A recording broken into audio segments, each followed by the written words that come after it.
Hi, everyone. My name is Bruce, and today we are with our alpha test group. We are in the middle of a dungeon, and the players with us today is Janet from another planet, Le Crafting Gamer. Hello. Nerdy Ogre. And Howdy. Six Nations, 31 Kings. I am your dungeon master today. All right, so here we are at the Apartment of Solitude. Hello, everybody. Did y'all have a good week or a couple weeks? Yeah. All right. It was a roller coaster, that's for sure. Pro gamer move. I was muted. Yeah. Up until Monday, it was great.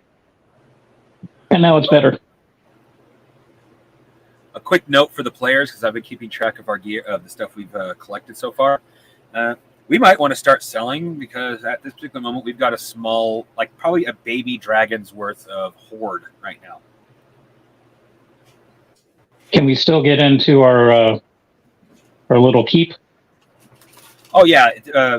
Bruce and I discussed when we first got that. We are, right now, one of the dwarven rooms is being used as a vault, but once we get a little bit more money from, well, once the guild gets more money for it, we intend to expand that room and get a proper vault put in. Because as long as you can maneuver through it, it's technically not hoarding. Yeah, that is true. My uncle of Schenectady would like to say something about that. Well, my office bin is not hoarding.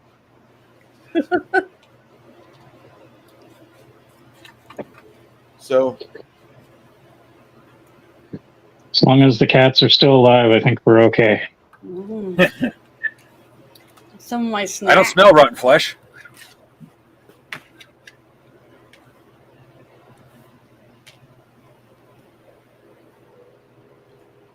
as you push your way out from the caverns whence you came,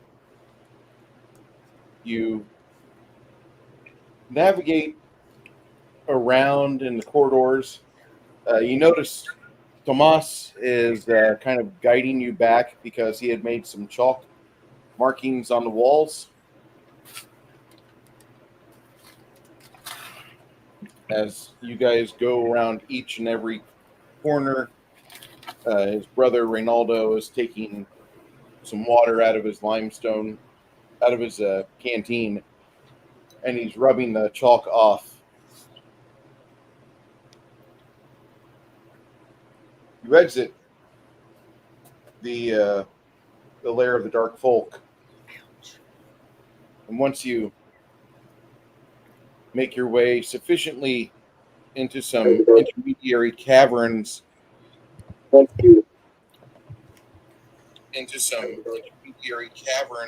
Oops, sorry.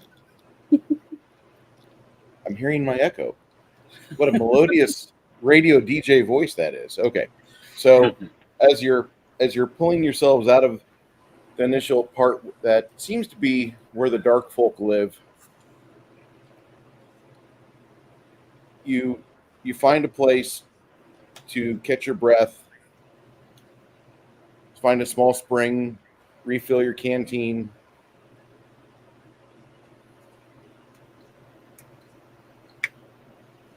Check my 3rd-degree burns. Yeah. Well, couldn't I heal him? Yeah, you can. How many mana points do you have left? Hold on, let me look at my thing real quick. Plus, I think I have some channel positive energy too left. Hold on. Okay. While she's looking that up, is there any way to confirm that the spring water is safe for consumption? Yeah. Purify food and drink. I have that too. She can cast purify food and drink, and that'll get rid of the impurities out of it. I have 4 channel positive energies, and I have 66 mana points.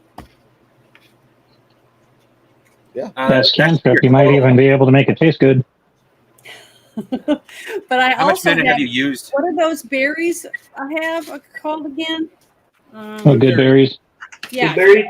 good berries. But that's a, Dingleberries. right? Isn't that a spell, or is that something I carry in my pouch? It's a spell. Okay, so how many mana points is it for me to use good berries and for channeling positive energy? Costs 4 for each. Okay, let me take that off, and then I roll. Don't I roll it my percentage dice to see how much For what? For What are you rolling your channeling percentage positive dice for? for the channeling positive energy? For channeling positive energy, all you're going to be rolling is 2 dice 6. Oh, 2 dice 6. Okay, I'm sorry, I'm getting all. All right. God, I wish I could be. Can we use your roll I just did with those two? Okay, 'Cause that would have been that would be 11. I rolled 5, a 3, and a 2. I just rolled an 11. When I set that down, a 5 and a 6 popped up. If you want to use a 5 and a 6, Janet, for Is a Boost Okay, channel. well, if I'm allowed to use that, that'd be great. So we can all get some, because I'm down a little bit on my hit points too. You're good. And I also use it. I'm taking 4 mana points off for good berries for everybody, for us to eat. Did you not use any mana last game? Yeah, I used 8. I used mostly Oh, then my sword. I forget here. Bruce's clerics seem to be borderline paladins in how much they fight compared to D&D clerics. I don't remember. I'm always saying, "Hey, I want to cast that spell," and he says, "You have to be a wizard or whatever. I have to do something else." I'm always, like the sleep spell and stuff. I think that all that's cool. I wish I had all that, but I don't. When I think of cleric, I think of like the Crusades. I think of the Crusades and the monk card from the board game Talisman, first edition. Well, the Friar Tuck guy holding up the peace sign with the bloody morning star behind him. And I have 3 healing potions left. Nice. That's Bruce, all did I see that right? Did you just pour Tang into a cup and then pour beer on top of it? No, that's not beer. Oh, it looks like it was a can of sub. My first thought was, is that beer? How many mana points is it to use my channel of positive energy? None. Okay. There's no channel positive energy cost. You only can do it so many times a day. Topo Chico. That stuff's good. Channel positive energies left. And they don't sell that up here. What is At least not that? that I've seen. That alcohol? This is not alcohol. Sparkling water. Water. Okay.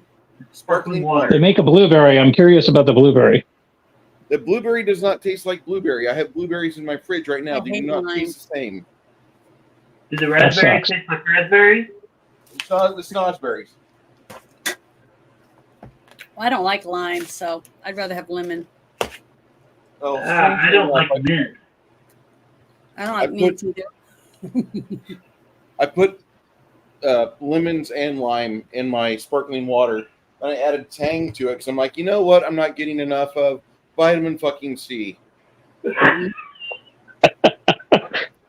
Anti-scurvy. Yeah. So you don't take multivitamins, Bruce? I haven't had my vitamins yet today. I probably should. Take them.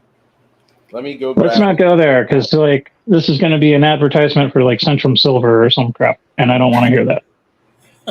I try to stay away from. I'm staying away from Centrum Silver from now on because I'm not noticing a real boost in my productivity, and I don't know if it's actually doing me anything or if I'm just swallowing this little pill from the mainstream public. Mainstream. The best thing for each of you to do is to look up your symptoms separately.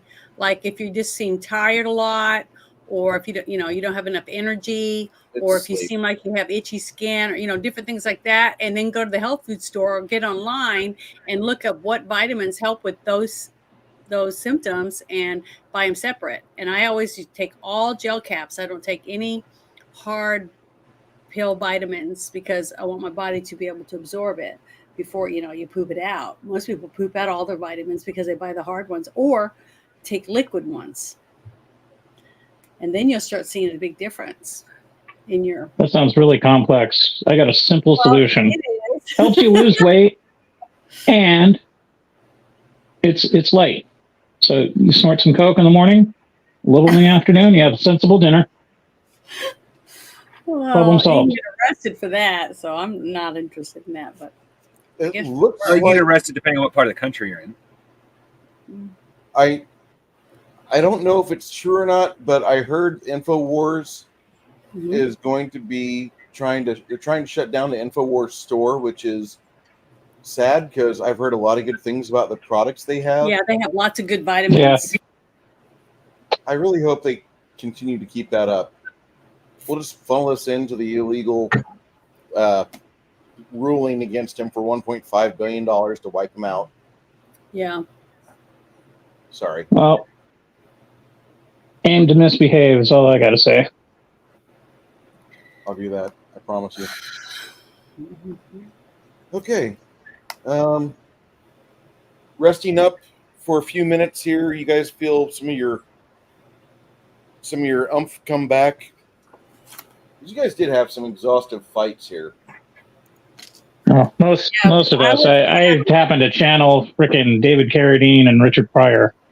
So I'm down to 6 hit points. So if I add the 5 to it, Didn't you That- roll 11, Janet?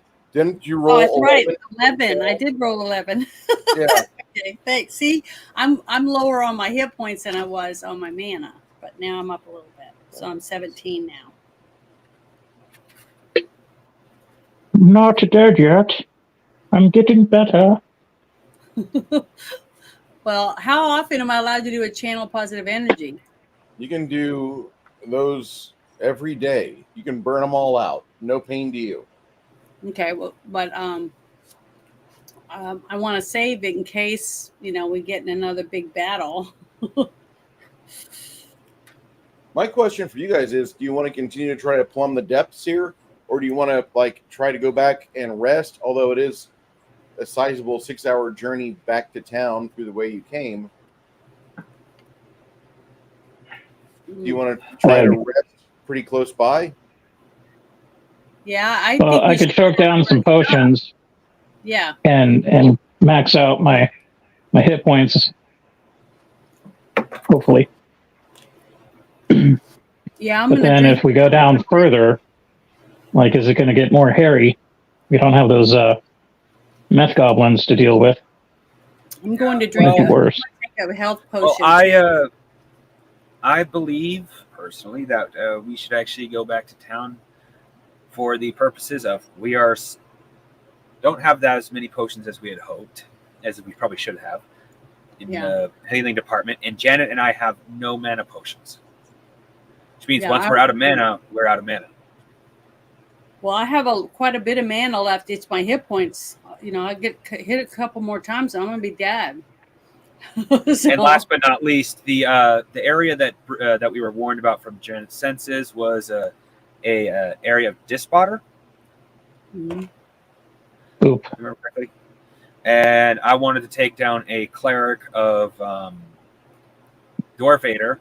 I think I'm pronouncing it right, because they're basically polar opposites. Janet is a cleric of good, yes, but she's not the polar opposite of the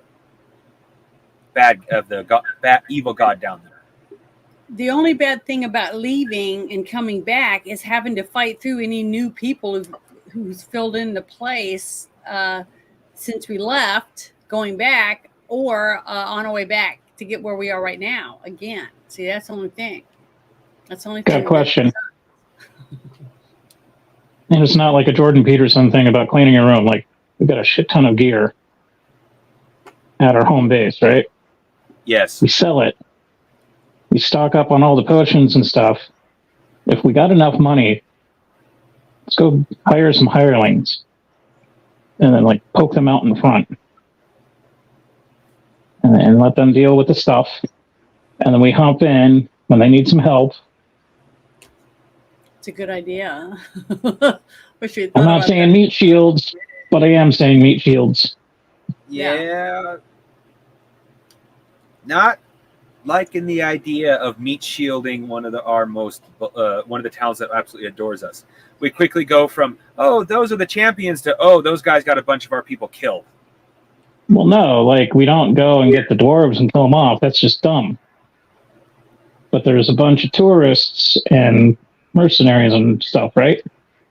Oh well. Yeah, in that couldn't case, we yeah, they find wouldn't give a shit. mercenaries at one of the local pubs or one of those hangouts? You definitely could. Let's go there and see. Maybe we can get some people that want to, maybe get rich, helping us, and we tell them we'll let them keep the spoils or whatever. And Oh no! why not? We that we way pay they them. No. then they- We pay them. If we give them our spoils, we get a huge chunk less of what we were going to get initially. Okay, you're right. You can tell I'm not Because we go from, okay, we give you, if we make this much off of everything, you get this percentage, is what we're going to offer them. Instead of, oh, well, you get the treasure, you get some treasure. Oh, well, I want this. That's the most expensive item in here. Yeah, but you said I could get treasure I want. Bye. Yeah, you're right. Mm-hmm. I really like how you think.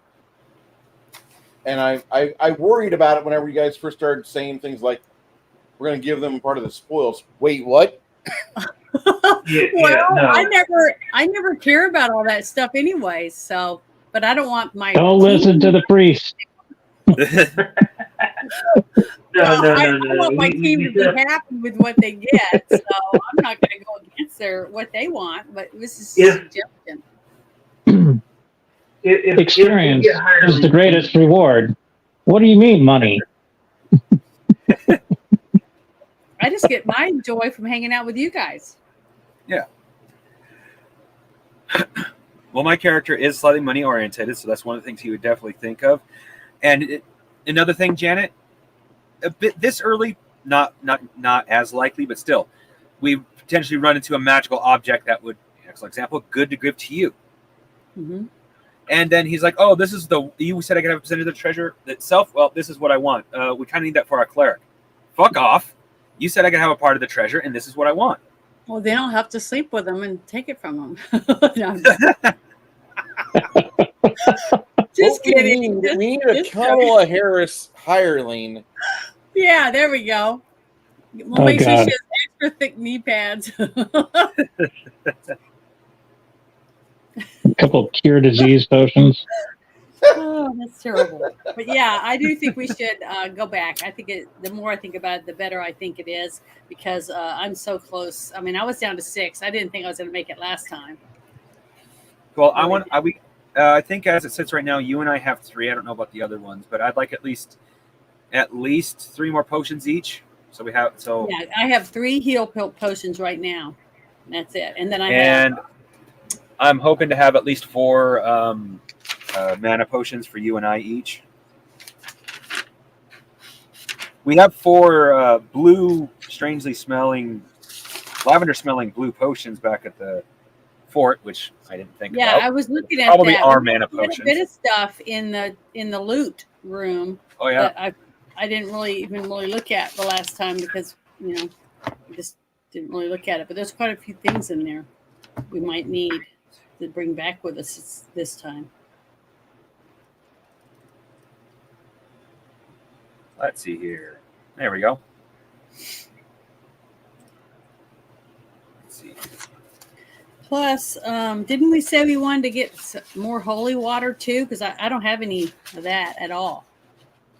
No, we have holy water. You could get made a gallon of holy water. Oh, I can make it. You That's just have to right. write it down. Yeah, you made a whole gallon. I was thinking more like a holy hand grenade of Antioch would be great. Mm-hmm.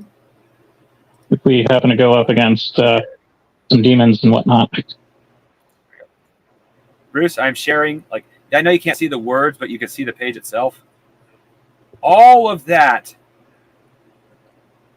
is individual items, and some of them have numbers attached to them that say there's 20 pounds of melted copper. That is how much we have stored away right now.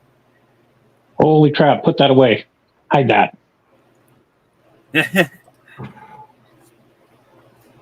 What would we do with that? I mean, with that melted copper? Yeah. We'll sell we most keep it of away from the meth heads is what we do. You could the dwarves have some metalsmiths and smiths in general that they can work that and get the impurities out. 2 words, Janet. Moonshine. Drink copper makes moonshine. Say again? You can turn copper into moonshine. No. You can use Copper and copper distills to make moonshine. Oh, okay. Yeah. Copper Make piping, copper copper tubing. kettles. And sell moonshine too, right? You know, All right. like what the little dwarf kids make during the summertime. One of the things we definitely have to do is take these 2 wax sealed scrolls of Dispotter to the dwarven clerics and see what they are, because depending on what they are, they might be useful for down there. Yeah, or Dispotter will pop up when you break the seal. Oh wait, Dispotter, that's the bad guy. My mistake. I was thinking. That's the bad guy. You're thinking of actually Dwarfader. Thank you. Well, either way, those scrolls should go to the church so they can be purified, because they probably have nasty shit on them. Mm-hmm. And I don't want them sitting next to our loot for too long, so it starts corrupting our loot. Smells like clove cigarettes. What is this? Some sort of edgy freaking diabolist scroll or something. There are a few things I'm going to want to directly hang on to, such as can Janet's character use shields? Because we got a shield in the collection that we could give her. She's allowed to use shields. Yeah, do I have one right now? Let me look again. It's pretty nice quality, if I remember correctly. Yes, it is. I don't have a shield right now. So if it's not too big and I can use it. Well, we have a medium-sized shield in it. Oh shoot! It says this one says Masterwork small shield. I have to. That means I have something in both of my hands at all times, right? A shield in one and a sword in the other, or not? Yes, technically. Oh, is that a good thing? Mm-hmm. Yeah. Well, it might slow you down for getting potions or things like that out of your bag, but it will help increase your defenses majorly. Hey, I have a question. Would you be able to say make a like a holy object to put at the front of the shield, like a holy symbol to say, what's the word I'm looking for? Repel evil / undead / anything that may want to kill us. I don't know. Trying to get what I'm saying? There might be. I've slowly been going through the magical items that you can find. As Bruce basically said, hey, check this out. You can actually make your own magical items. Like a Holy Avenger chainsaw +1 and maybe a gauntlet of disruption. Yeah, maybe. So it could be all like Ash from Evil Dead and hacking and blowing up deadites. +1 boots of ass kicking. Say again, Nerdy Yogurt? +1 boots of ass kicking. Yes. I kick ass for the Lord. Yeah. If you guys want to go back to town, we can go back to town. That's not a problem. Well, we're only going town long enough to lick our wounds, get up some supplies and some help, and then go back. Yeah, montage and then Diablo. Woohoo! Yep. Because we definitely have to strike while the iron's hot. Problem is our hammer just broke. So we have to fix that before we can strike again. Okay. Well, you guys head back. You don't want me being the one to hire the people to go with us because I don't think I'd pick the right people.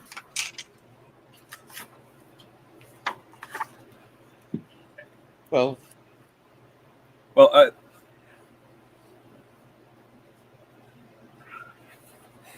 Too bad Six Nations isn't, and not Six Nations, Flady isn't here. I think the Bard would have the best chance of determining who would be good to go with us. Yeah, I think his diplomacy is better than mine. That's the one thing that I didn't work on. I really wish I had like the lottery because I. All right, Flady, we're gonna chisel you out of Pennsylvania and get you a nice broadband here in East San Antonio on the gamer reservation. Tink tink tink tink tink. I can just see that. Wouldn't that be cool? Yeah. In the compound of solitude. You guys would get so tired of seeing me come back from fucking store with like a loaded up trailer. All right, guys, come on over to the deep freezes. You'd hate that. Oh yeah, I got a guy bringing in some propane, so we'll have a auxiliary power supply at the central house. Because I would just build cabins in kind of like a circle. And I'd yell in the background and say, "Did you forget to get the chicken feed?" No. What? Everybody have a propane generator just in case. We have bugs. We have outside. We'll be fine. The chickens will be fatter. Don't give them chicken feed. It'll taste like Gerber. Well, mine, I feed them cracked corn and leftovers, and they eat bugs and stuff. So mine are spoiled. Your chickens should be the fattest hens out there, Janet. I do have some fat chickens. We love fat chickens. Oh. Okay. Sorry, I was drinking there for a second. I was thinking about just having some nice farm fresh eggs, just like crack one in my mouth. That's how you get kids to vomit nowadays. Don't even have to show them like Fear Factor. Just eat a raw egg in front of them. What the fuck are you doing? I used to do that with orange juice. I know. Crack a couple eggs, toss it in the orange juice, chug it down. It's good for Stallone. It's good for us. Look at Stallone. He's 75 and wrinkly, but he's still fucking stacked. So you guys get back to town after 6 hours, and I'm not going to try to sugarcoat it. You're tired. You guys just, you just did like a 4.5 mile hike through the cavern. Some of them limestone, and it's not feeling too fresh on your ankles and your calves. And one of the things you notice is that on this side of the city, which this entrance into the city leads almost directly into the religious district, but there's a hospitality center there where there's like 6 or 7, I guess you'd say, relaxation locations. And 2 of them are hostels. A third is an official inn. The hostels right now are actually occupied by student dwarves that are in the middle of their apprenticeship. The hotel that's there has concierge services. And some of you younger men might think this is an apt idea where like you get out of the field and like the first thing you do is you go grab a geisha or a whore or whatever you want to call it. And you release. But that's a possibility if you want to do that. You don't have time. The thing that you guys recognize is that they do have an extensive therapeutic portion of their staff. Like these young dwarves, both sexes. There's only 2 sexes, kids. I'm sorry. Both of them are trained extensively with reflexology and deep tissue massage. So it's just a thought that crosses your mind as you're walking through the hospitality portion of the block, going towards the Despater Chapel, which is being upgraded to a temple. Mm-hmm. Temple has more services. And then once you hit Platinum Street, it's just a straight shot down to where your rooms are at. You get back in town, the guards don't eyeball you curiously. They just note that you are passing. And for about another 250 feet, as you're walking through the hospitality district, that's when one of the guard captains hails you and he approaches.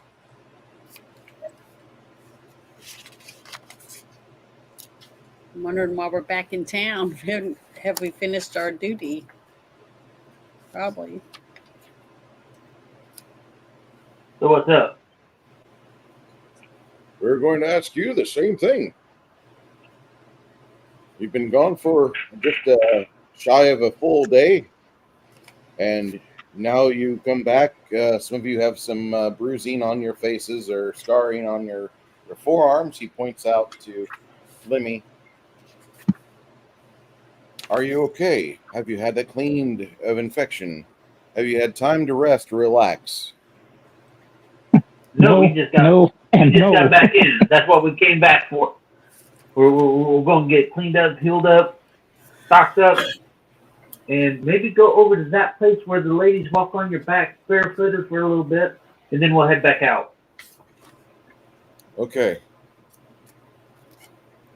But we would like to find out where's a good place for us to go to maybe get us a couple of men that can help us with fighting off bad guys. What type of situation are you inquiring about? Are you asking for mercenaries? Are you asking for temple guards? What is this? Well, we would like a priest, possibly a dwarf eater, and then wherever the mercs are hanging out, we'd like to select a couple of guys from out of town to continue this this endeavor of ours. Mm-hmm.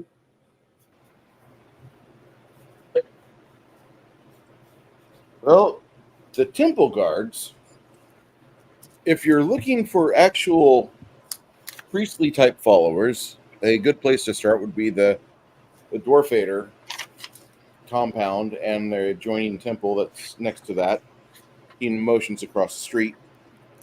If you're looking for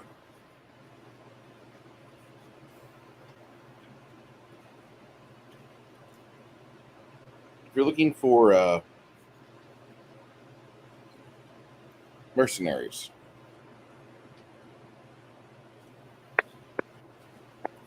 an odd person that might have that information would actually be our guard captain, Rudyarn Heftix. He knows where a lot of those types will be at, hanging out, where they're welcomed at. It's really weird, but he seems to keep tabs on the transient people in town, which for a while you were on that list of people because transients can either be good for the community or they can be a hindrance. When they're a hindrance, more guards have to be involved. Makes sense.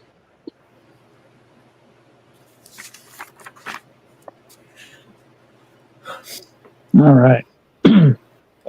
So with that my being question, said, what do you guys want to do? And I'll shut up here.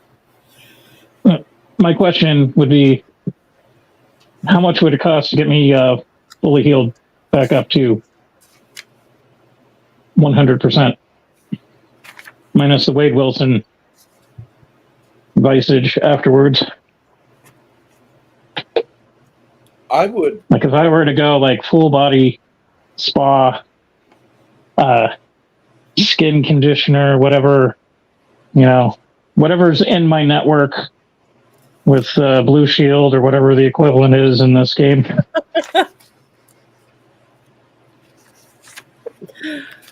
First off, I would see your immediate wound supervisor, which would be Isabu. Mm-hmm. And since you're back in town again, you could go into your in room before you do your public information, trading, etc. You could have her do that burst channel the remainder amount of times she has before she gets horizontal and sleeps. Yeah, I have two. I have 3 more I can use. I would have her do that because those are basically free, although if you have the extra coin, you can give it to her, or if you ever hear her say, I can't afford this item I want, you can be the white knight with the purse. Be like, aha! This is what I've been waiting for. Oh. Coins from me. I'd rather use somebody else's purse, but yeah, I get what you're saying. I mean, I would use hers first because she's not going to be able to save these up day per day. This is just a boon from a deity that's very adept at channeling and giving his abilities of channeling to his followers. Not all deities are created correctly, or excuse me, are created equally when it comes to channeling. Some And of them, if I do these, they're for all of them, right? Yeah. I can do it for all of us. So I'm going to go ahead Yeah. and roll 2d6 3 times, and then add it up, and then I give it to everybody, right? that'll work. Okay, that's what I'm going to do real Gather quick. around. Just give me 1 second. Ooh, that's a good one. 2 6s. Okay, I got 12.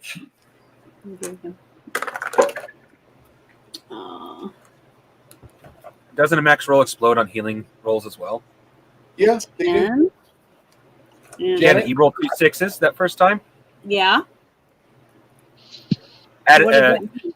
count from your first roll. Roll Mhm. the 2 6s again. Don't count it as the other 2 rolls. Okay. All right, I rolled a 6 and another 6. Roll them again. Don't count the next 2 rolls. Shit. Okay, hold on. What am I counting it? Oh, I got a 4 and a 5. Okay, so you rolled a 4, a 5, and 2 6s, and those are explosive 3 dice. 6s. Yeah. 4 6s actually, because 2 6s, 2 6s in a row, or 2 Yeah. things of 6. So she got actually 32. with the trauma penetration dice. Whenever you roll max, on the re-roll, the first and subsequent re-rolls, it's always -1. So yeah, So I got 36 added to what my 12 and my 10. you initially rolled 2 6s, That's 12. and then you rolled 2 more 6s, which actually turn into 5s, Okay. and then you rolled the 4 and the 5. Correct? A 4. Yeah, 4 and a 5 is my last Okay, roll. so those are actually a 3 and a 4. So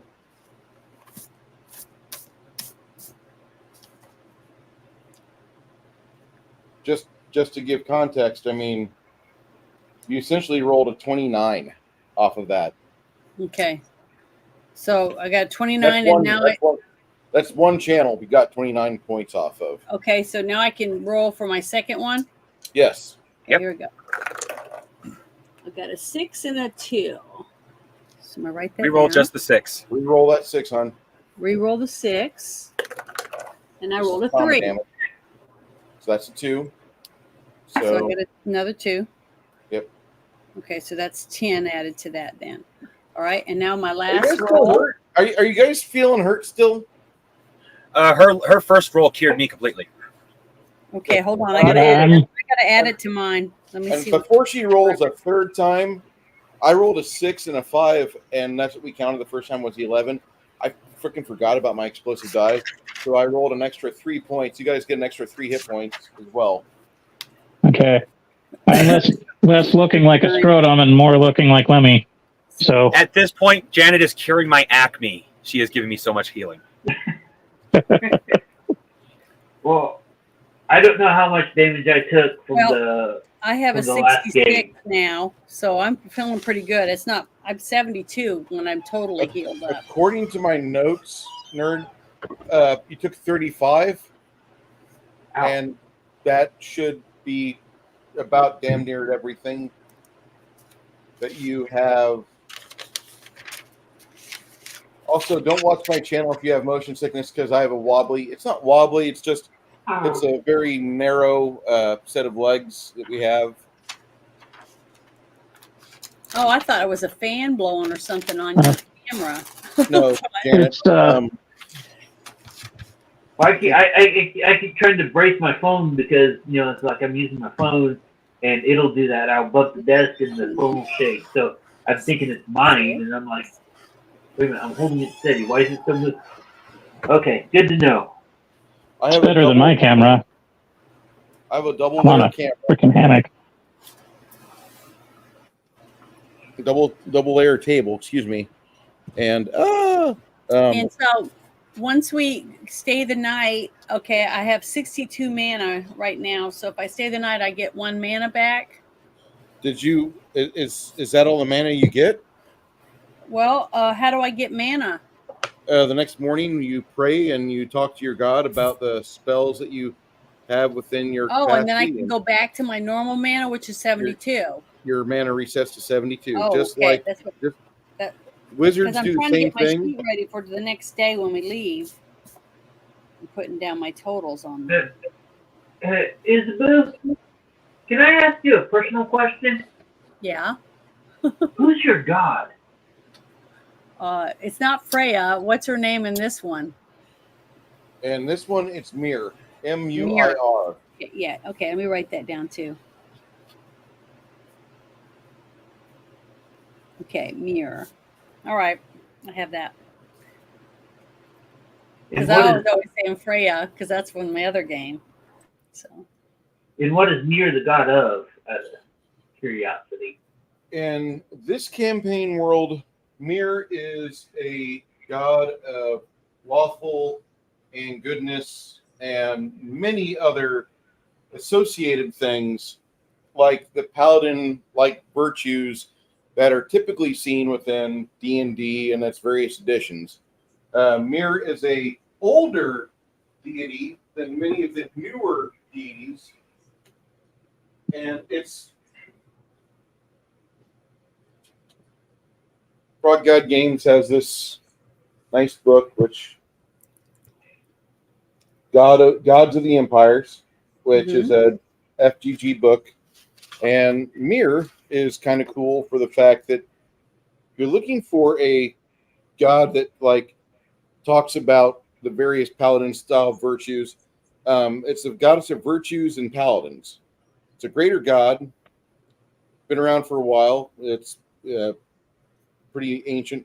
She uses long swords or great swords, so all of her followers know those two weapons along with the basic weapons of the world. And typically, like the majority of things you've seen Isabu do is the days before you guys know you're getting into a hell of a scrap. It's customary among the priest or cleric class of their ilk to fast and pray and pray. Mm-hmm. The month of Aoster, it's the fourth month of name, is named for Mir's Heldring name. And during the month, they would gather and hear the stories of Mir and her brother Thyr's exploits to thank the goddess for her guidance and wisdom. So,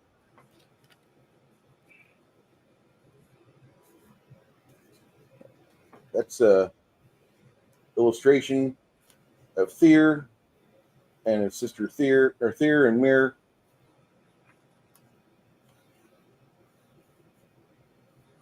Okay. This is a first of supposedly 4 volumes. In the history of Necromancer games and Frog God games, they've got over 366 different gods in that campaign setting. So there's a lot like more. Literally a god for every day. If you want, yes. At first it was over 300 gods, and then somebody found some older supplements, and they're like, oh yeah, don't forget about these 60 plus. And we're like, yeah, I just wish they would just list them. And I finally broke down and bought zip drives so I can port the information from my other computers onto this computer. Awesome. Because I've got a bunch of old modules, a bunch of old information, a bunch of things that Greg got, and so I just put it on there. And Bill Webb, the guy who designed the world, he had initially when they put out a map in 2012, the world was not that big. It was not. When they put this map out for the Slumbering Czar, which, boy, this book has seen a lot of hell. 12 years later, it's like quadrupled in size. Yeah, the world basically did quadruple in size. And so, like, you have all this stuff within this campaign here, and it was only supposed to be like, oh, from here to Farim, it's this far. And then somebody's like, Farim, but wait, don't you have a city named Reem? And it's like, shit, let me write that in. So, because it was first Farim, then, like, in another language, it was Reem, and somebody's like, wait a second, get this fixed. And so they did get it fixed. They started building the campaign world, and now it's just fucking ginormous, which is cool. But you're gonna have when you go adventuring, if you just like go around and look at how the world's set up, it's 50 mile hexes with not a whole lot detailed in every hex. So that's really good for guys like me. I'm gonna have a campaign, be able to make it my You've got own. an awesome chassis to work on stuff. Yeah. And just based on how, like, atypically, whenever you are doing world building, based how deposits are and the flow of streams and how all that works, in a 50-mile hex, you're going to have like 6 to 10 little settlements of up to 50 people, but they're not notable, so they're not exactly detailed on the map, which is fine. Because I don't need everything detailed on the map. I need it detailed in my campaign notes. That's what I need. And so if you're interested to know more, if you'd like to know more, the campaign world that we take part in is kind of a shared universe. And I'll put it in the chat right here. You guys can surf this at your leisure.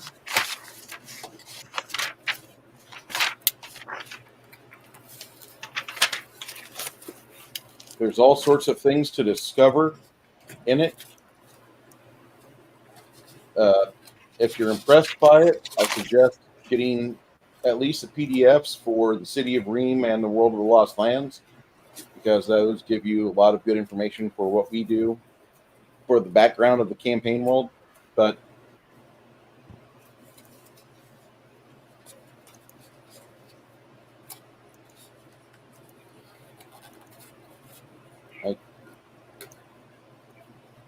you guys are up here in these Quill Valley Mountains.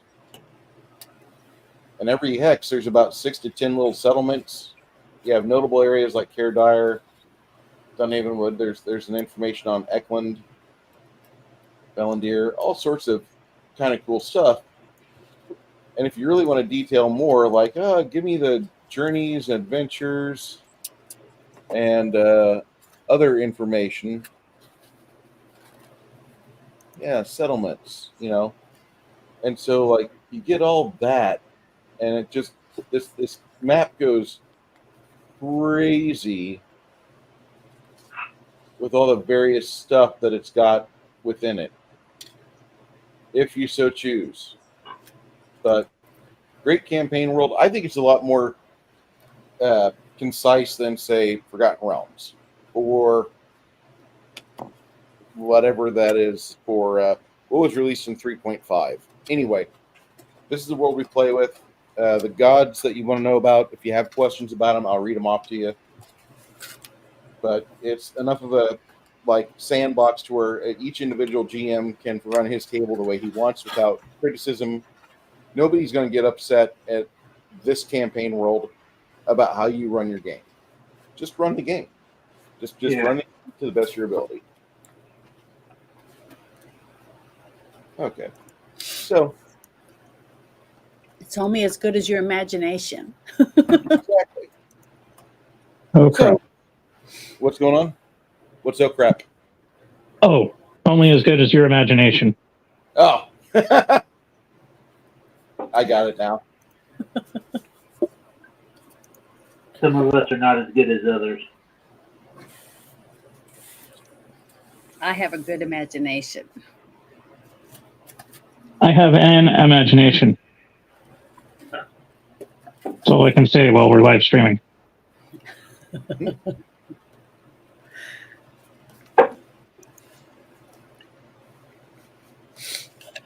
So once you guys get your channeling done, first thing you guys will probably do is try to get showered up. If you want to go to the spa and let them work on you, the price for that will be 3 silver. Okay. I'd buy that for 3 silver. Get me one of them Thai dwarves to walk on my back. Hell yeah. That's what I was saying. You know, yeah. If you want concierge services, just like ranging in terms of like moderately like attractive, like a casual secretary on a Friday, like a 3 silver, to like this world's equivalent to auto parts calendar girl, 7 silver. That's your variance in price. You guys pay what you want. I'm not going to detail everything. I'm going to leave a lot of that for your imagination. But it's going to take you 2 hours for them to professionally work on your body, plus maybe up to 30 minutes for extra things that you may have wanted. Shit, that's going to be like 15 seconds. Well, I need to buy. I want to buy some holy water and 3 more healing potions at least. Janet, you keep forgetting that you already have holy water. Oh, that's right. You have Damn a it. gallon Okay, of it. I'm gonna write that on. I'm gonna write that on my note real quick. Make my own holy water, because I always forget. I want And to. you actually made a gallon of it a while ago. I want to pick up that shield while we're here. Is it here, right? Yep. Which shield? The shield that was Well, in we our. have a. How big is a? We have a small. How big is that be? A small steel shield? Yeah, it's a. Small It's the only steel masterwork shield. one we have. It's not like the size of a buckler, which is literally a pie plate that straps to your forearm. A small shield is more Trash about can lid. Yeah, more of a trash can lid. Wow, that's pretty big. That's considered a small. A medium-sized shield, again, straps to your forearm, but they consider this. They It's consider like a what Viking you got- shield. Yeah, that's supposed to be a medium shield. That for some people would be a Covers tower the body and like lower chin, but not the entire. What size is the shield that Wonder Like a Woman? kite shield would be like full body, or Small. a scutum. I'm gonna find Wonder Woman with a shield. Because she used it in that one movie when she fought in the bank.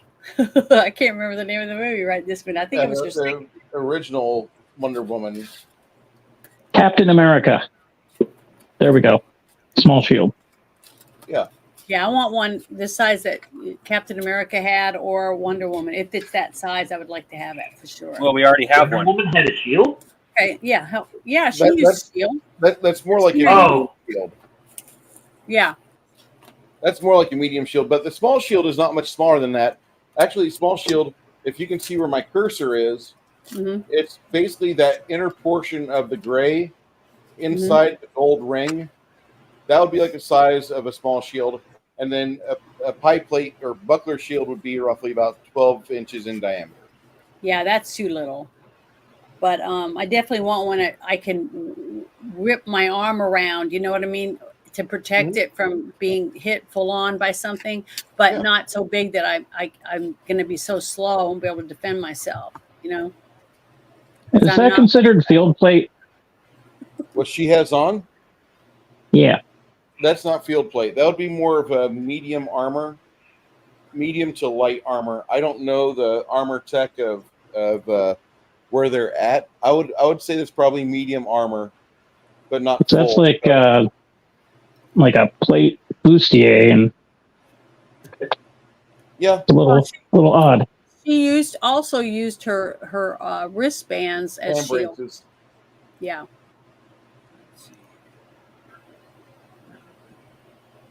Arm bracelets, whatever you want to call them. But I have seen her use a shield. Well, Janet, your two options, unless you want to pay, is either large or small, because those are the only two shields we got. Okay, I'll take the small one. So what is that? Does that add anything to me? I need to, so I can write it down on my paperwork. Plus one to defense. A shield, like a light steel shield, would give you like a +5% to your armor class. Okay, let me, because I have an 80% does the fact that it's armor masterwork class, so it would be add anything to 85. The masterwork will drag the armor check penalty to a negative nothing. It gets rid of the armor check penalty of 5%, which applies to her acrobatics or any sort of dexterity based skill she's trying to enact. She has no armor check penalty on it if it's masterwork. Oh, that's the only small shield we have as a masterwork small light steel shield.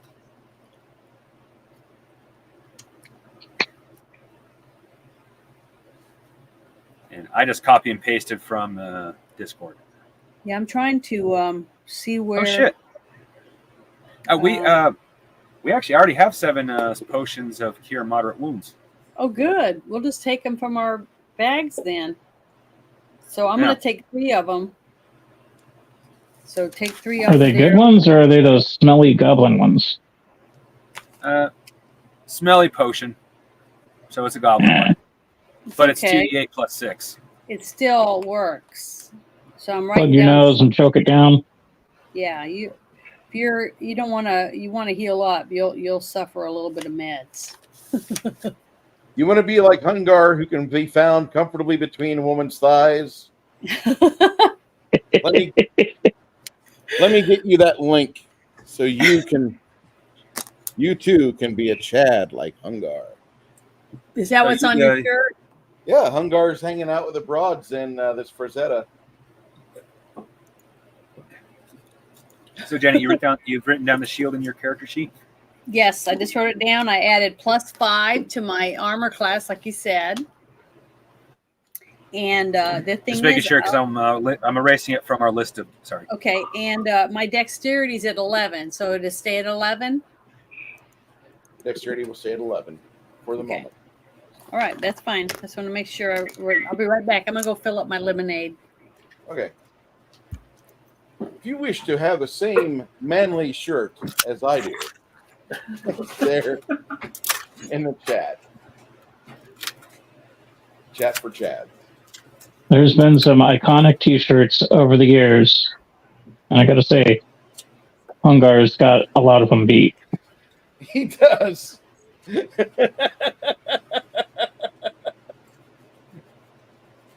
God. I need to hang out with him more. I was too tired this week. I had a fucking spill at one of my sites on Thursday, so we had to get written up for that on Friday. Pissed me off. Had a real breakdown in communication with what was going on, and now that's fixed. The boss has assured me, he's like, you're not going to have that happen again. I said, no, I'm not. I had to clean up. I had to clean it up. So now I know the proper procedure of things. Thanks. Spent basically within 2 days, 11 hours outside in the hot sun, 94 degrees. Thank God for my fuck you sun hat, which is a giant sombrero hat that I found at one of those truck stops. Best type of hat. Nice. It's so fucking big. This thing's like over 18 inches in diameter. It looks ridiculous, but it works so well. Oh man, it is so good. I used to have a sombrero years ago, and up here, all I got is my boonie hat, and that kind of works a little bit, but man, those sombreros, they were built that way for a reason. You don't cook. No.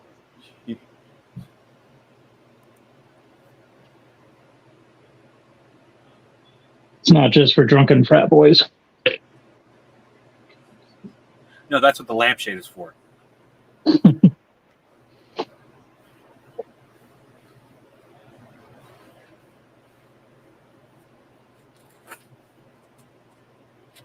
Yeah, I think I'm going to spend 2 hours getting a rub down and one of them volcanic mud baths or whatever they got going over at the spa.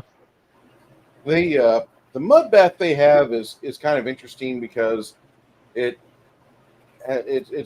engineered is the best way to put it, to remove a lot of the toxins that naturally occur with your body in that sort of environment and that sort of activity. But you'll need a minimum of 8 hours rest, and the ladies actually tell you you'll need roughly about 10. With the level of activity that you do, you'll probably want to remain in the supine position, not hurt yourself. You don't want to endanger your well-being, because this is something that it takes time for it to work, and then afterwards you're going to need roughly about 1.5 gallons of water. Don't do it all at once, but it's going to be it's going to be significant. I'm game. After the shit I went through last session, this will be a welcome change.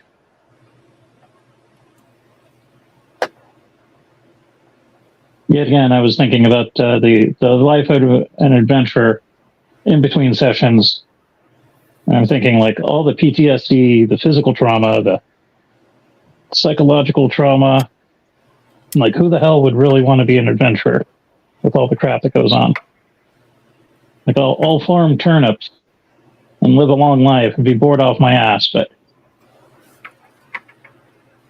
it's better than waking up screaming for years on end.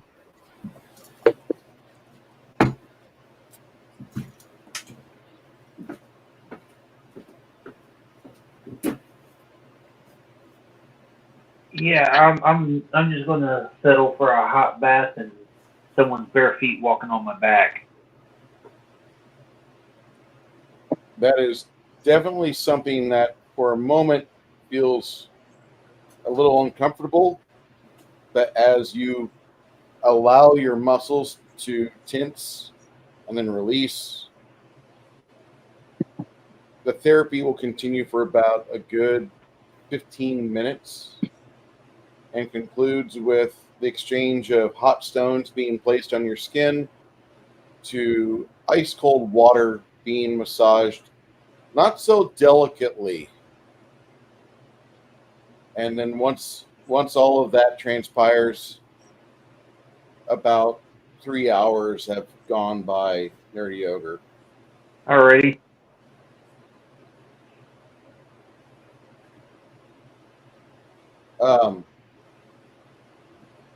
You guys will need to rest for about 10 hours.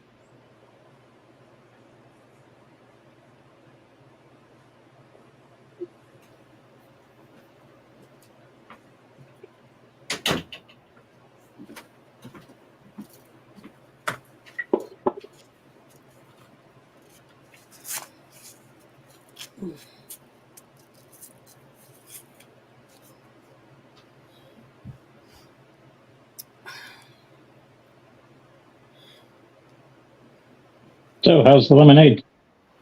Great. It's delicious. I made it this morning, so. But then I couldn't find my cream energy drink.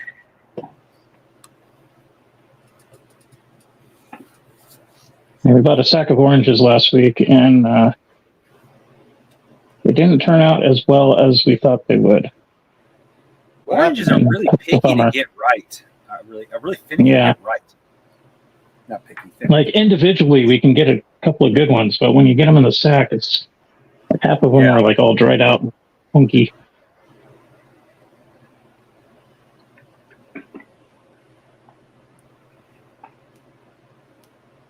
Yeah, we bought some mandarins. They did not all of them were in good shape.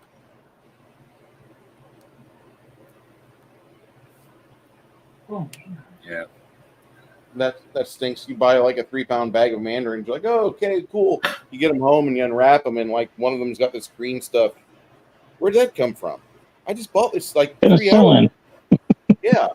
Awesome. That's penicillin. it's still not as bad as avocado. Not ripe yet. Not ripe yet. Not ripe yet. Ah, too ripe. Dang it. You're right. That's exactly. You got about like 3 seconds to get it right there. One of the few pleasures living behind the granola curtain.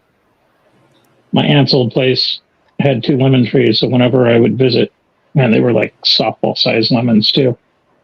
We used to pick them, make lemonade, or I'd go make lemon chicken takeout style. Man, those were so good. Remember, when life hands you lemons, make margaritas. Let's see, on my grandma's property, she has an apple tree, a crab apple tree, a pear tree, and 2 different plum trees. I can't remember what species they are, but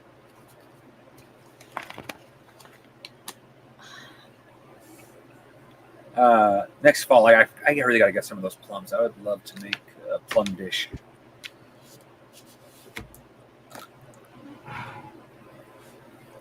I updated my book. See, Nice. it's got all my stickies in it now, so they don't fall out. Because I just had pieces of paper before. Now they're all Yeah, stuck. They're all something I stuck got to in- do is start looking through Bruce's book a little bit better and I see if I love can it. find price lists for everything. I'm working on getting the domains finished first, and then I'll get into the equipment. I got to go back to Oh, do okay. skills and feats and all that. I'm working. I'm sorry it's taking me a while. Hey, Janet's Universe. That's okay. But I worked like 15 hours Thursday and 14 yesterday. I got home yesterday. I ate my fried chicken, and then I went to that bedroom, and I just went till about 3 this morning. I woke up. My wife had crawled in bed apparently, and I got up and I did dishes, and I went back to sleep because I was still a little sleepy. That just kind of happens. I apologize. That's normal. I was just referring to not having to rely on you for every little thing about your game, such as like, well, in this case, how much could we make off all that stuff? At least give you a ballpark number and then let you go from there. If you want to make a copy of that equipment or that loot list you have there, or if you want to do that, I'll go through it. I'll fine tooth the shit out of it, and I'll let you know if you want to like. Well, I mean, if you want to separate it into things you want to sell here, maybe it's heavy, or versus the things you want to sell up north at your trade stop. You make that decision. You let me know where you want to sell it and be able to help you with that. Because some things down here will sell a lot better than things up there versus and vice versa. Yeah. Well, Janet, would you like to make a plug for your licorice vine? Like candy. So good. I'm almost out. This is my favorite one. I forgot I had her a huge. I'm sorry, Janet. Hey guys, you want to watch Janet eat? Subscribe to her now on Patreon. Licorice. Delicious. I don't know who the asshole was that sent her the $6 jug of pickles. Pickle jug that. Who sent that? Well, it hasn't happened yet. Give it time. Oh, okay. Yeah, I had someone send me a message one time and asked me to eat a banana. And I did. I made a little spoof out of it. I said, how to tell the difference between a married woman and a single woman eating a banana. You saw that one, right? Yeah. And I peeled it. And I was like nibbling it. And then I took the married woman, went. It was funny. But they asked, so I did it for them. That was great. The only bad thing about this camera is that the perspective is a little different. Like if I put my hands here, I look like I've got like some sort of deformity or I'm Bill Cosby of Fistine or something. I don't know. Oh, you put too much focus on your arms. I didn't notice it until you pointed it out. Okay. I just noticed that the other day. I was staring in the mirror, the body mirror in the bathroom, and I'm like, ugh. Make sure it's a regular, like, full-length body mirror and not like one of those funhouse mirrors. Yeah. Hey, honey, look, if I bend down, I lost weight, actually. Or if you stand up, you got long legs. Yeah. Hey, I can wear my skinny jeans again from high school. But the big camera right now, is that the new one? Yeah, that's the new one. Yeah, it's just so clear. I just can't believe how nice it looks. It's a nice camera. I was stupefied by the price. It was only $30. That was the part about it that It's that was really, really nice. cheaper than the Logi that I've got. The Logi I've got. That's the Mexican, right? Yeah. Well, Mexico. it's better than a Mexican. Yeah. Well, how true that is. So, for a full day, you guys rest, relax, get your bodies back in the shape that they should be, get yourselves ready. For those of you involved with certain roguish trades, and especially Nerdy Ogre, is there a specific name you want us to call your barbarian character? Y'all were just referring to him as Ogre. That's fine with me. Okay, Ogre works. That's the name I have written down. Nerds. Ogre, the women of the spa, your Broomhilda, she looks at your arms after she dismounts from your back, and like she's got sweat running down her face, and she's not long ago she was putting hot rocks in your back and then pulling those off and hitting you with some ice water and then trying to massage, and as her poor little stubby arms, like you would think the short stacks would have endurance for days for massages, not this one. She goes and she calls in what looks to be her like younger sister. She pulls a Janet move, as I call it, where you go grab your younger sister and have that be the focus of attention while you go grab some relief. And that's what Janet does whenever she needs, like, I can't have you guys staring at me right now. I'm going to bring my sister in. And let the sister pulls the ripcord, lets the sister talk, and Janet's there, behind the scenes, chewing on licorice, grabbing lemonade, slamming down things, reading like the next 3 tabs that we have set up for stuff. The younger sister is just yammering away, and you don't even recognize what's going on as like various tendons and muscles are being reset in your forearms by this little 4'9" dwarf girl.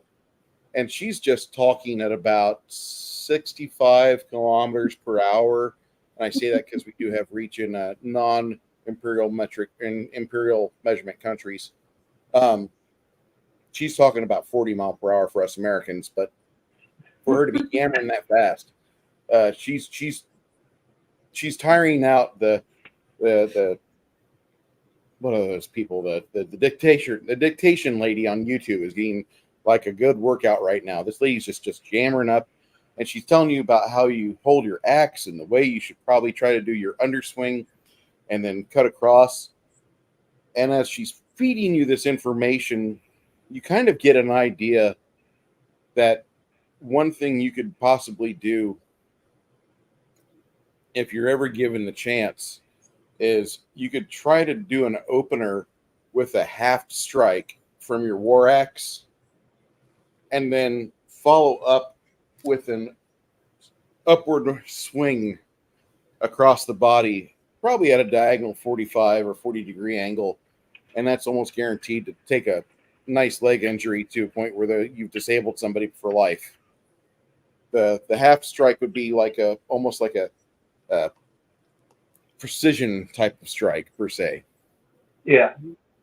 And that's one thing I'm just setting up, but you hear her talking about that, and she says to you something. She says, if you're going to be in town next month, I'm going to be taking the whole month off. I'm not even going to be doing this because I need time to attend classes and make sure that I myself improve my mastery of the axe, if you're going to be here, I could take you with me and we could go train together, because you look like the type that could actually withstand some of the punishment I deal out.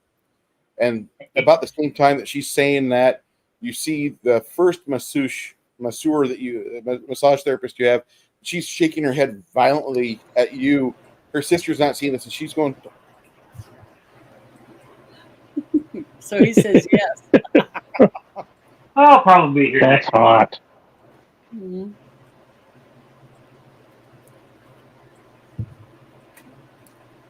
she seems really sweet, but there's a part about that just has there's like an attachment commitment that's on there. It doesn't rub you the wrong way, but just with your chaotic style of nature, might not be something you want to plan ahead more than 2 days ahead of time. Yeah. She seems sweet, and she seems like she's trying to help you out. Finally, the last thing she does is she graduates from your forearms and your metatarsals. She does a great hand massage.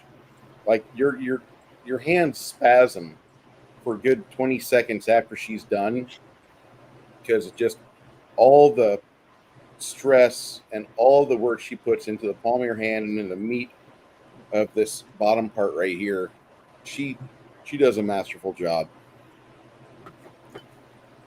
You're kind of feeling like you don't need to leave. This bed could be your tomb.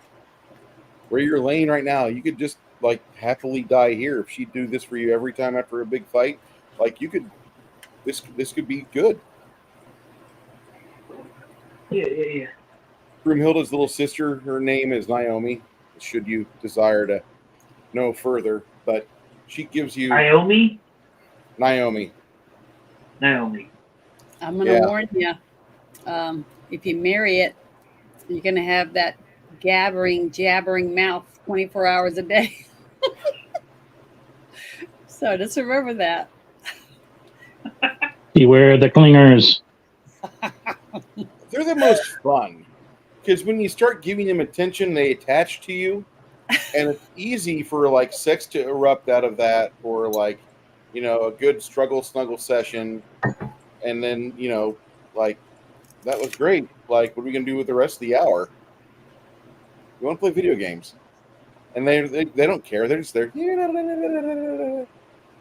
Somebody's talking to me. Somebody's listening to me. I can talk now.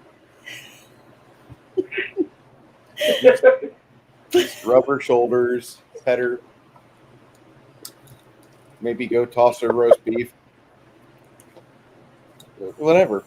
It's a good day. Just eat her meals and tell her how wonderful it was.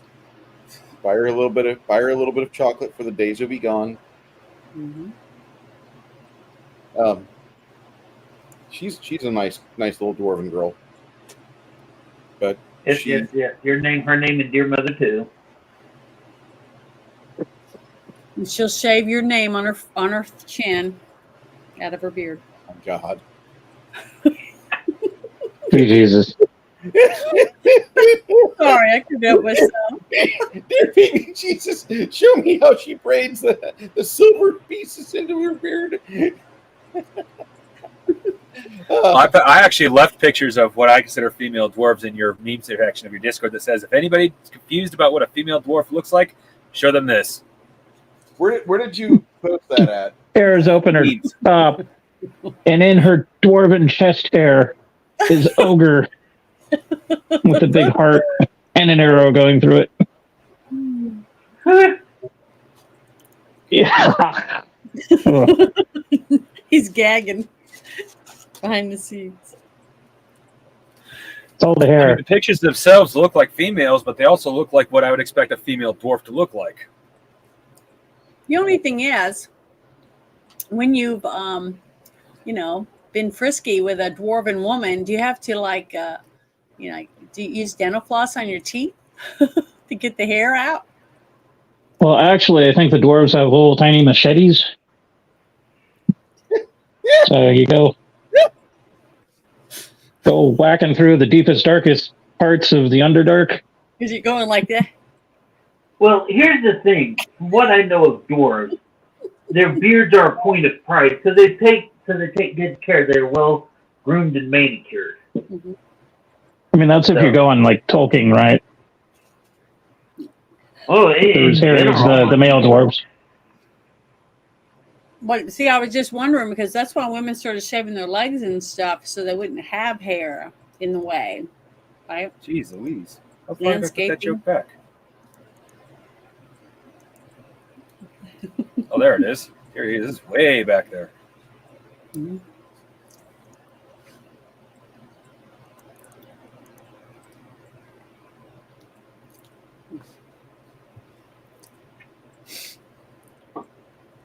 So that's on Discord. I'm looking Oh, the for female it. dwarves I placed it? Yeah. It's way up there. I actually, Oh, it's a way back. It's a while back. Okay. yeah. I have them now if you want to see them. I'll do the share.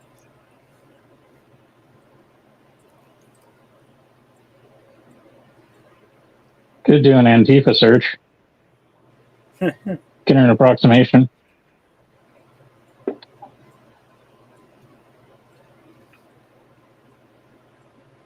I know, it's just randomly, I mean, completely randomly on Pinterest, those dwarven females popped up on my feed. It's like, you know what? I'm going to take advantage of that. Plop, right in the meme section.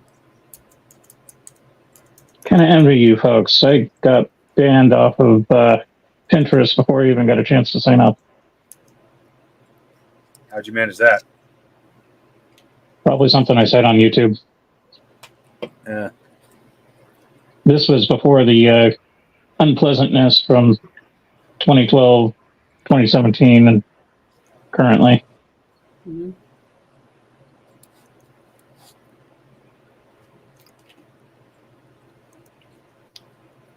Well, right now we're all grabbing our ankles and bent over and not enjoying it. Can't fit a grease speedy up mine.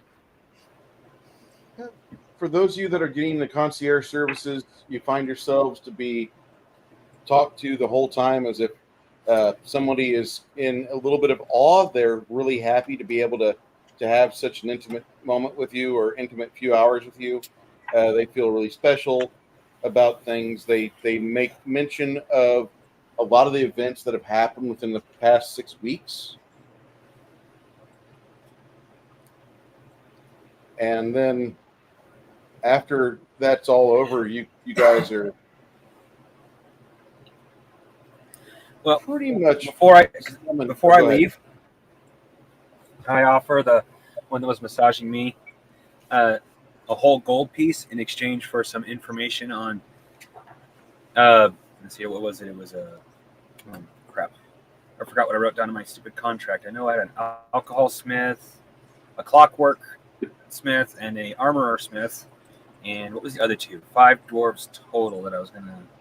Oh, stoneworker, obviously for the repairs on the.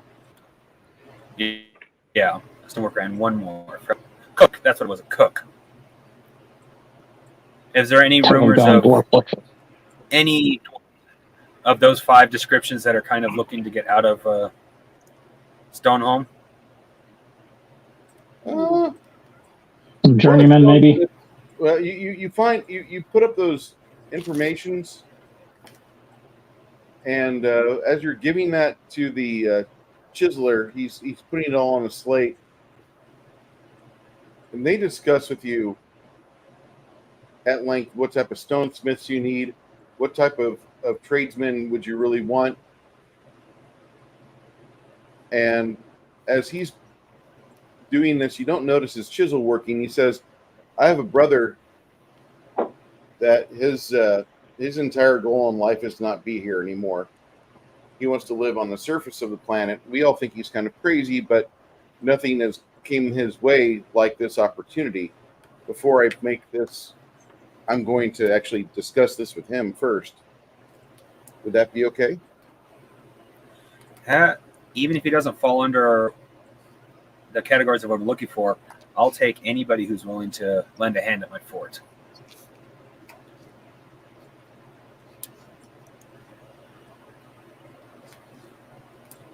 Somewhere in the main beta test, on the alpha test, is the contract I put in there a while ago that says what exactly I'm planning on doing. Which it's kind of an open-ended contract because I don't know exactly what's going to happen in the future. But I did write in the clause that if the dwarves feel like it, they can just walk away.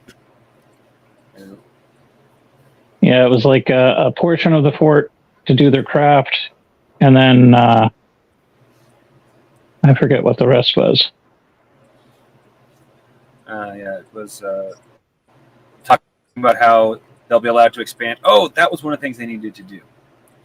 Either, well, it'd probably be too small for to have their own dwarven priest there with us, but at least get a little sacred statue that the dwarves can pray to.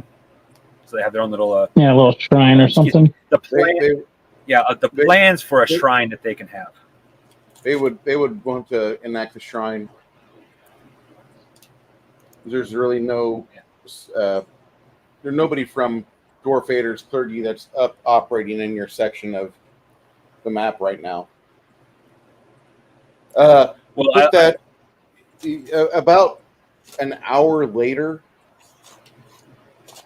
you guys are going to be at the table, which same table as always. Anyway, you'll be eating at the table, and that's when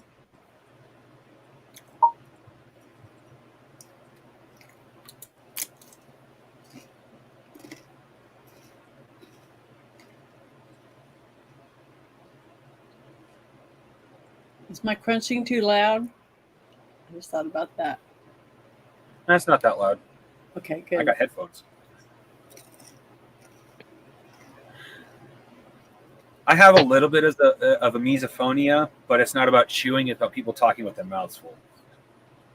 Oh, I'll try not to do that. I get a little self-conscious when I'm munching away on pretzels or something, and it's crunching really loud in my head, but I can't tell if the mic is picking it up. If a quartet of dwarves approaches as you are eating some bits of, you have deep-fried Rockholm lizard tail. You have fried axebeak legs. This must be the Fridays in Stoneholm because the friars are working. Mm-hmm. They don't have exactly catfish fries, but you're having everything else which is available to be fried is fried. And as you're eating this dangerous cardiac food, you notice that Roberto and Tomas are just enjoying themselves, picking away at the bits of turkey leg they were given, and there's more tendon on. There's almost more tendon than meat on this. This thing's huge, so I should, in theory, be filled up by the time I'm done with this, right? So they're both complaining about that, but that's their discussion. The dwarves come up, and they politely ask if they can sit with you and talk with you about things. We understand that you're looking for people that are interested in traveling. Is this correct? Yes, I am. When would the guy that appears to be the obvious dwarven wizard? Mm-hmm. He says, "I need to know pay. I need to know what pay would be like, well, if that's possible." Well, at first, pay will be based off of what you can get for work outside of my fort. I'm not in a position to immediately start paying you wealthy amounts of money. However, this also turns into the contract I have put out. Start getting a real revenue, you will actually earn a real pay, which will be properly negotiated based on how much the fort gets. Plus, you'll be allowed to keep 50% of any commissions you do after that point. In fact, I encourage it.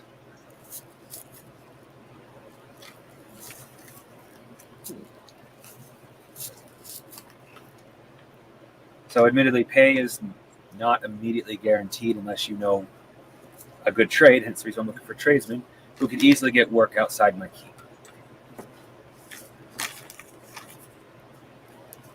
Okay. At this point, I can afford to feed you. That's definitely not the issue. It's anything more than that. But that's part of the reason why I need the help, is so I can actually start getting a real revenue.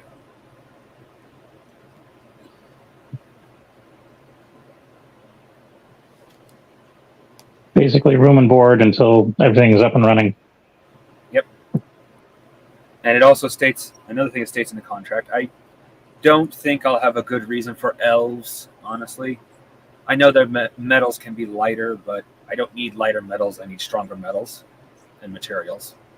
And I have a potential deal with a storm giant, so there might be a possibility of a giant living there at some point to facilitate trade. But in both cases, you are not allowed to, you do not have to like, just no open fighting, and you are allowed to drink them under the table anytime you want.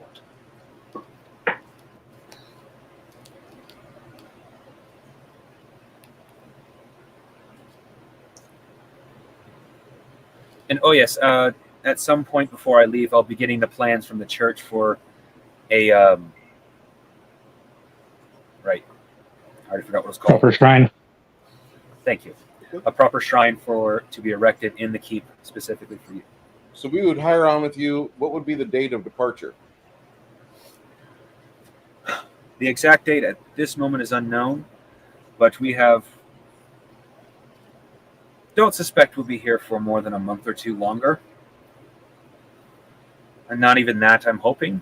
But as we still have unfinished business with the Crips and and some of your leaders, as we're trying to figure out what exactly is going on with the mind flares, Deep and Cut, and all the other shit that has happened recently, we agreed to not immediately depart until after we've helped figure that out.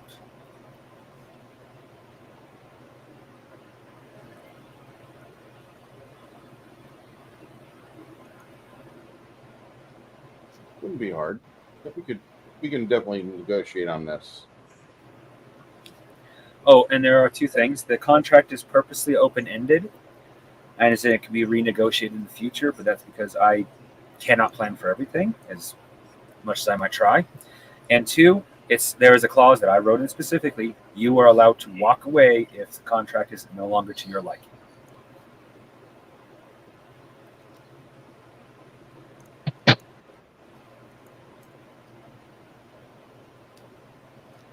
Okay.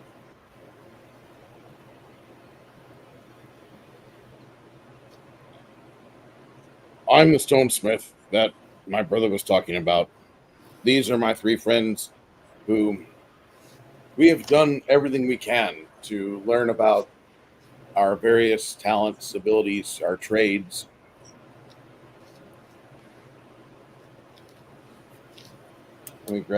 I need to get a dwarven name generator set up, and I will give you names. Adam, will you put the names in Discord so I can just copy and paste them straight to my fort? That'll work. Oh. There we go.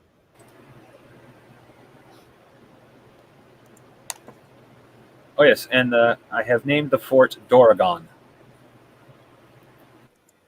So that's the name of the fort?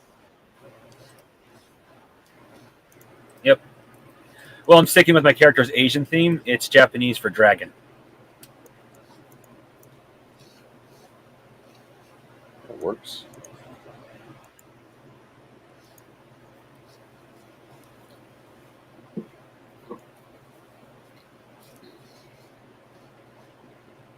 All right. In the alpha test, I'll be dropping the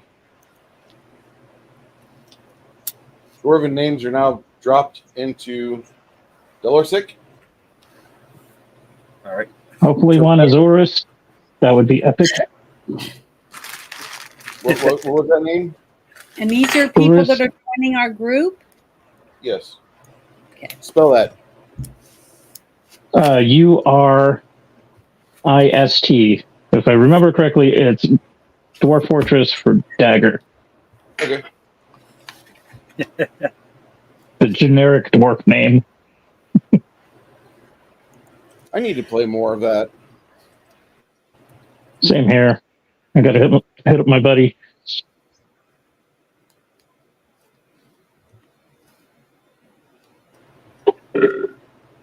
He's got old school Dwarf Fortress on his PC. Have yet to play Steam. And I think Tarn just did an update a couple of days ago for not finished with, but he's currently upgrading adventure mode. Yeah, I need to play more of that. That's such a good game. Kai, if Kai's in the chat right now, Kai's like shaking his fist. It is such a good game. Such a good game. Losing is fun. So did you change the name? Yeah, I did. Everything's in It looked alpha like test. it looked like you did, but I wanted to make sure. Say again? Oh, I said it looked like you changed it, but I wanted to make sure. So I Yeah. did copy and paste, and then come to find out, oh, now I've changed it. Oh, shit. There we go. I even got their various talents there off the Nice. side. Oh, they're really heavy on the Dwarven Wizard stuff. That's cool. All right.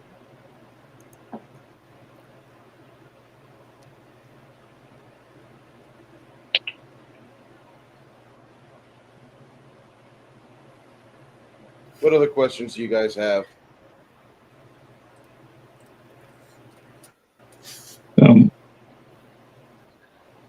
Okay. As There we go. All right. The Dwarf Fortress Wiki link is in the private chat for names or some basic names. Now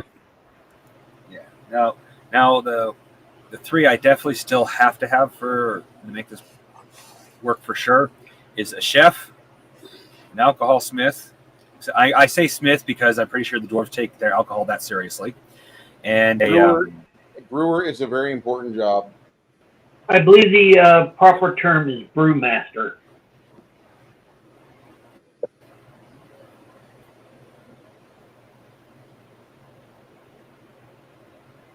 But, yeah, depends on how. I've done a little bit of brewing, but I haven't delved that deep. You brewed? Yeah, I've brewed a little bit. Okay. Yep. I definitely prefer 5-gallon batches where I could keep a better eye on it. I've yet to go solo. I've done some assistance on beer and basically fruit juice wine. I've made mead.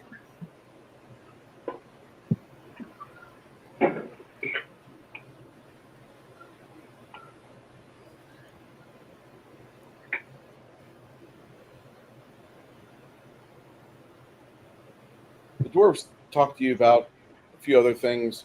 They discussed with you just the quest, the in general sort of information, which most people would want to know. And once they get through all of that, once everything's discussed, they help you finish the rest of your meal as you guys are feeling fuller. Mm-hmm. The turkey legs, for those of you, or the axe beak legs, are absolutely huge. But an axe beak is basically like an ostrich that stands about 5 feet high with this huge beak on it. And it's kind of obscene, the level of, that's a huge beak. Like there are people that might think like God had a problem whenever he made these things. They're I think of the Monster Manual first edition.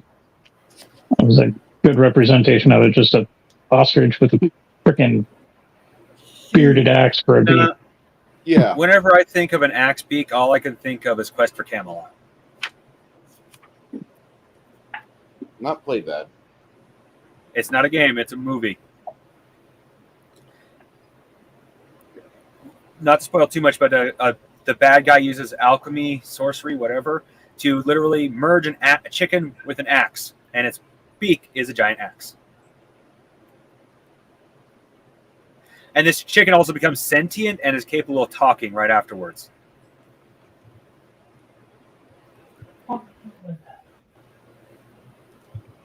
It is a movie much like Cutthroat Island that's kind of a hidden gem, but it also would be loved today because the main female character is uber strong. But with that said, unlike today, so are the males.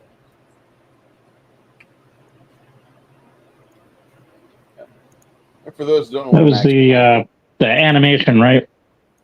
Yeah, with the two-headed dragon that each head hates each other. Yeah. It's a late 90s film. I vaguely remember it. My brother used to watch I it a grew up lot. with that movie. You know, the movies you guys have selected for us have been pretty good here lately. Appreciate that, guys. Well, honestly, right now I'm thinking of that scene in Demolition Man, where they're in the sewer, he's eating that burger, and Huxley's like, "Yeah, just don't ask where the meat comes from. What's that supposed to mean? Look around. Do you see any cows?"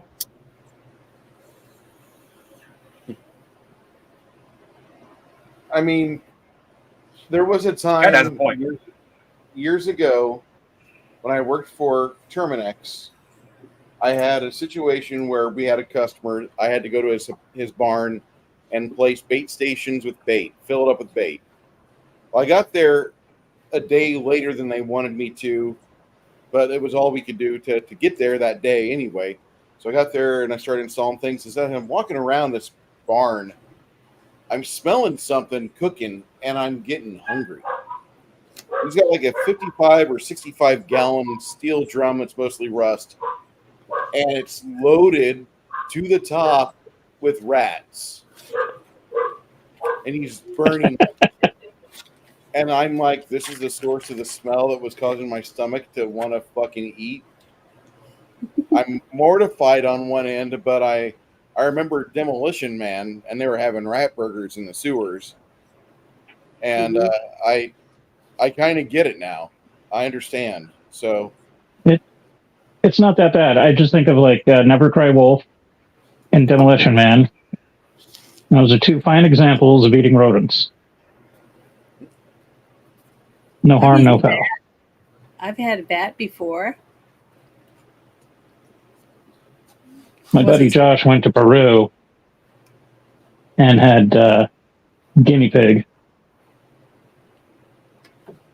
And that's basically the to make it worth it. similar thing. Does it taste like rabbit? I wonder. I don't know. I don't think he's ever had rabbit. Oh, Don't eat the rabbits up here. rabbits are kind of Oh, no. We rabbits got infested rabbits. Desert hare. I thought squirrel and rabbit tasted a lot alike to me. At least in the They state do. of Washington. At least gray squirrels and rabbits. Mm-hmm.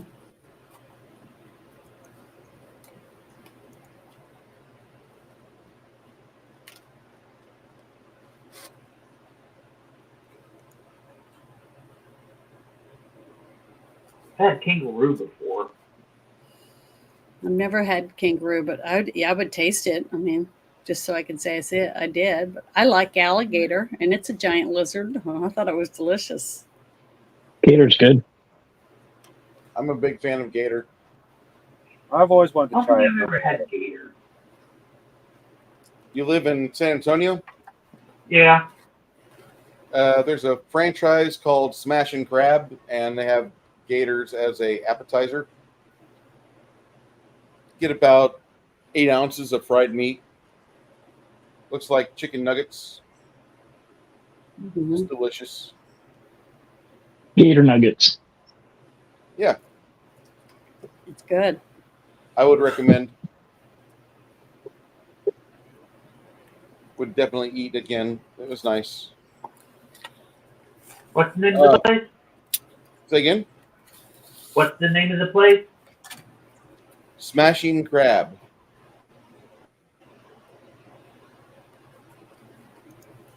And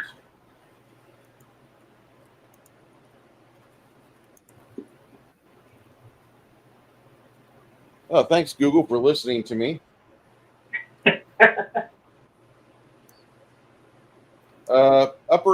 The western side of town and the north side of town is where you have 4 various locations for 3 locations for Smash and Crab. One by Chavano Park. Oh, there's 4. One by 1604 281, one by 10, then one off of 16, what I've been to, and then one way over by 151, where 151 dead ends into Alamo Ranch. There's one over there. Then there's also a Mambo Seafood in Lackland, and that popped up because it's sponsored. I wouldn't go there. They have a 3.8 rating. That is not a good rating. Not for San Antonio. You should close soon. Sorry, did I say that out loud? I'm sorry. The dwarves help you eat. They discuss some various things. They show you some small capabilities they've got. They seem like they're a little lower level than compared to you, but the fact they're willing to try and do all the right things for whoever is paying them, that's nice. Yeah. And they don't seem to be having any issues with the idea of leaving. In fact, all of them seem very excited about it. We've been playing this boring game of Dwarven Fortress for generations here. There's no challenge left. Which is a lie, because they've not gone down in the catacombs beneath the city.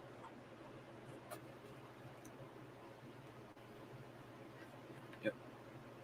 Which is where we're heading to when we finally finish our rest. Do you want us to work with you tomorrow? Do you want us to go with you tomorrow on this, or do you want us to be primary point?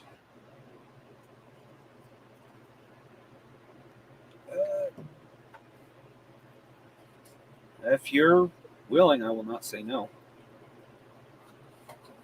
Down there was looking pretty messy. We'd be willing. We can't guarantee safety. No, that is There are true. risks. But if you're willing to come along, we won't say no. And once we divide up the loot and sell what doesn't get kept, you will get paid a percentage.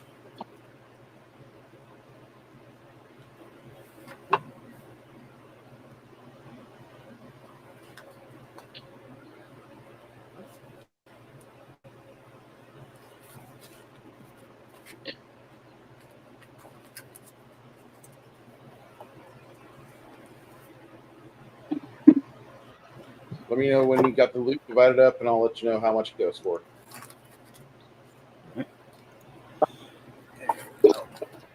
Okay.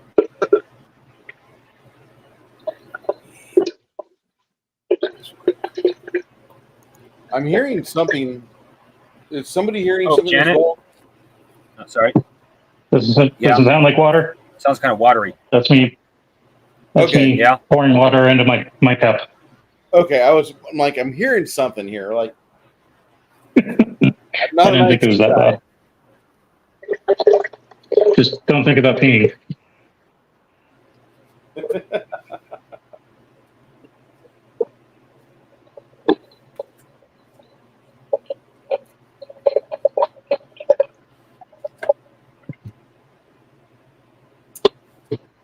So these dwarves seem pretty amicable. They talk a lot about the history of this area, but they're only about 110 years old. That's their average age, the 4 of them. Yeah. That's not their combined age. Their average age is 110. So they have a lot of time they can talk to you about down here and various things that's happened over the years.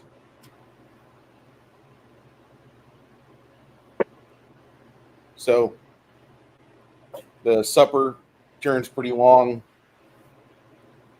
You guys get into discussion of various brews and beers, and that's when other dwarves join your table. Some of you quietly slip out and go off to your bedroom. About a half hour later, people are like, "Hey, where did this person go?"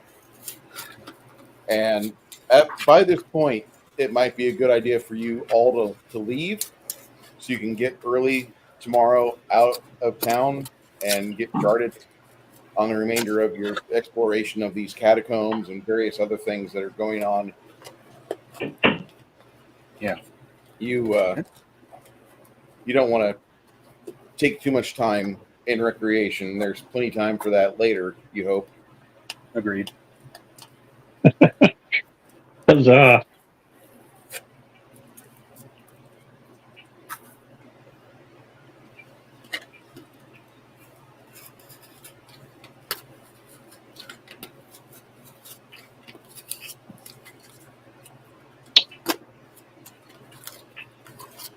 Once the morning stops, or once the morning pretty much gets to the point where you hear the chiming of anvils signifying the day has started,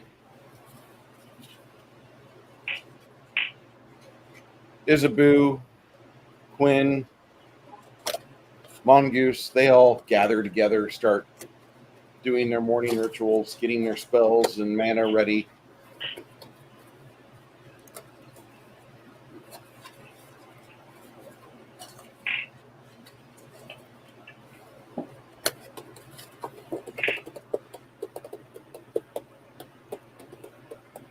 Since I don't have any magic, I guess I'll just pose in the mirror.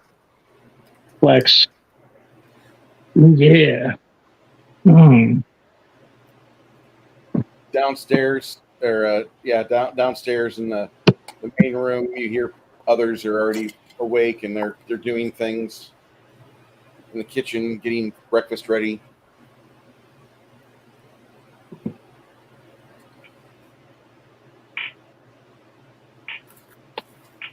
Once their morning ritual, it takes about a full hour for the morning rituals to finish. But the three of them gathered with the rest of you, Tomas and Roberto, making an extendedly large breakfast because they found some bacon that made its way down here. Hot damn.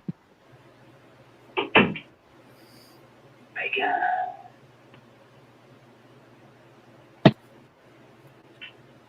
I love you guys.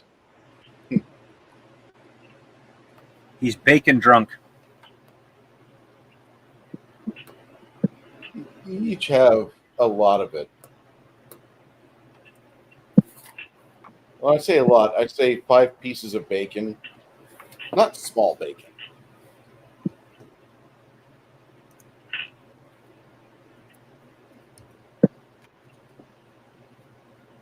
But you all gather around the kitchen area.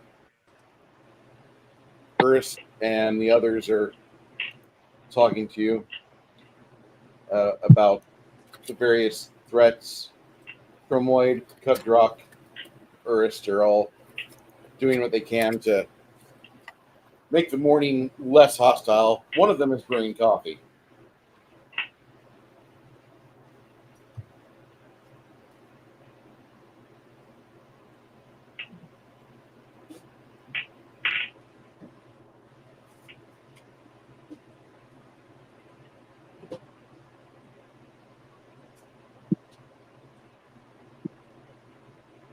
I would prefer if all bacon was made equal, but not every bacon can be chop house bacon. I've never even seen that brand. I love the product placement. You're right.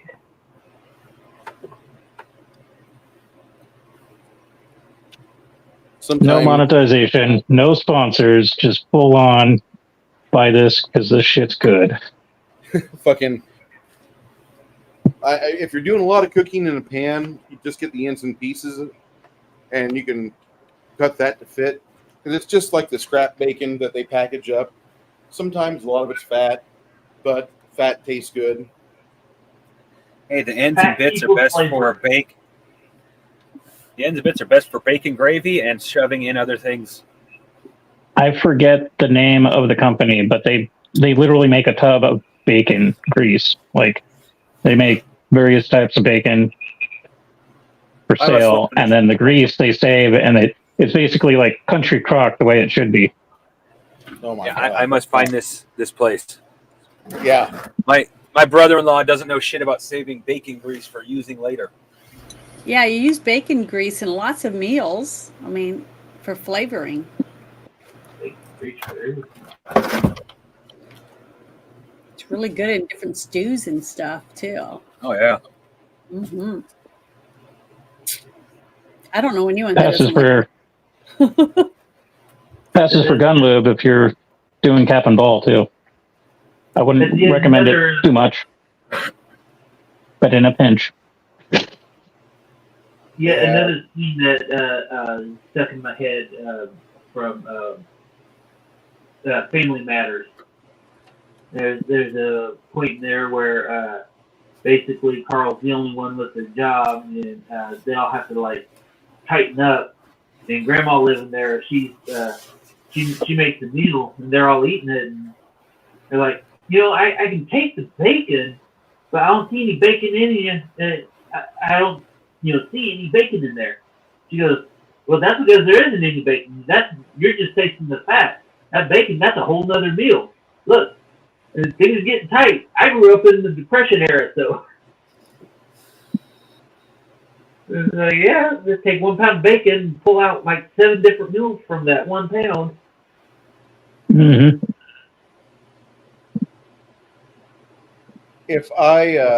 if you watch my channel and you don't get fatter, I somehow feel offended.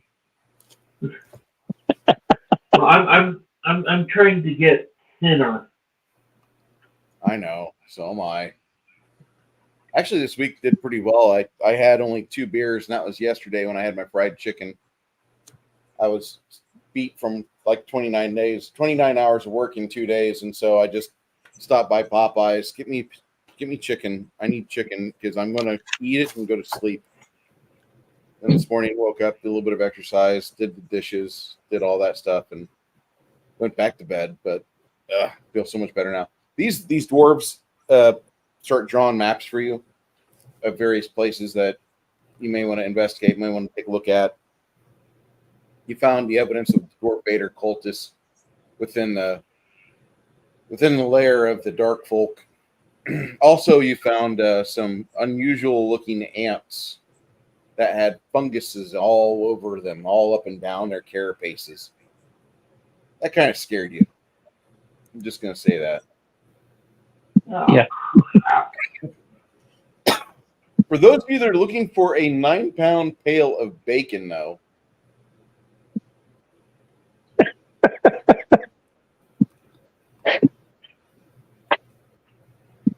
It's now on everybody's bucket list that likes bacon.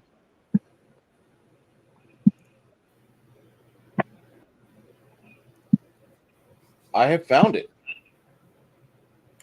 It cost you $55 plus shipping, handling, etc. But bacon up grease, 9-pound pail. What was that movie with Demi Moore? Indecent Proposal? Yes. Substitute the fucking Vaseline with bacon grease.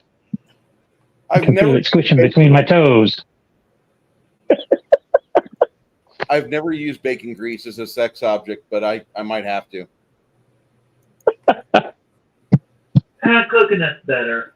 Coconut oil is awesome. Coconut oil's better. It's like being at the beach.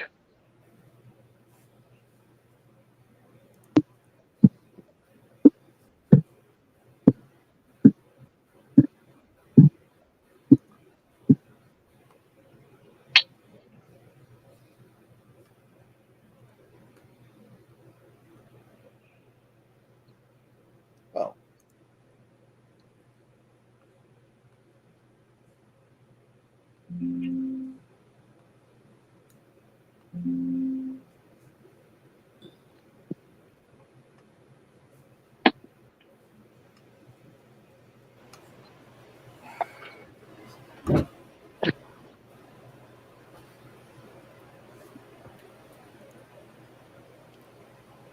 When do you want to leave?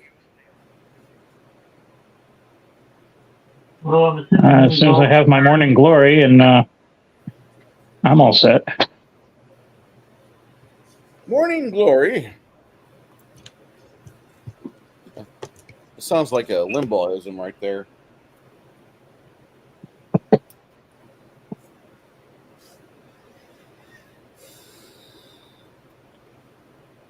I was just gonna say after everyone's eaten their 9 pounds of bacon fat and drink their gallon of coffee, let's keep going.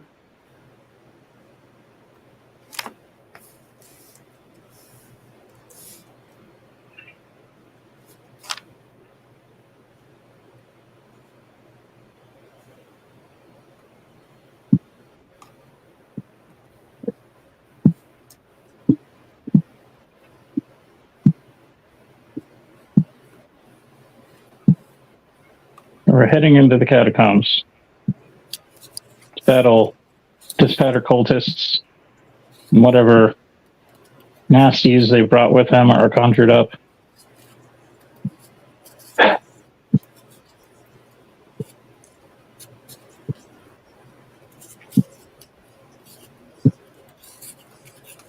leave from Stoneholm, head on into the little mapping area of the catacombs. And catacombs is interesting because you've got some areas that are large and cavernous.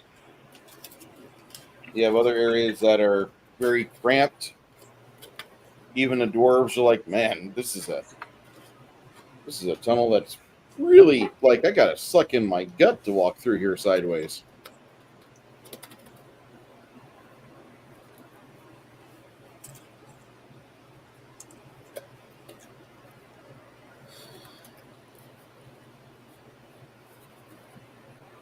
Maximizing space, I guess. Get into one of the caverns on your way into where you're headed to the lair.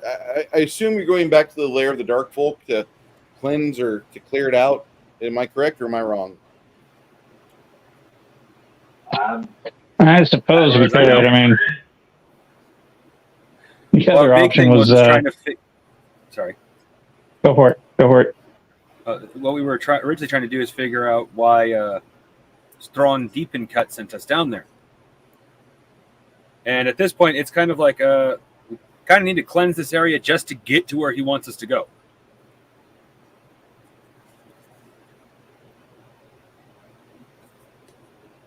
Okay. On your way into it, there's this large cavern that you have to head into. And while you're moving around, you all hear it first and you stop.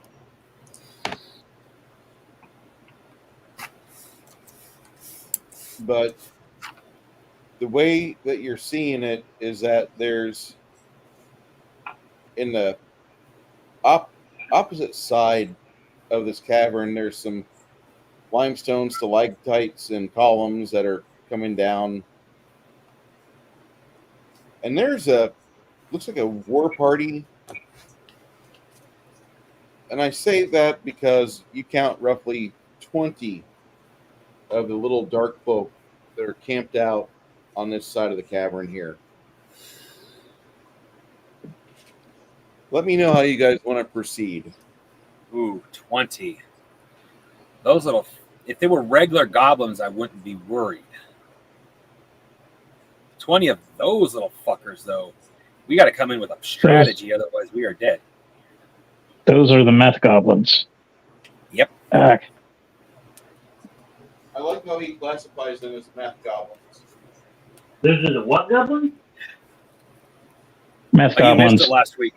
These things are at least 5 times, maybe even 10 times tougher than a regular goblin.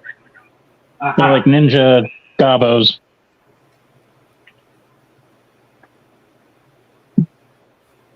Sneaky little bastards. I picked up these 3 modules to use our game for our game, and I was mostly running it as it was written. But as time has gone on, I realized like a lot of the combat encounters are more struggles for the dungeon master than the players, because the dungeon master can throw an adequate challenge at players in PF or whatever game system he wants, and the players can either deal with it or they fail, or maybe they have an alternate solution to it. But the way that this set of series modules is written up, like a lot of the monsters are hit point sponges, and I, as a DM, just don't like that. I really don't. Yeah. I know that sounds weird from a guy that has racks and racks of fucking miniatures ready to go on the battle mat, but I Got all this potential to use, and you can't use it because the handful of whatever we're fighting is still up. Meanwhile, we're at half hit points or what. I just don't. I don't like the way every fucking combat in this campaign module series, this little 3 series, is just like, and if your players survive the 15th round, they have a chance where they've been victorious, but they have to go through 15 rounds of action, and it's like, that's way too much struggle to kill a goddamn advanced goblin. I don't give a shit what you are. Like, there's a level of like there's being a dick, and then there's like I needlessly torture the people that pick this up and use it verbatim, and that's where the category is. How to beat a dead horse.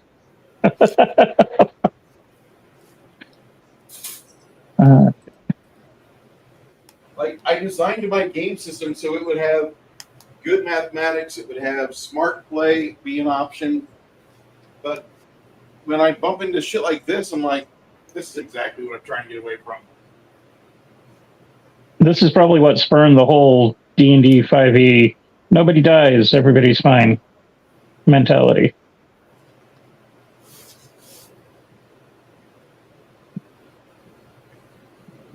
Probably. Does the Dwarven Wizard have the ability to cast Sleep? Okay, is there a path around them where we can like avoid them altogether?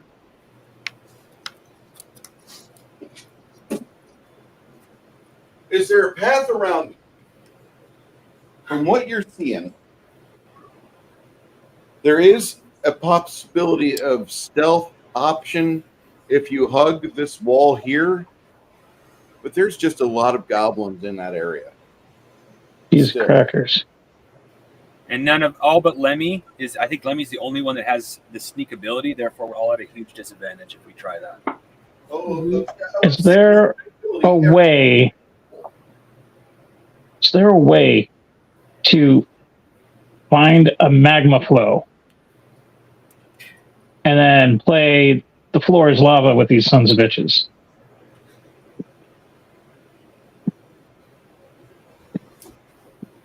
I can't make that. I can't make fire or lava. So I don't know how to do that. That would be more of a magician or arcane trick, Janet. Yeah, I know. That's what I'm saying. But it's a great idea. It's just that I don't have the capability. Kill them with fire. Burn them at the stake. And Do you have any? the only reason you guys know about these guys is that they're cooking, and you see them gathered around 2 sets of large campfires, which the ceiling is obscured in smoke, I might add. But you've been smelling this for the past 500 feet as you guys came up a sloping set of walls and floors. And once you got to that point where you could see what the fuck is going on, then you smell the cooking of flesh.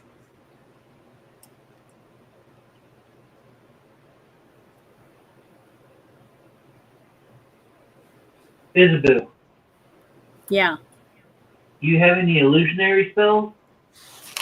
She's a worshiper of a cleric that does paladinly virtue. And so if this was a worthwhile fight, like as it is right now, Mir probably doesn't suggest wholesale wanton slaughter unless there was like a need for like the obliteration of these dark folk. Well, I'm not trying to fight them. I'm trying to find a way to get around because, 20 of these little snot goblins is a serious problem. Then yeah, getting around them is preferred to fighting through them. So my thought was have create an illusion to draw their attention to the north side while we hug the wall to the south side and kind of try to sneak around them. No, I don't have Doesn't anything. Quinn like have that ability? I have like Shield of Faith, where I can like put a protective shield around you, but I can't make them think you're something else. At least I don't have that Quinn- power yet. Quinn says something. He's like, I could cause a distraction.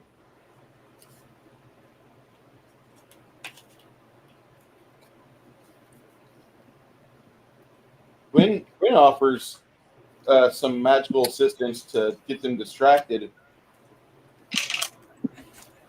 That's probably our best option.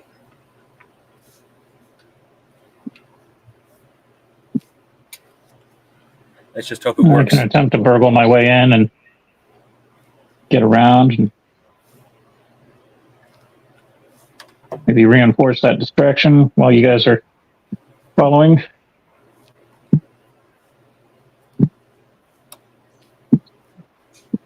It's like if there's 20 plus of those little buggers, our best bet is to avoid them. Like hands down. That's what I'm trying to do. Then that's what I suggest we do. We create that distraction to the north side, to the north end. Because if we stick to the south end, we sneak through. We might be able to do it, but if we have a distraction at the north side, that would help our chances of sneaking through. And admittedly, my first consideration was try to put them all to sleep with me and the Dwarven Wizard. But if we have the ability to sneak, I think that's definitely the better option.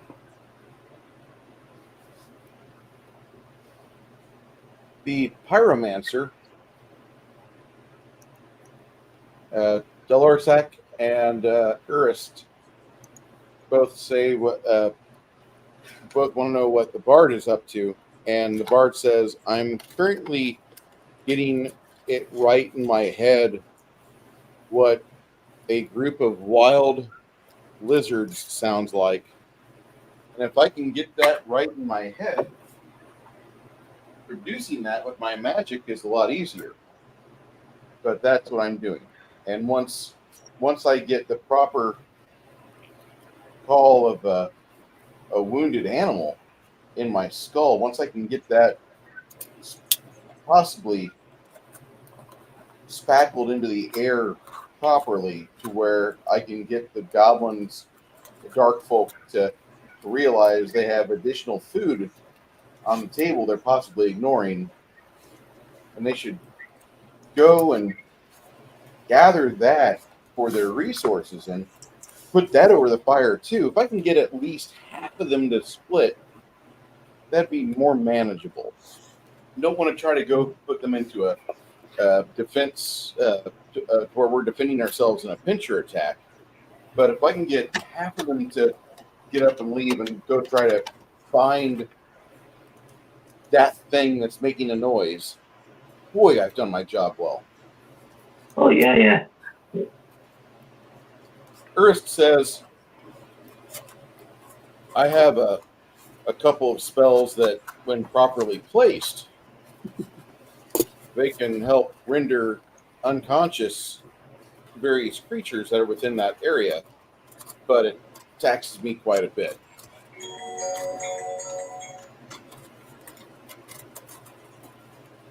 I have a question real quick. I have knowledge, nature, and survival. Would either of those help in creating a sound of, what do you say, a herd of lizards or whatever, large group of lizards? Yeah. The Go ahead and and roll your survival check. This percentile. Add your percentage that you have listed on your sheet, what your die roll is. It's survival. Okay. I did not realize I was out of peanut butter.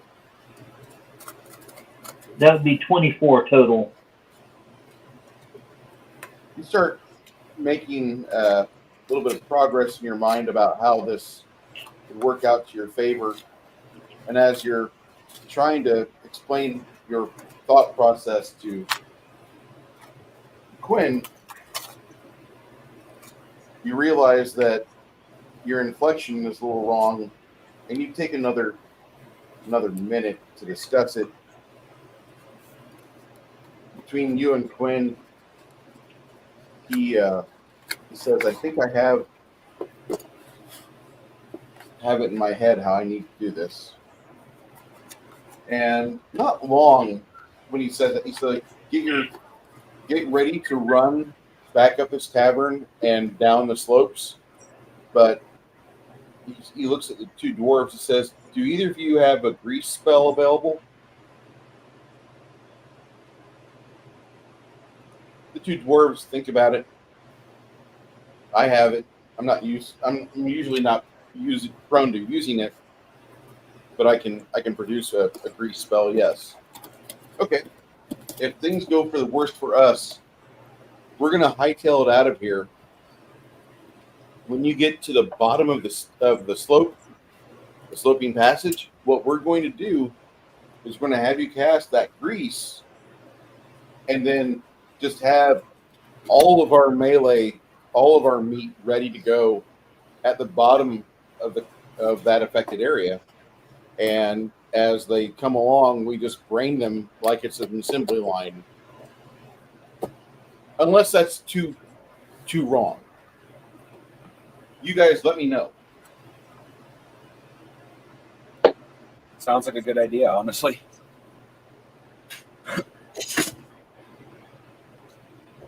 I just imagine that episode of Kids in the Hall with the sausages.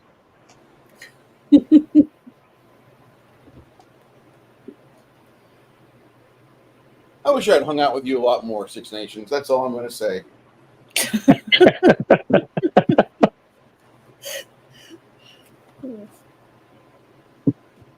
Janet could be the chicken lady. Yeah, I would. I would be the chicken lady. Is that the lady whose husband was dying and the doctor came over? And as the doctor's looking at the husband, "It's going to be some time for me to help out your husband today, Mrs. Crawford." And there's a rooster in the yard, and it's making noise because that's what they do. "Is that a rooster? You have a hen house?" "Well, yes, I do. Tell me my husband's going to be okay." "Oh, he might be okay today, yes. Man, it was quite a trek to come from town to your country home. A little chicken would be nice." "Oh, let me go and get that prepared for you." "Oh, that'd be so wonderful. I'll go sit at the table while I wait in anticipation." And then fucking Death crawls through the bedroom window, looking at Mr. Crawford lying on his deathbed, and Death pulls out his long box and he puts the two parts of his scythe together and he's screwing it together like it's a pool cue. Yeah. Just high fucking comedy. We don't have things like that anymore. Well, we do, but nobody's seen hundreds of beavers yet. Okay. Good times. So Quinn goes and he makes a couple of distracting spells.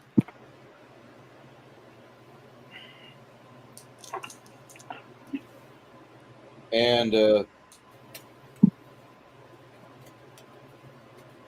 he makes sounds to where it sounds like there's an injured Rockholm lizard or animal crawling about in the caverns.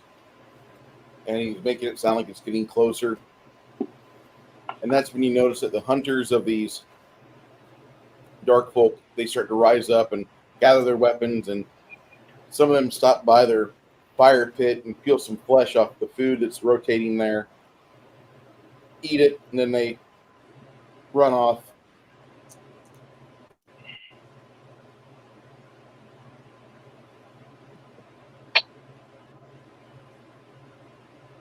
As those dark folk run into the darkness away from the campfire, your two wizard friends wait for them in the darkness behind some stalagmites and ambush them with various spells.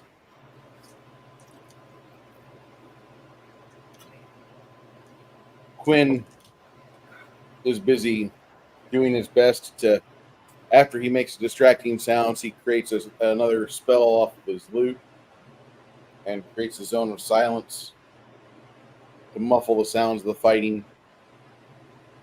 He does a really good job.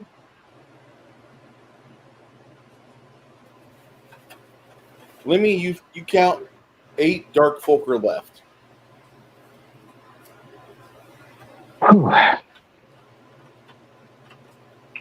All right.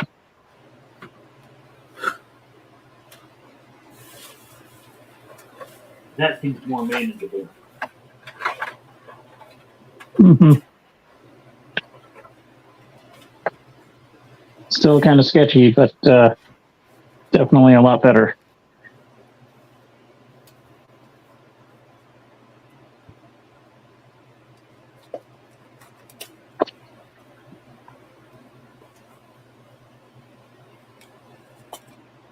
All right, so are we sneaking by him, or What do you guys want to do? Yeah. I'm going to attempt to sneak using my stealth. So that's a decent skill. Well, don't we have to come back this way later?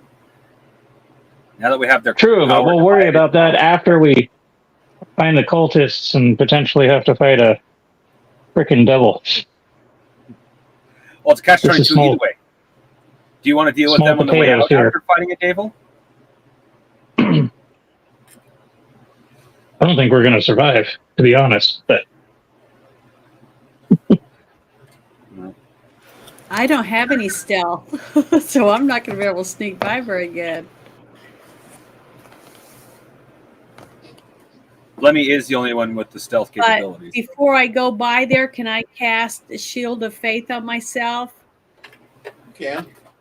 Okay, and what is that? 2 mana? I'm trying to look real quick. That should be 4 altogether. 4? Okay. Let me write that down real quick.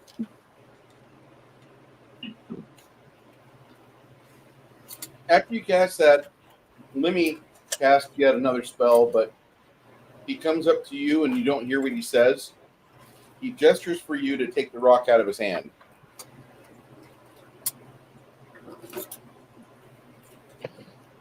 Quinn made a magic rock.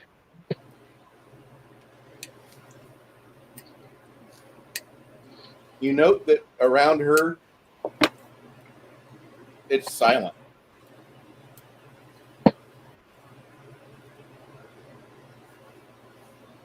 Portable silence. You put it on a rock. You gave it to her. Hot dog.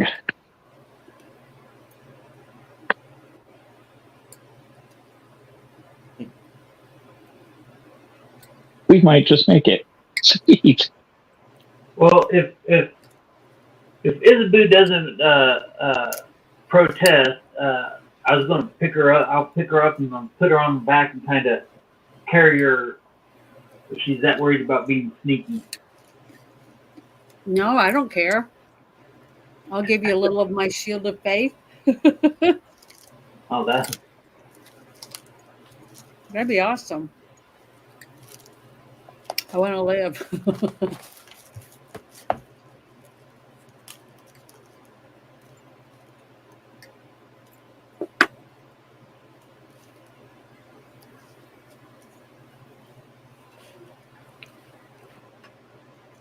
So So do I need to? When you go over to her, when you talk to her, you don't hear anything coming out of your mouth. And eventually, like, you kind of get irritated because you walk away from her, you can hear yourself. You get close to her, she's not allowing any sound around her. Oh, that's fine. I just go up and pick her up and put her arms around my neck and start to carry her. This is kind of what it looks like. Oh, not a gentleman and an officer? Darn.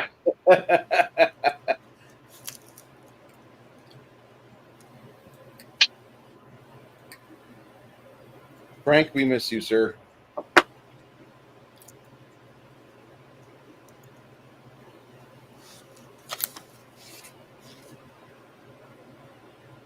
So, Man was a prolific artist. one of the best.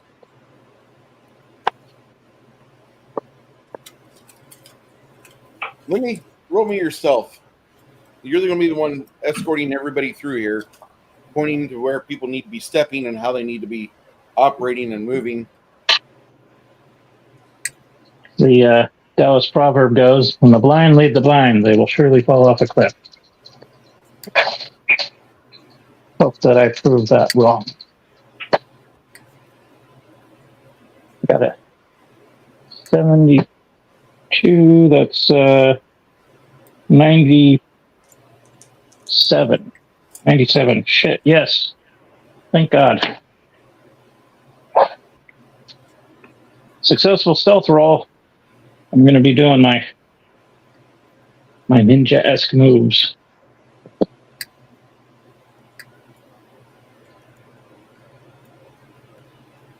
And my magical sword +1 that goes off with goblins near, right? Mm-hmm. I'm going to kind of slowly pull it out of the sheath every once in a while so you can see the blue glow. If it's too dark for you guys to notice me, I'll be doing my impersonation of cat eyes on the back of the helmet type of thing.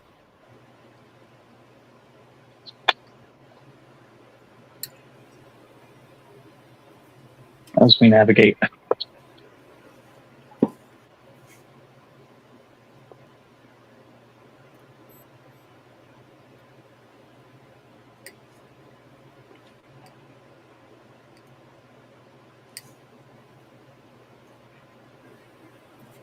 Your navigation skills are fairly cohesive between you and the dwarves. You lead your party through a section of the cavern unattended to by the dark folk.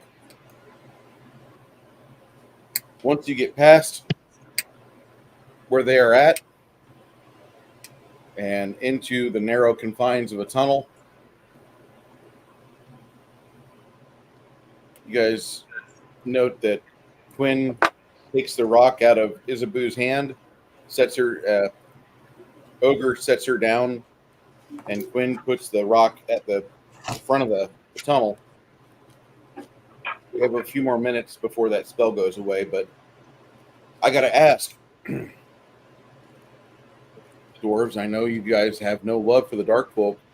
This is a fairly well-defended location.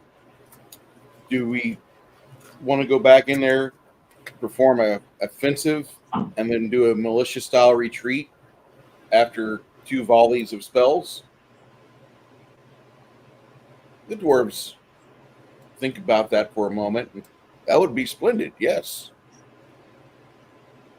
If you would be open to it, because getting rid of 10 extra dark folk, that would be a fantastic contribution to our society down here before we leave, of course, permanently for the land of sunshine and honey. Notice that the dwarves, a lot of the dwarves Go ahead. call the above ground land that. The land of sunshine and honey. They don't have bees down here. They ain't wrong.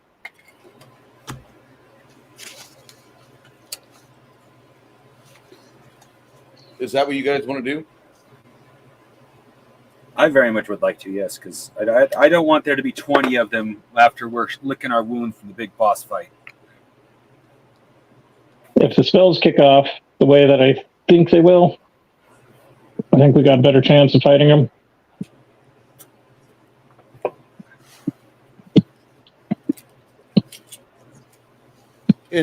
In hopefulness, yes.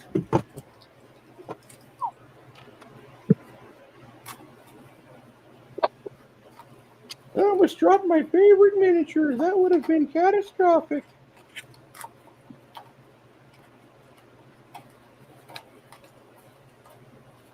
Six Nations. Did you ever play the first Fallout from '96? I played very little of it. I watched my friend play it a lot, but I personally didn't play too much of it. That was back before I had a computer. There was an encounter on it I thought was really good. No, it was Fallout 2. And you meet this guy, and he says, I've got problems. I've got ghouls or mutants or something ransacking part of my operation here. If you help me and get rid of them, I will give you my whole life's treasure. And so you agree to help him out. Sure. And after you get done slaughtering like over 400 hit points worth of goblins and other things, ghouls, excuse me, the undead which won't lie down and fall out. You kill off all these fucking things, and once you do, he says, "Oh, you have saved my entire state. I'll give you my lifelong amassing of my greatest treasure," and he gives you like 200,000 or 400,000 bottle caps. But those would have been good in the first game when bottle caps was currency. Now the world has moved on. We've gone back to coins, and the bottle caps are useless. That sounds so familiar. What was that dude's name? Brian Fargo? Oh, that was the guy that created the game. My bad. Oh, no. The actual guy. He was out there in, what was it, Broken Hills? Yes. That sounds very familiar.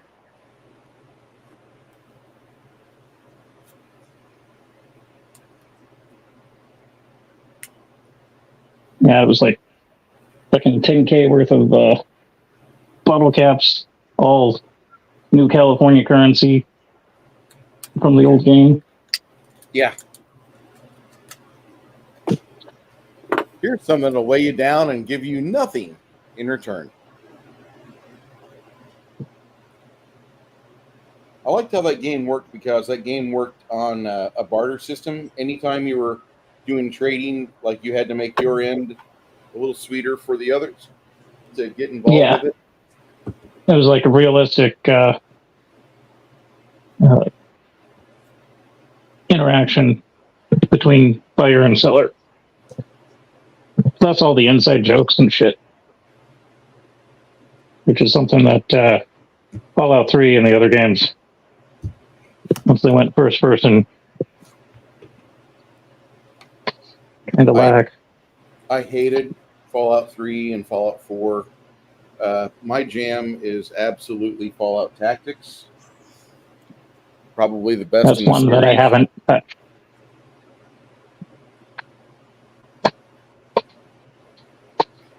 It's got R. Lee Ermey as a main cast member in that game. Oh, that's crazy. No, he plays part that of alone would be worth it. That would totally be worth it. It's very much worth it having him as an AI that is from the old America, the America before the bombs fell, because all the things that have happened in the world since then causes his bigotry to come out. So, like, if you're not into mutants, if you don't like having all the ghouls around, like, his general is your guy, and you want him to survive. there's endings for both ways, but just the amount of script writing that's at a professional level, that game is so fucking good. Masterclass. Okay, here's how your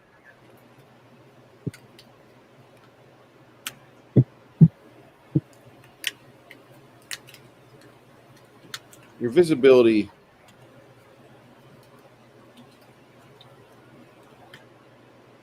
set up. So like you can't really see out of the main cavern area, but you can take up positions however you want. You guys decide. The two dwarven wizard arcane types, they want to set up shop like right here. Their cleric wants to be behind them like that. And how do you guys want to be set up?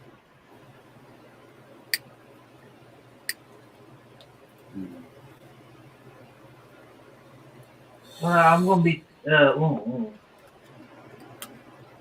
it's gonna be to the front, but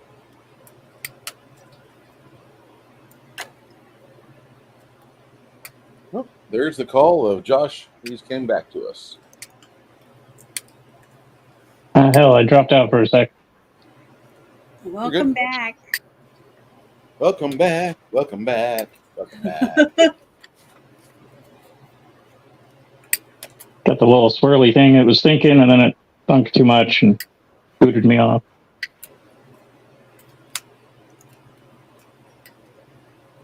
Hello, Mr. okay. Johnson.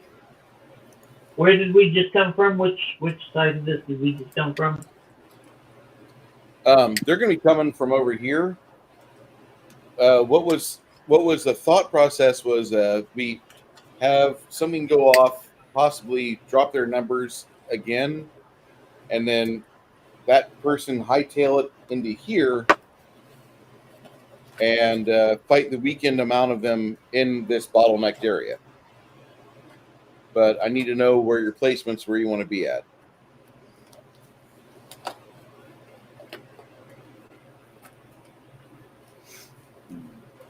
All right. Okay. Is that up or down in front of us? This is going up. Okay.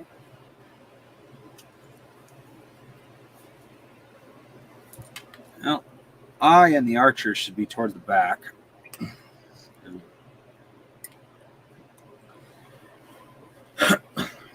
Yeah, the archers can prepare ahead of time and they can have a readied shot. But once that goes off, then they're subject to initiative like everyone else, but they can get their bows ready. Let's see here. Now the entrance there, is that like one person wide or one dwarf wide, or is that like at least two? Looks like two. It's like 3 people wide over here, then it goes down to 2 for the most part. All right. So if we got some heavy hitters, who do we left have and that right. does well with sneak attack? Well, if I get the drop on them, I can do a sneak attack. Okay. Well, you this should is- get in that little. You should get in that little crevice there in that corner. Because if they come run down the stairs.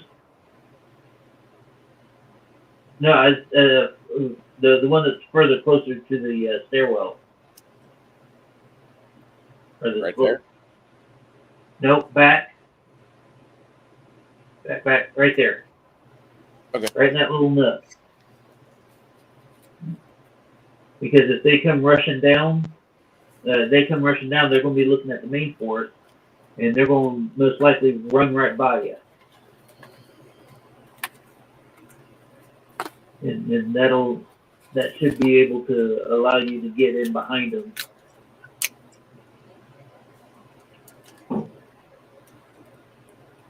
They also have magical darkness. And I'm going to be up at the front, visibly seen. So once they start coming down, whatever the area of effect is, it's going to be like kind of a clusterfuck.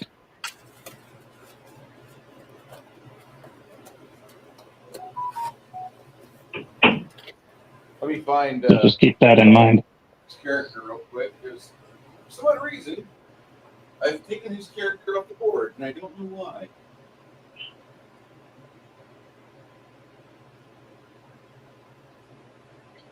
It's kind of hard to tell which one is me. Another thief, if I can't find his.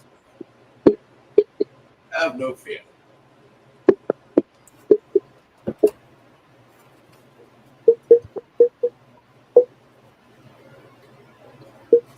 Huzzah! Have no fear. Leveled up, Lemmy is here. Yes.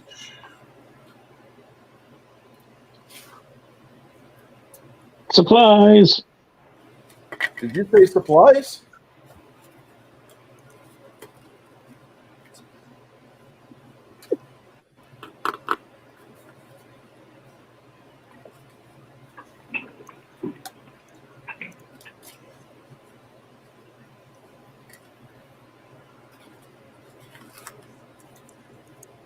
Shit, I forgot to buy a whole mess of D4s. We could have tossed them out into the open there.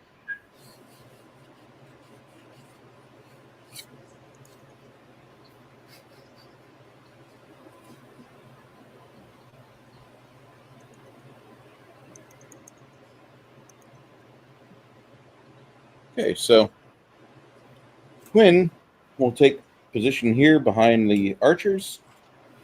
Mongoose, where do you want to be located?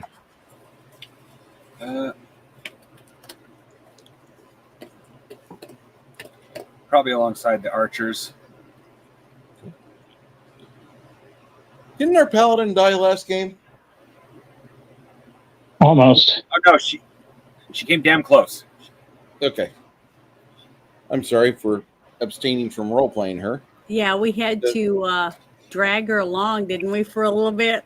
Yeah. We tried to heal her because she was so bad off. Her ankle's all fucked up. Yeah. She got Hillary ankles right now. Cankles. That would be great, though, if Hillary became Kamala Harris's Veep, because it would be cackles and cankles. Not for long, because you know that Hillary is not going to play second fiddle. So that'd be dumb on Camilla's part, honestly, if you think about it. Let the left eat themselves. That's all I got to say. They will.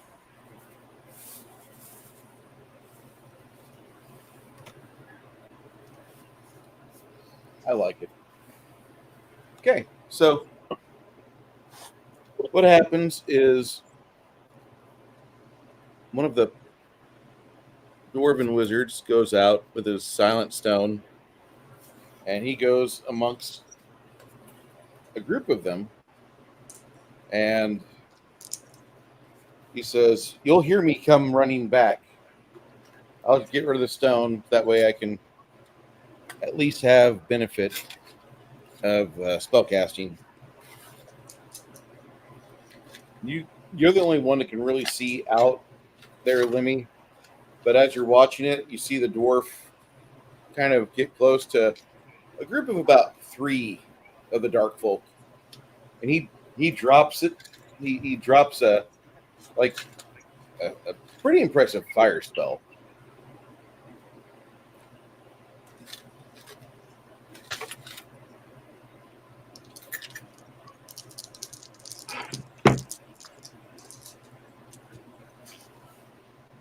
He lets go of a spell, dumping it right on top of a group of 3, which absolutely shocks the bejesus.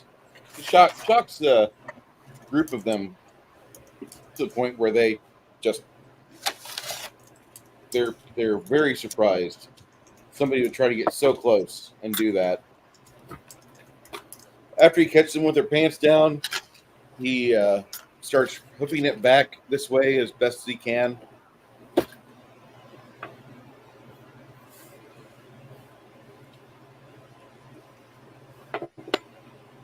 He runs to here, and it's about this time where they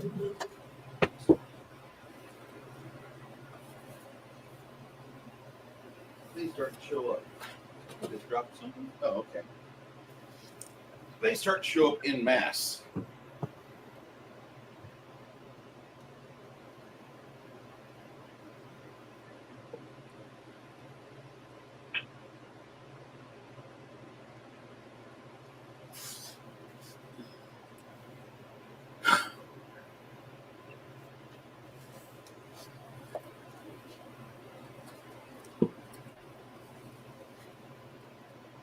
As the first of them gets to the start of the slope, starts making his way down.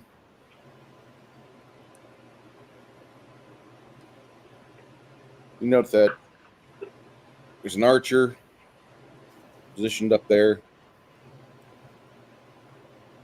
And that's when your companion dwarf, he unleashes his grease spell.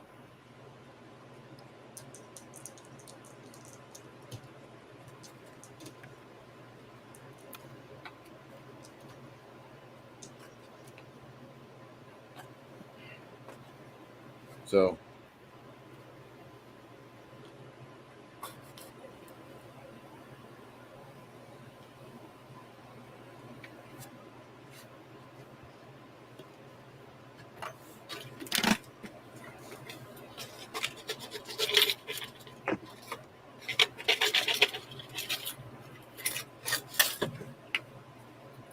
and it looks like 5 of the affected, some of them with fresh burn marks from the same dwarf, I might add.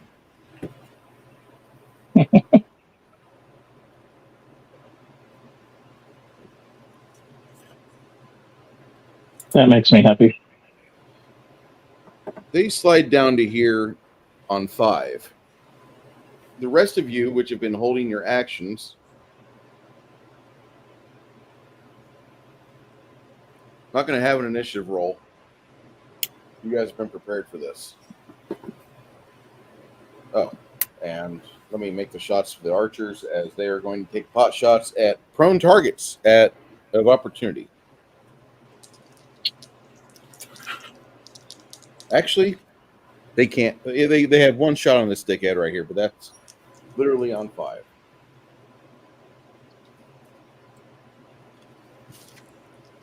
Anybody have an initiative that's at range? If anybody has a ranged weapon they want to use on 1 because of preparation, you may.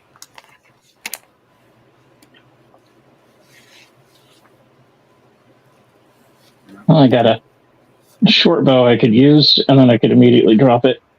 Yep.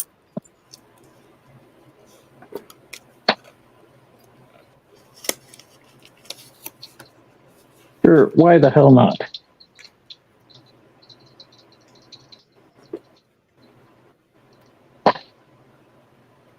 Janet, Yeah. roll me a D8. Okay. This is for your companion for his damage.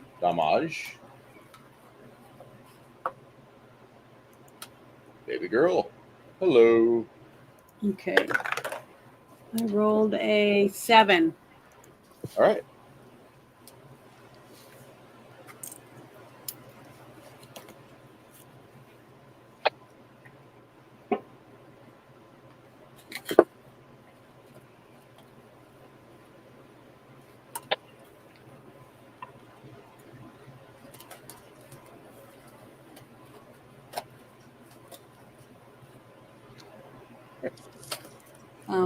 So have we already set up our what is it called when you're in order? Yeah, you don't have a surprise of the initiative die. You basically know what you're going to do, and I'm not making you pay for preparation. You've been holding action Okay, for the 'cause- past 30 seconds. So okay, I've already did earlier. I did the Shield of Faith, and Mhm. this time I'd like to do Divine Favor. I think that's Okay. yeah.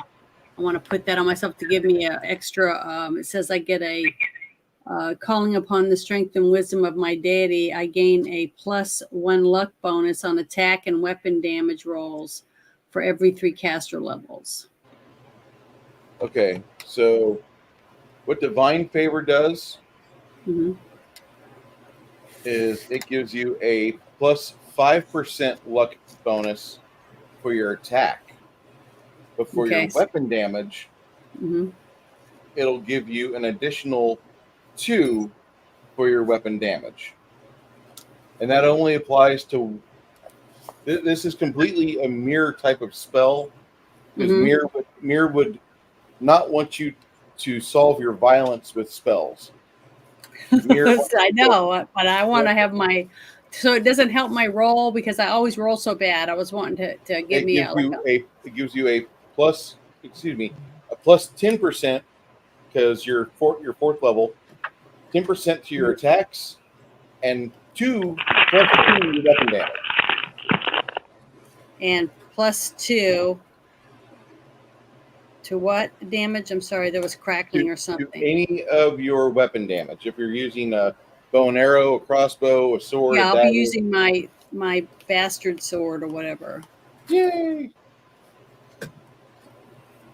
Okay, I'm writing it down so I'll remember because I always forget that Sorry. too.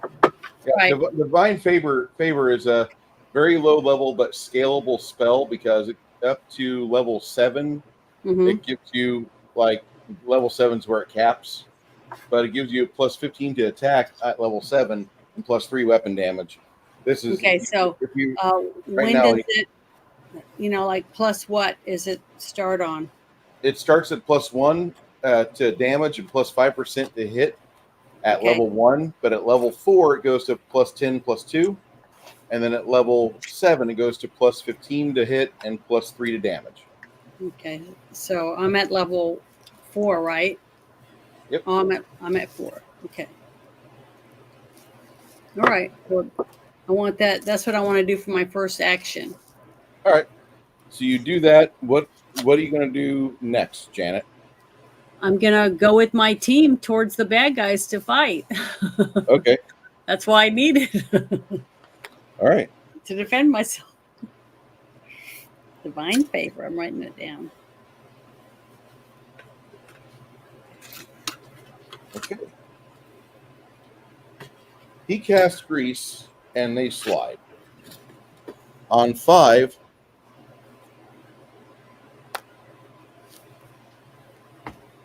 the goblins try to follow up their buddies. And these guys are slipping and sliding all over themselves. They have magical Crisco all over their corpses, all over their bodies. One of them even has an arrow sticking out of his chest. Some of them have like burn damage because this asshole right here. On 5, I might add, he also will retreat back to the caster's line, as I call it. Perfect.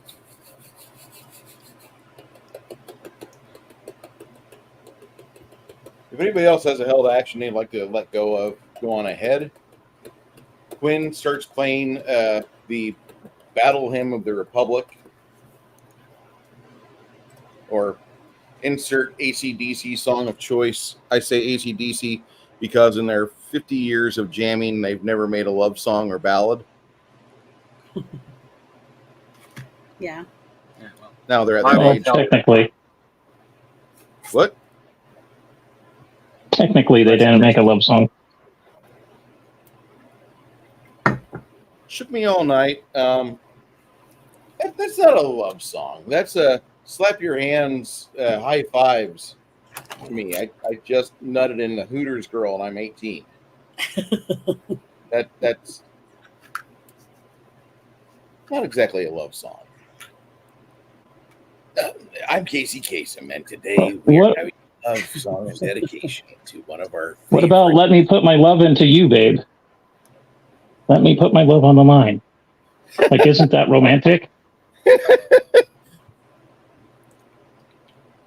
It's about Like as romantic as a pearl you're necklace. in the truck stop stall. You found the cleanest toilet in the truck stop stall. You're banging away. Like, God, that's beautiful.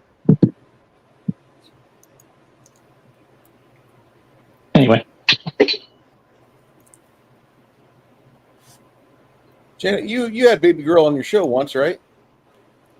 But she was in here earlier. No. She's in my chat now. You Okay. had her on the Shit Show, right? Shit Show 2.0? No, Oh, no, I was thinking you did. I'm sorry. no. She follows me on TikTok, X? Oh, and I share some of our. I started sharing my shorts for our show over there, so she's come to a few of those. you know what might actually get more views for especially your channel? We have 2 hours, usually 1.5 to 2 hours we do on movie reviews. But if you find like a minute and a half you really like, Janet, on that, you could splice that and put it on your channel. Yeah, I did it one time because I'm trying to learn how to do that. So hopefully I'll do that. I did it from the Alien, my Alien show, dressed as my green with my antenna and stuff. And if you want to see Janet like that in real life, she's going to be at the science fiction convention in October in San Antonio. Yeah, I've almost got my costume ready, I think, where I like it. On Initiative 5, he runs back to that location. Anybody that's acted so far, what's your next action? Janet, you said you were moving up with the rest of the line. Mm-hmm. I didn't get a chance to cast a sleep from my held action. Okay. Plus, it's not that time yet. They're in view. They're in range. All right. These guys. Do we?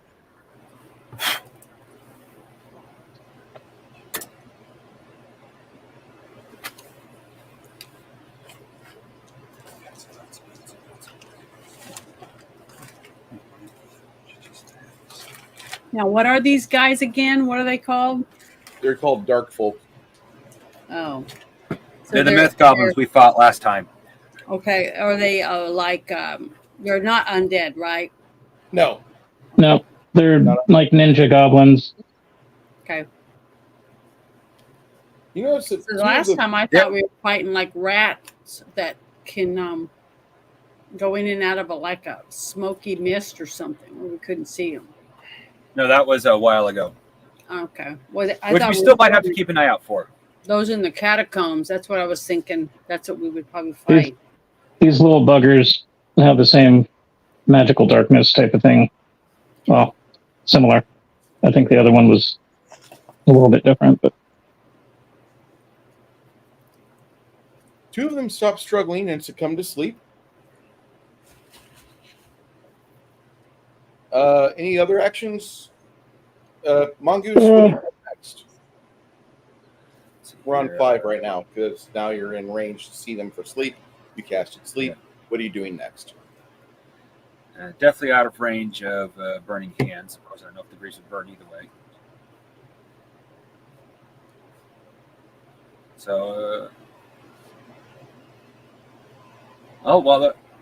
they're going to be there for at least for a little extra while trying to get up. So I'm going to go ahead and see if I can cast sleep on them a second time, get a couple more of them knocked out. Oh, wait, right. Was it 4 mana for the divine favor? Yes, ma'am.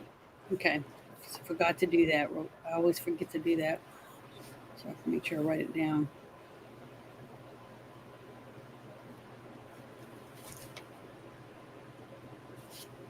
All right, that'll happen again on 18. Okay.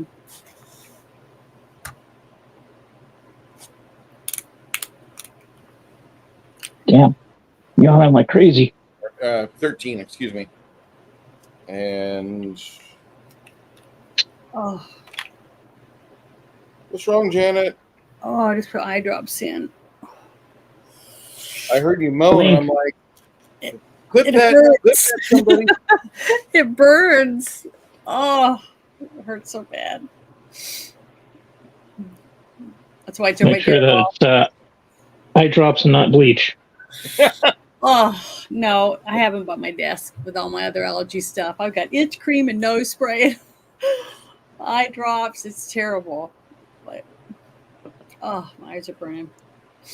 It hurts for a few minutes, but then it starts to get better.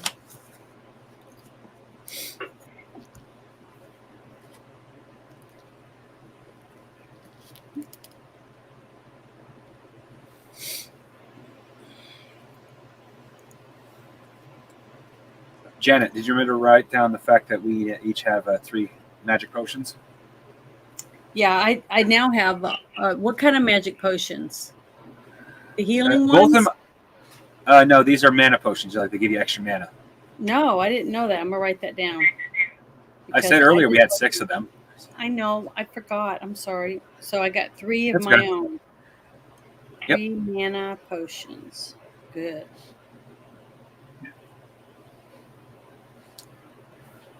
Thanks for telling me. 2 of them will smell like lavender. 1 of them smells like ginger. That's the description Bruce gave.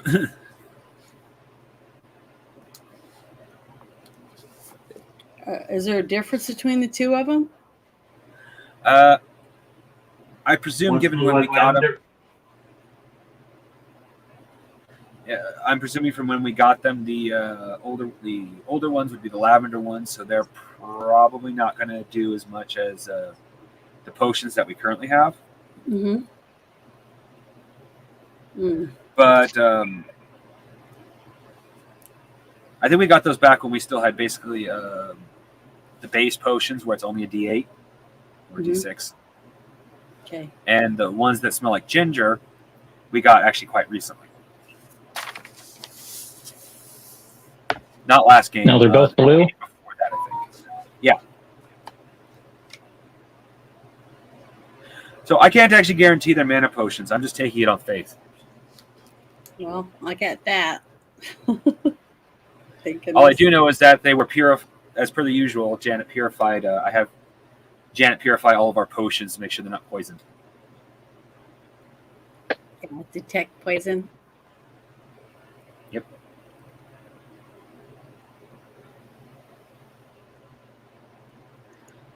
You know, I I don't thought know if about Bruce that would do for a it. second. I thought about that for a second, soy based Jeremy. But if it was Larry Bird, the real Larry Bird in chat, he would have said thank you. But that's not the real Larry Bird. That's probably a third worlder that just heard the name Larry Bird. Let me put that name down as my avatar name. Some immigrant that's wanting to be an engineer or future scientist, but has to resort to like casual crime at bodegas. I thought Larry Bird was like a basketball player or something. He is, and he's a ginger too. Okay. Not to mention, I believe Larry Bird spells his name with a Y, not a I. Yeah. So, Like I said, he just heard the name, didn't understand it. Let me put this down as my character name for YouTube or Google.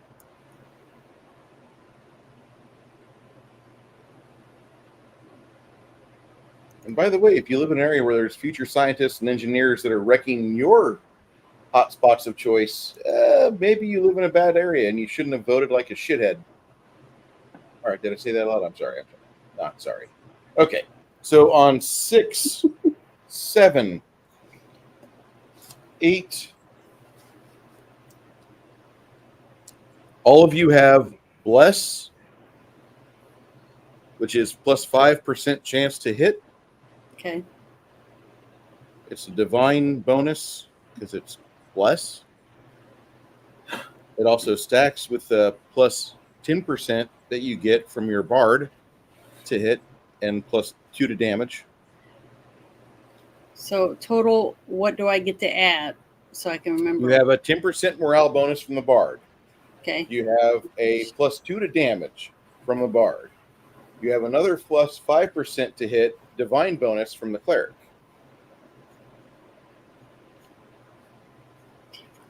Damn it, Bruce, and your math. I know, right? Like, this is why Chris and I argue about Pathfinder. He's like, I need Hero Lab up so I can do the math right. I'm like, why are you not happy with Pathfinder? I don't know, because it feeds you everything and makes you a superhero before 4th level. I don't like that. I want a game that's longer, that's meant for people that want to play together for years or decades at a time. Chris and I are about to celebrate our 10th year together as gamers. So, like, if there was ever a Gatorversary or like Gamerversary, whatever you want to call it, Chris comes over to the house. I know his wife pretty well.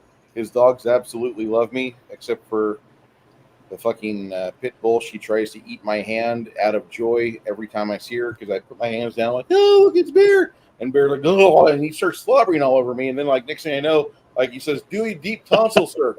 And you get yanked in. He's got this wonderful set of dogs, 5 fucking dogs. When you live in the country, you start with 1, and then over the course of time until you have 5 dogs, every 4 months, you get a new dog. It's just dropped off at your front doorstep like what Janet had. Well, you're going to love a Deadpool then when he hooks up with the ugliest dog in the world. I think that's what the dog is, the one with his tongue just hangs out all the time. It's a little hairy Chihuahua mixed breed or something, terrier. You ever notice the Something ugliest inbred. dog in the world looks like a Chihuahua? I don't understand why Every people single one. find them. I like there's breeds, like there's certain animals that God doesn't want around on the planet, like the panda. If it wasn't for humanity's intervention, there'd be no pandas. Mm-hmm. Now China's recalled all the pandas back to the mainland. They want all the pandas. Fine, go ahead, let them starve over there because we would feed them here. But I know you communists, you'll make everything starve. So there'll be no more pandas. Well, eventually. they eat bamboo. That's one reason why they went extinct, is because there's not enough They're nutrients. picky about the bamboo that they eat too. That's the part about it that I don't understand. Like, of all the things that you could eat, like, you have hipsters going to the zoo, you have fucking infirm, and you have dumb kids. You have the occasional kid that falls into your enclosure. Like, you have good nutrients, but you choose to eat bamboo. You're a stupid fucking animal. I know. That's why Not lots a- of animals went extinct. Not a true bear. And I look at pandas like, you've got meat and muscle on you. You should be tasty. But nobody's allowed to think like me. Like, I wonder how pandas taste. Mm-hmm. And I want to know. I've never had bear. Look, Never had any kind of bear. I have. I've had black bear before. Is it good? Tough. When I had it, I had staked the shoulder, Mm-hmm. and I realized like I had an inch slab of bear meat, and it was not the way that should be prepared. I found out later, actually that night, as I'm trying to cut into it, and I'm realizing I need the sharpening stone after every slice because like it's gamey as fuck, and it just Yeah. it tastes Well, okay, but I wouldn't gamey. recommend it. If you let the longer you let the meat hang up and stuff, the gamier it tastes too. Same thing with Although- geese and duck. The thing that I learned about bear steaks was that they go rancid quick Yeah. if you do not take care of them. Next time We we have lost a hibachi because of that. next time we have bear, we're just gonna fucking turn it into a roast and have as Mhm. many of our friends. Come on, everybody, get a bowl. Come on, put it on your fucking tortillas. I got potatoes for you. Hey, we got rice cooking up. We're gonna put it all in here, and we're gonna make sure this shit gets eaten because, like, within a day's time, it goes from palatable to not. Mm-hmm. Well, see, I've had really good venison and I've had really bad venison, depending on who cooks it. Deer as a food product is great. Deer not as a food product sucks. Sorry, didn't mean to get into a food rant. Go ahead. It's all right. Okay. On 6, he does that. 7, 8, 9. I don't remember what my number is. Sorry. Okay, so 'Cause I'm going to attack with my sword, remember? you moved up on 5, and that got you to here. Okay. And then if you wanted to move up again, like I recommend you guys kind of gravitate back here and let them get towards you. That's what I recommend. I thought that was the plan.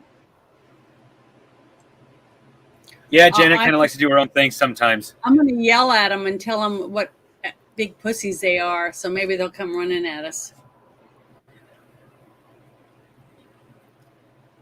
I probably won't use Just that. use the wrong pronouns and they'll I'm just going to say you They'll picky rage quit. cowards or whatever, something like that. Oh, look at those scab kobolds laying on the ground there. He called us scabs? Kobolds? Ah! Whee! I don't think that's really nice. I don't think that was really nice. You know, you compared orcs to black people. What? Wait a minute. That's the argument that I will never understand. Like, how the fuck did they let you graduate high school with that thought process? Okay, so that's on 10. One retard with the AI art. That's all it took.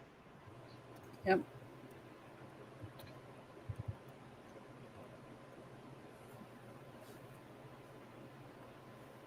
Okay. Orcs are orcs, not orcs with sombreros.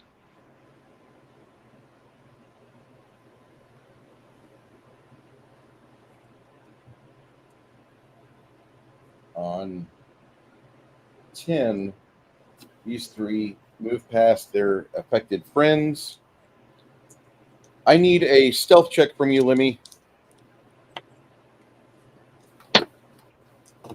Oh, that's my stealth. Shit, it was 45, right? That's 84. I think that qualifies for a hit. 2d6. No, stealth check. Oh, stealth check. Yeah. Yeah. So that was base 84 plus Okay. 45. Now you don't really you don't think that these three see you, and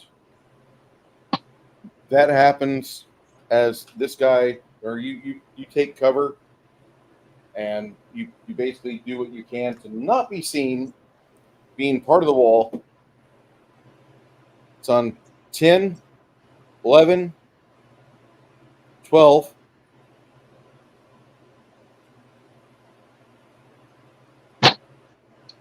13, 14. I was casting sleep on 13. Yes, on 13. My bad. Go ahead and you cast your sleep, drain your mana pool there. Yep. Already a 6 through my mana. But sleep is useful, so. Oh, that's close.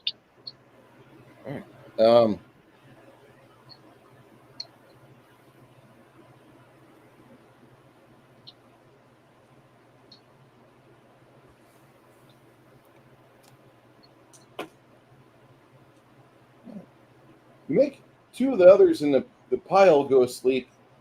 This guy's still struggling. Of the 5 that fell down in the grease, one of them is still active, trying to get up, trying to clamber to his feet, sliding around, acting like he's just come out of like the nastiest, greasiest sex session with a pig possible, and he's still trying to get to his feet. I didn't hear no bell. And these guys are moving. That's on 13. What are you doing next, Mongoose? By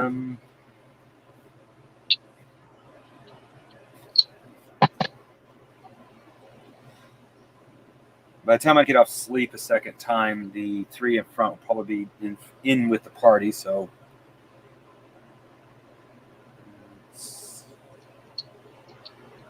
Is there any archers that are still awake?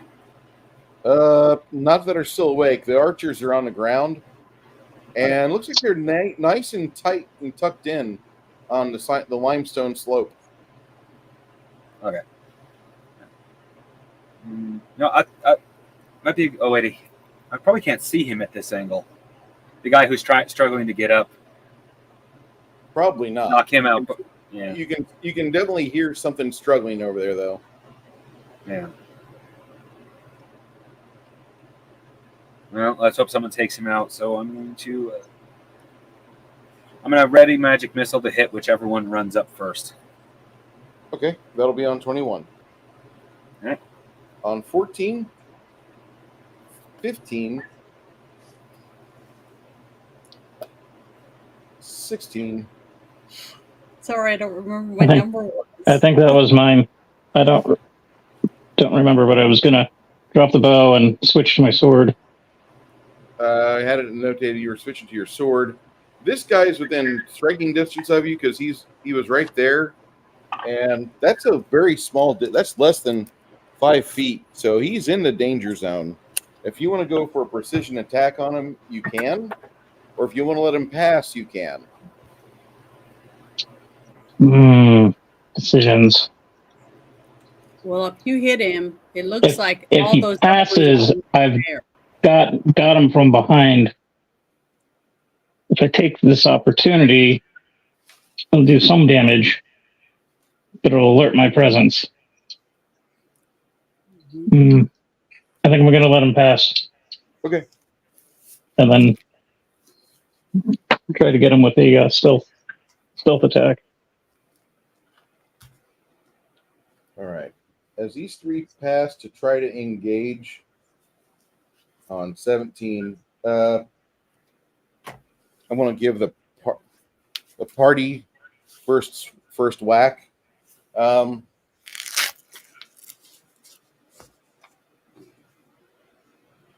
Nerdy Ogre, want to swing for this this lovely dwarf with the two-handed hammer. Yeah. His name is Tremoid. Tremoid. He's got a plus 30 to hit.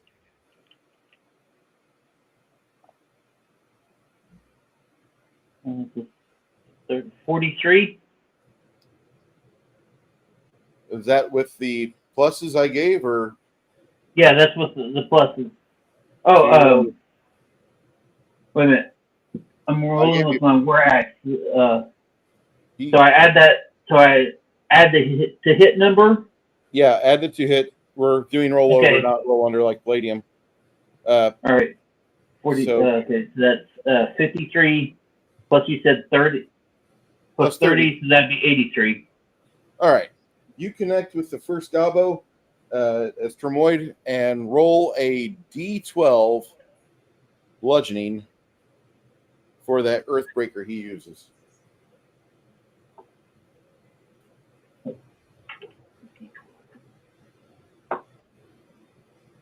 That's 3. I rolled a 3.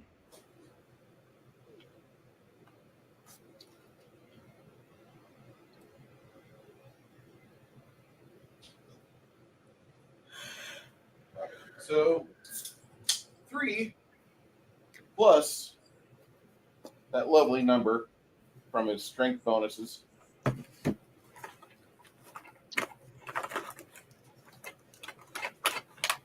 That's pretty good.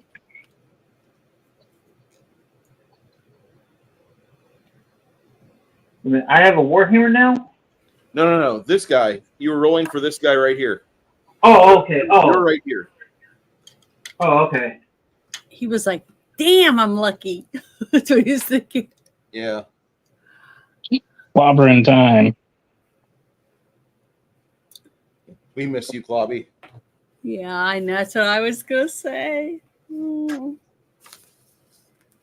Although I am happy that Rachel stopped popping up in my feed. Okay. Raquel, excuse me. Yeah, Raquel. That was a lot of drama. Good God. That happens. This Gobbo approaches. Go ahead, Isabu, and wail upon him.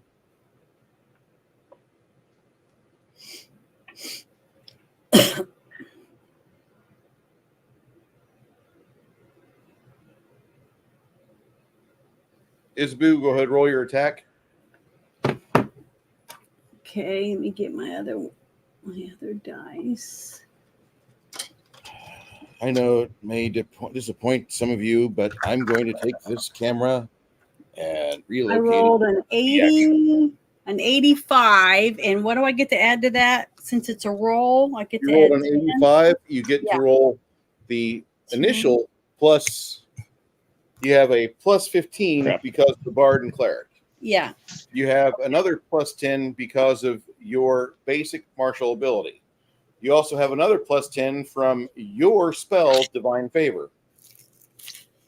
So I definitely rolled enough. So now which one do I roll? That's the longsword, right? D6? Yeah. The longsword uses a D8, which is A basically D8. Okay, let me grab that. these. Yeah, I got it. All right. I rolled a 5. All right. Then you add your Don't I strength get a bonus. +1? A What's +1 your- from my divine You get a- favor? You get a plus 2 for Divine Favor, Okay. +2, that's right. and you get a plus 2 from the Bard. Okay, so we get +4 total then. What's your strength What's your strength? Is it a 16, My 17, 18? strength is 18. Okay, so you get a +4 from your strength damage. So I rolled a 5, so I get a 11. That's my number now. and this guy has fresh burns on his face, so he's really not looking well at all.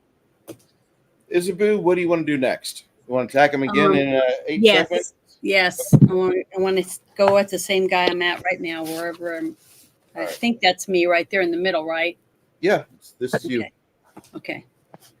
And what number again? I'm sorry. We're on 15. My name is Isabu, and I like to kill things. Okay. But number 15. I like to kill them. Enemies of my deity. You know, sometimes forgetting you have your mic on is a blessing in disguise. Can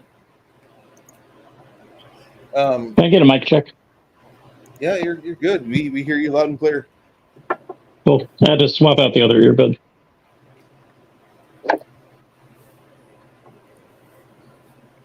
Hold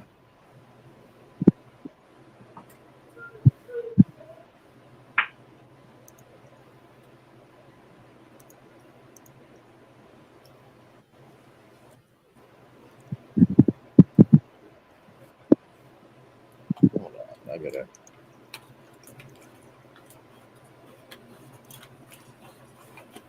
There's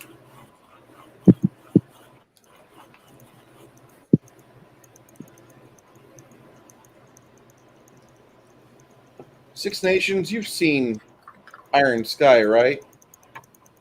Yes, I have. Okay.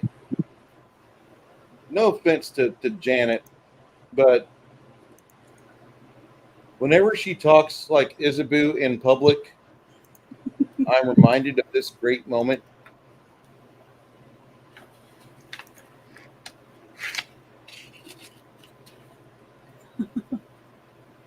Oh, yeah. I just think of Janet. Janet's really I playing don't her. think I've seen that. I don't know what this is. That's Iron Sky. It's an Is awesome that with movie. the Nazis or The something? Nazis are on the Or live moon. on the Yes. moon or something? Yes. Yeah, I haven't seen it, but We will. I've heard you guys talk about it. So We talk about it a lot because it would be preferable to the timeline we're in right now. I'm just saying.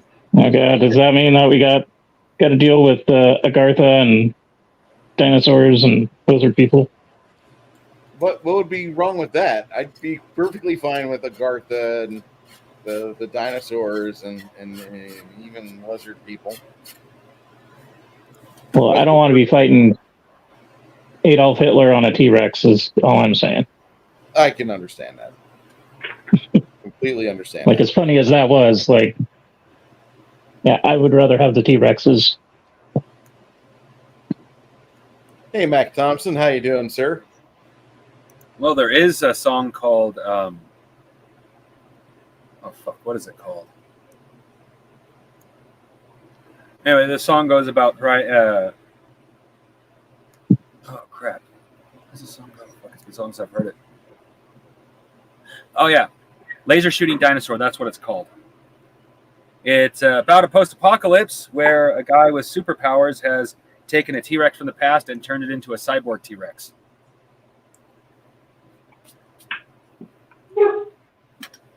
Sounds about right.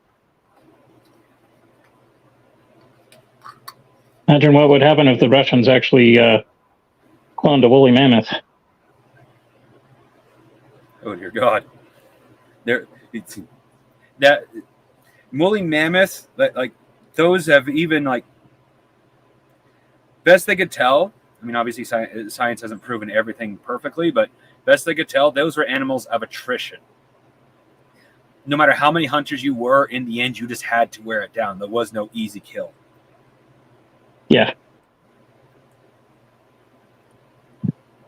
And especially in today's world, where most weapons are designed for hard armor plates, not soft, not layer upon layer of blubber. Most guns aren't going to be able to penetrate its vital organs. Not unless you go like 4-bore elephant rifle or something ridiculous like that. Yeah.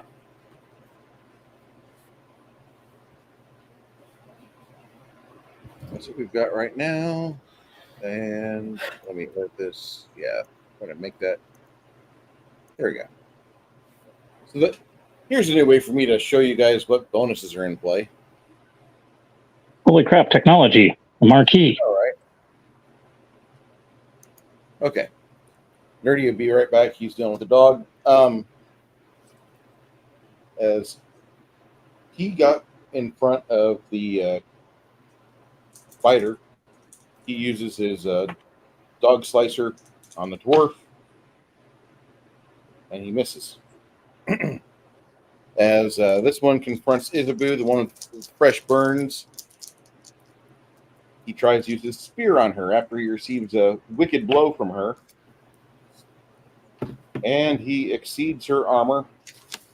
Oh, God. His spear is doing the same amount of damage that her blessing, that her channeling did earlier as well. Janet, you will take 16 damage from a goblin with a spear. Okay. And he puts it in your abdomen. That hurt. Okay. Okay. It's Finalizing their movements. The Paladiness, go ahead, the Crafting Gamer, roll me a percentile for the Paladiness. She gets a total of, including all the bonuses that are listed at the bottom, there's a plus 15% from non-player characters right there. But including that, he gets a plus 50 to his roll. Roll me a percentile, please. That's for the Paladiness. He's playing Star Wars. It looks like the Old Republic. 126. Sweet. 126. All right. So that is a very good roll. Give me a die 8 plus a die 6.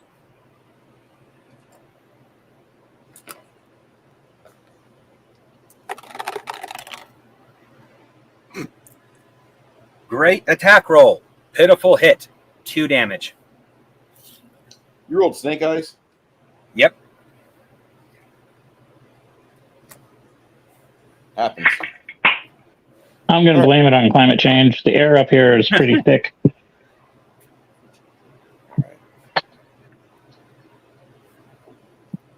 This dwarf, 6 Nations, give me a acrobatics check for this cleric right here. He has a -5 to his acrobatics roll. Okie doke.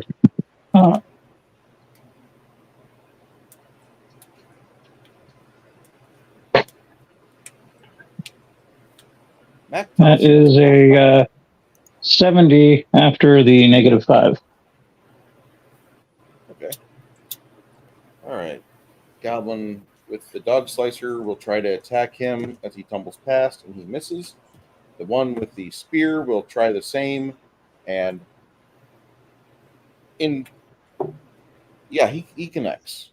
Okay.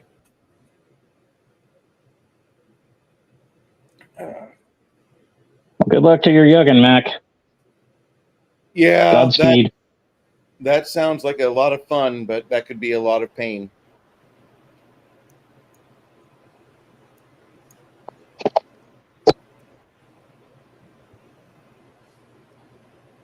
At least they did take away the ability for hazing to happen. I'm not saying hazing's bad or good. I'm just saying that like some guys got just too carried on with it, and they really thought that it was important. If you all want to see how it's properly done, check out Angry Cop's latest video Yep. on poor marksmanship. Oh God. It says it all. Oh no, we've been found by a legion.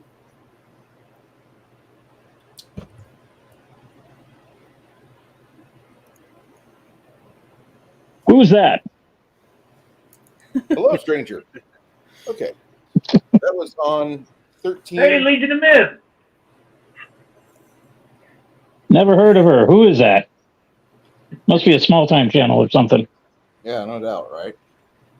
Mhm. For those of you that are not in the know, that don't know who Legion of Myth is, let me pull them up, and you should give them a follow.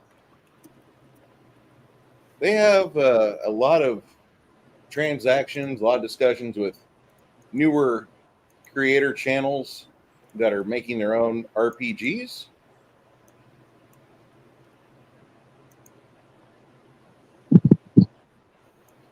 Max says he just Oh, that watched that dude. video like 10 minutes ago. Yeah, Pepperbox has been the best bang for my buck in subscriptions I've had. I'm thinking about canceling my YouTube membership, but because of YouTube Music, I hold on to it.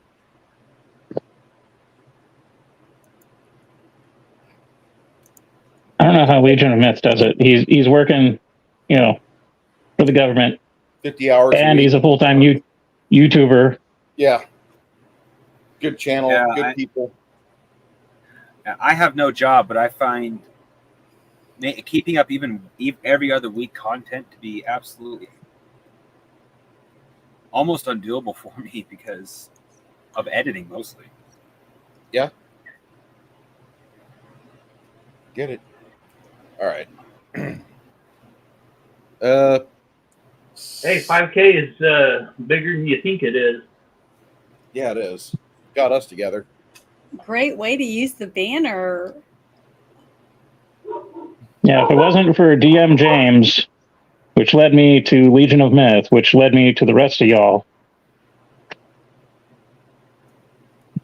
I wouldn't be having fun on Saturdays right now. Is Nerdy in the group, or is he still with the dogs? No, I'm here. Okay. I'm great. Go ahead and roll me a to hit for your badass axe wielder.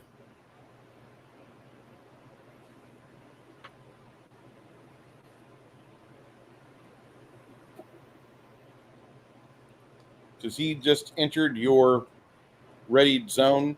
You get an attack before he gets his attack.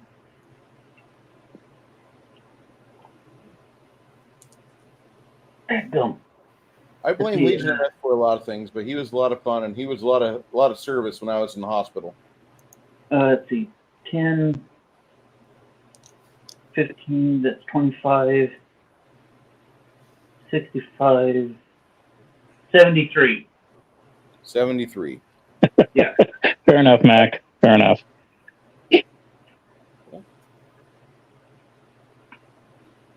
So, is that including your bonuses there? Yep. That's Okay. including everything. And that includes what's on the ticker at the bottom, right? Yep. That's including everything that's Okay. everything I know about. The bonuses on the ticker going by, the hit, everything.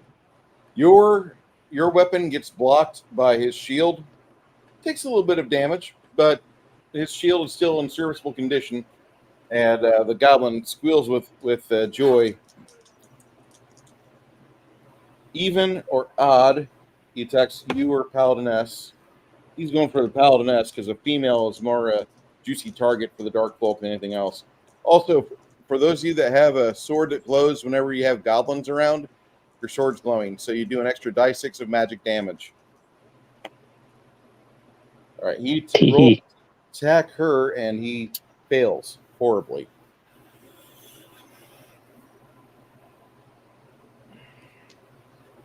On Okay, for those of you that attacked in unison just now you want to start ticking up for your weapon timers. That was on 15, 16, 17, 18, 17, excuse me. The two archers we have in the party, Janet, roll me a percentile, add 40% to it. Okay. Whoops, I dropped that one. Whoops. I'm jealous, Mac. I rolled a. Eat one for me. What'd you say I could add Eat to 3 it? for me. Add 40 to it. Okay, well, you got 50%. Janet, it's okay. We're good. I had a newbie mistake happen to me on Thursday, so it's okay, hon. Okay. Okay.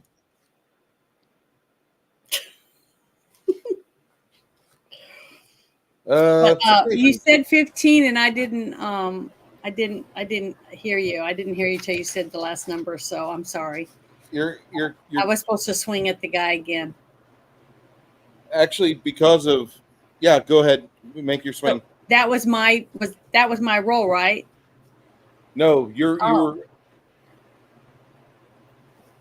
it's fine. So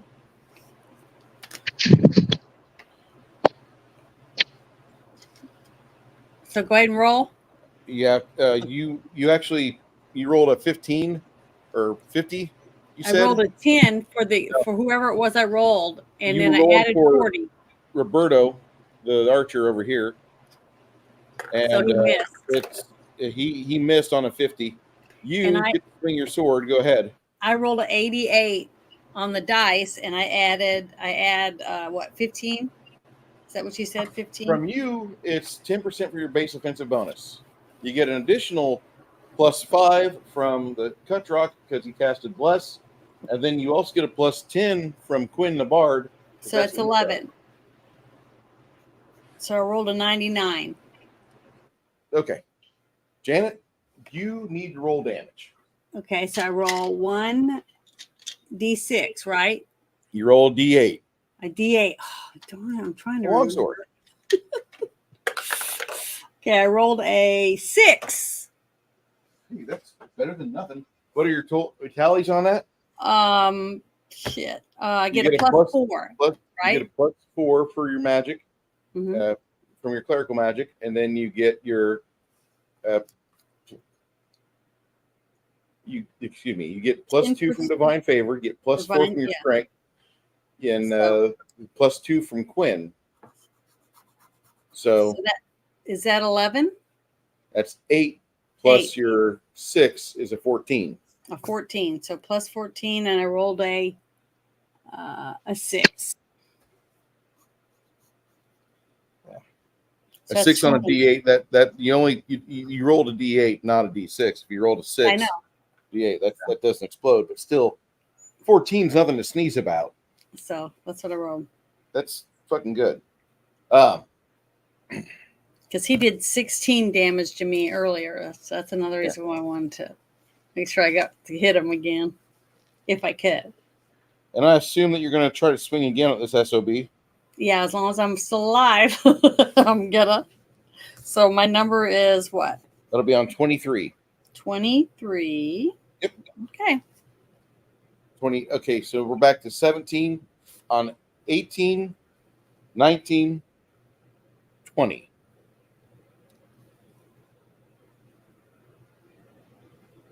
21. 22. Hold. Me. The crafting gamer is casting magic missile on 21. He said to let Janet do both the roll and choose which target. Okay. Janet, I would actually party if I were you guys. The one that's got the blood coming out of the wounds is this guy right here. For a magic missile, what you do is you roll 2d4 and add 2 to the result. So you want me to roll? Yeah. Oh, okay. Hold on. Got to get 2 of Well, them. the way I've been rolling, you definitely don't want me rolling. Okay, I got 2 die 4. Okay, here we go. Oh, come on. Don't want it to be good, right? A Say again? 3. I want it to be good or bad. I rolled a 1 and a 3. So a 4 total. That's a total of 6. As he knocks one of these SOBs down, you see Goblin's teeth get knocked out as he gets tumbled to the ground. Yeah, I'll just leave him right there for right now, at least. They're all engaging on these targets. Do you want to get over and get a precision attack? Yeah, I was going to wait for 22 to bum rush whoever's standing, and then I was going to pull my my closest Malik maneuver from Conan the Destroyer and shiv him a few times. Okay. It's 22. So, holy crap. That's 80, 81. Does that make it? It does. Sweet Jesus. Got worried for a second. And then my magic sword +1 that glows blue. It's got a bonus now. I'm going to cram it up as colon.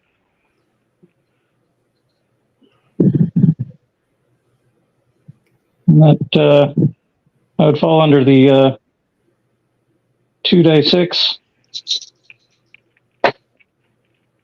2d6 for the.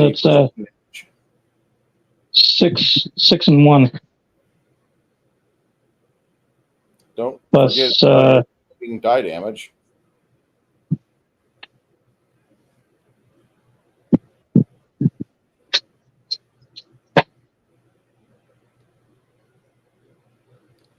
Don't forget you have exploding die damage.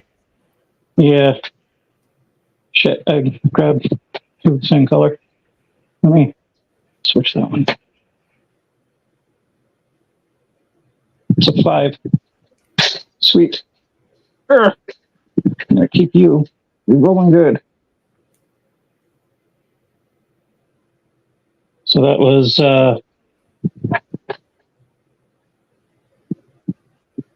+1 damage. It's 11, 12 total. And then what was it? +2 to damage from Quinn is still in effect. Yep. He's not going to quit playing. Okay, so that's 14 altogether with various bonuses.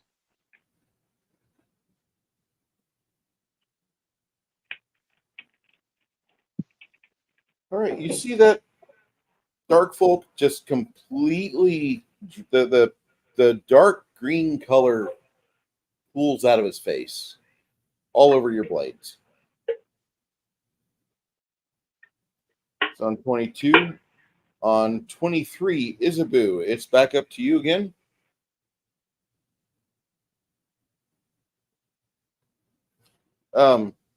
Before Isabu connects, Nerdy, you there? Yeah, I'm here. You attacked last on 12. Were you going to attack on 24 again, I assume?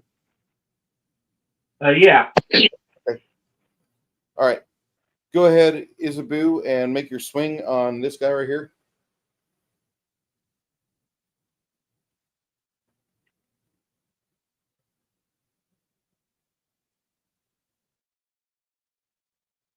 She's so quiet. I think she's on mute. I was on mute. Sorry. I rolled an 81, and that's with +11, right? Yep. So that's a 92. So now I roll. That's big enough, right? Yeah. That's. Now I roll my D8. And don't forget your 8 damage. 7. 7 plus 8 to damage is total of 15. 15. That's it. All right, you got And two. that's on the same dweeb, right? No, the one right next to him. Oh, okay. Good. Well, at least I can hit somebody. So my next move is on That's 23. It'll be 31. 31. I'm gonna do the same thing. Try to hit him. Now, the next thing that would be able to happen, because of the few inches, the few feet that it is, take you an extra second to get over there. But on 25, you charge into this jackalope here, unless you wish to go over here in the grease and try to get that one surviving dark folk. But I would assume you'd be trying to get rid of the guy that's a direct threat to your dwarven allies.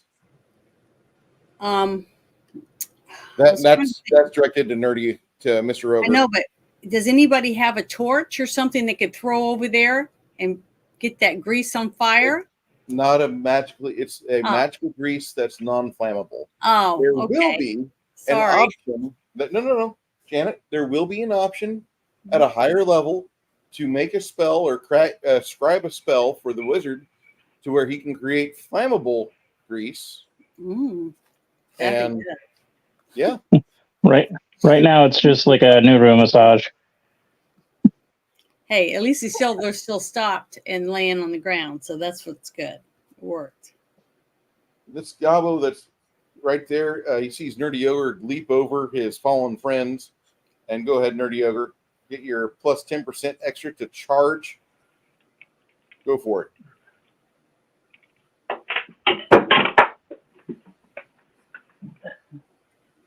Straight up Captain Caveman here.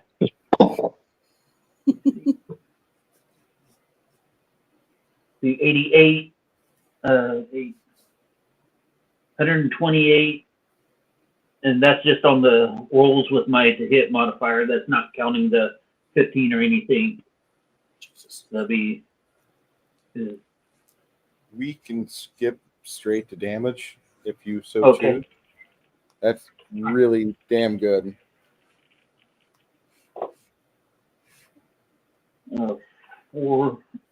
8 damage. Oh, wait a minute. 10 damage.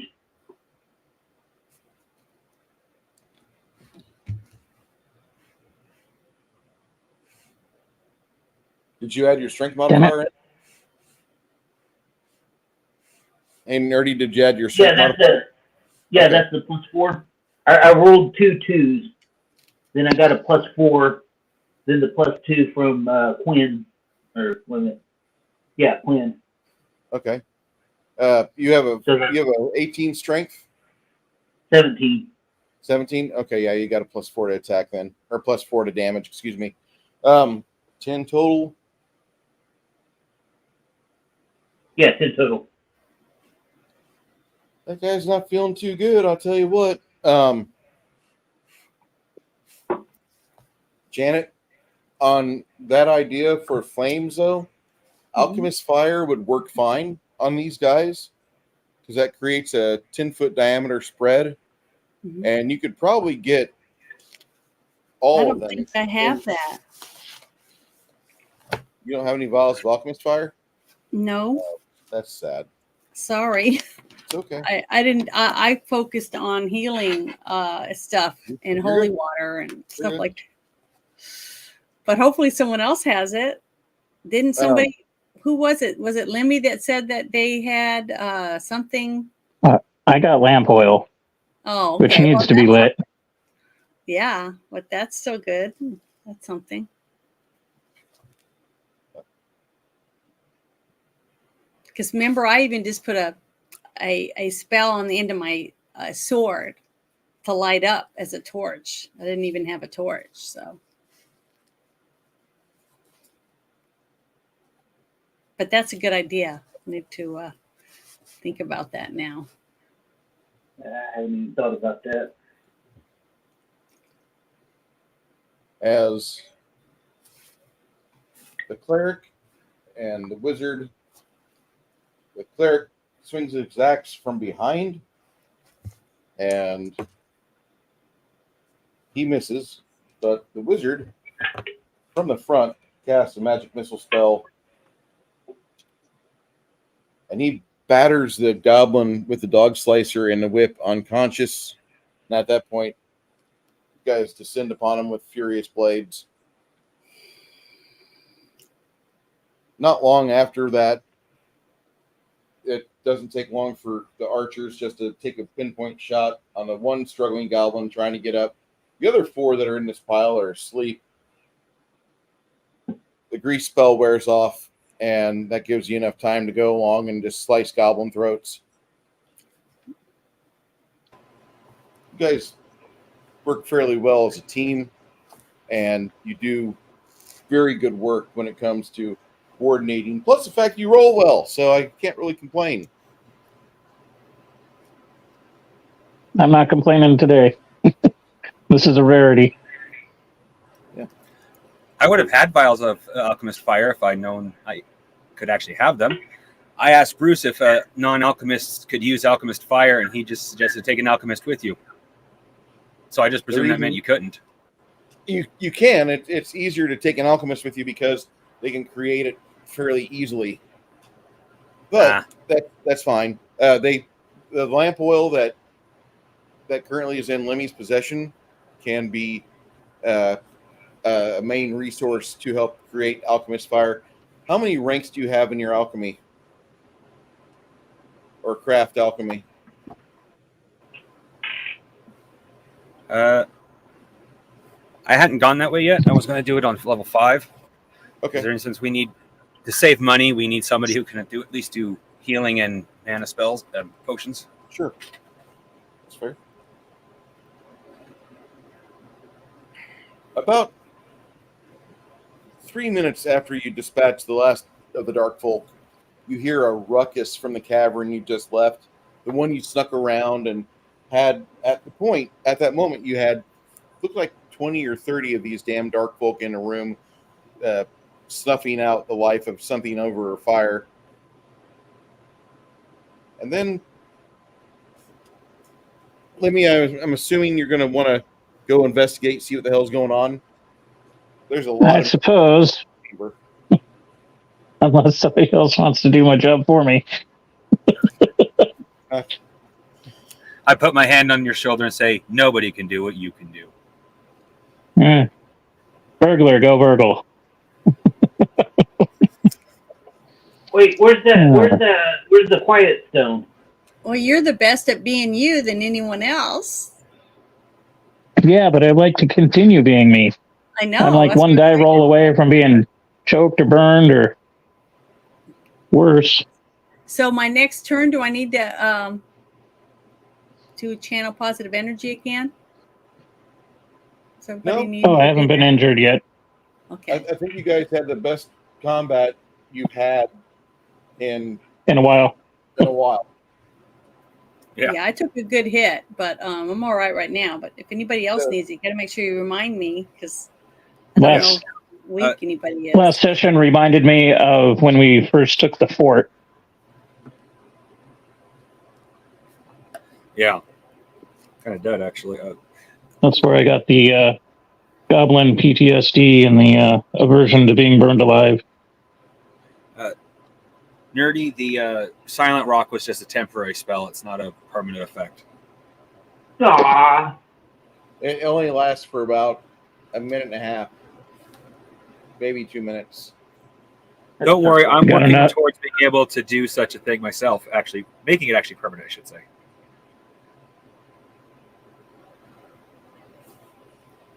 So once you get up there, Lemmy, you see it looks like about 30 armed dwarves carrying tabards and armor, signifying they're from the city of Stoneholm. They're dispatching the dark folk as best as they can. And you hear one of them say, "Fan out. Let's try to find these guys before they get too far in here. They might need us." Yes, sir. Yes, sir. You hear them saying that. What? cheese it. Like, holy crap.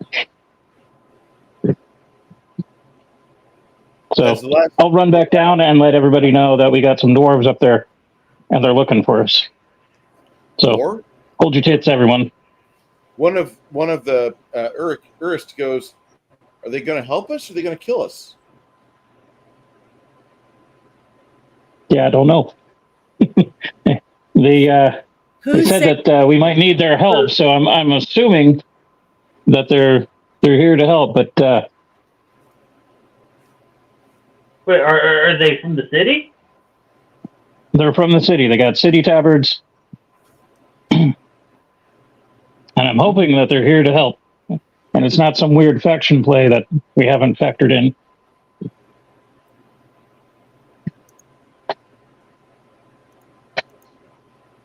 Oh, well. Let them know we're down here. I mean,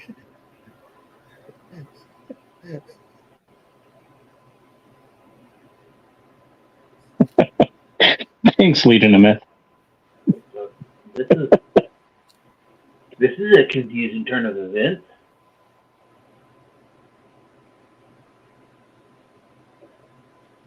As you proceed out of the bottleneck area, back into the large cavern with stalagmites, stalactites, and about 27 more dwarves than what you realized could be possibly your allies. You see a watch captain and some others that you recognize. They give you a friendly salute. Hello, we found you.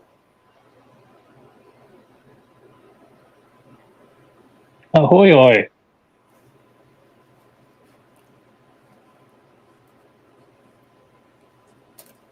Hey, old friend, what's going on? Strange turn of event.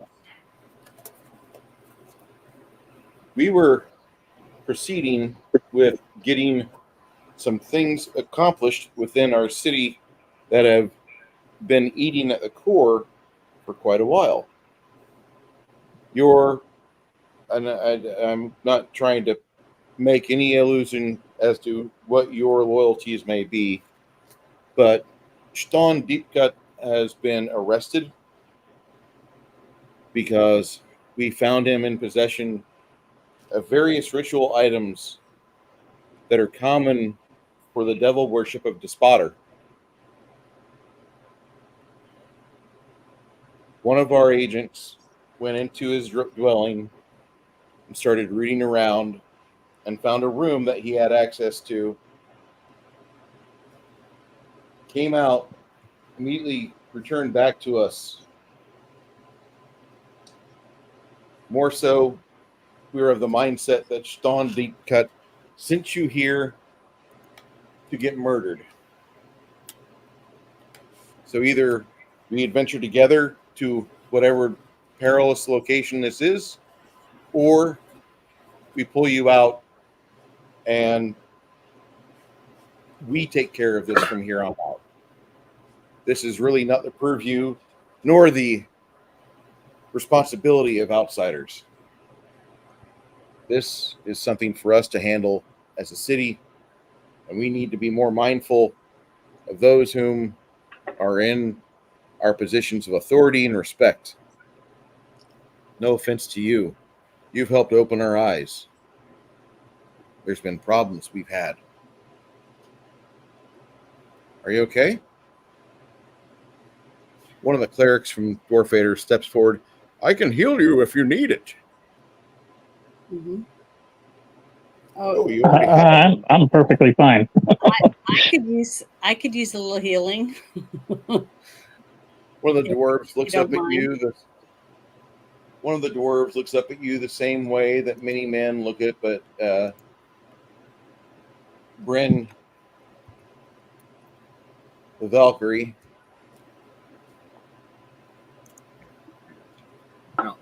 I say And, to the dwarf and to the captain, I'm not directly opposed to the idea of leaving, but on the same hand, I'm worried about those fungus ants. And I have this feeling we've left something undone. What the flame? That's a great costume, though. Oh my god, I love those wings. Do you want to live forever?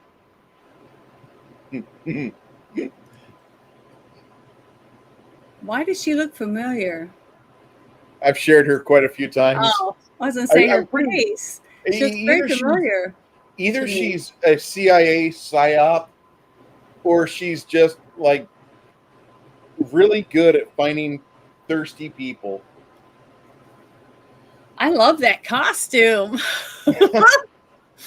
Dang, it's nice. Yeah. I want those wings. I could use them for multiple things.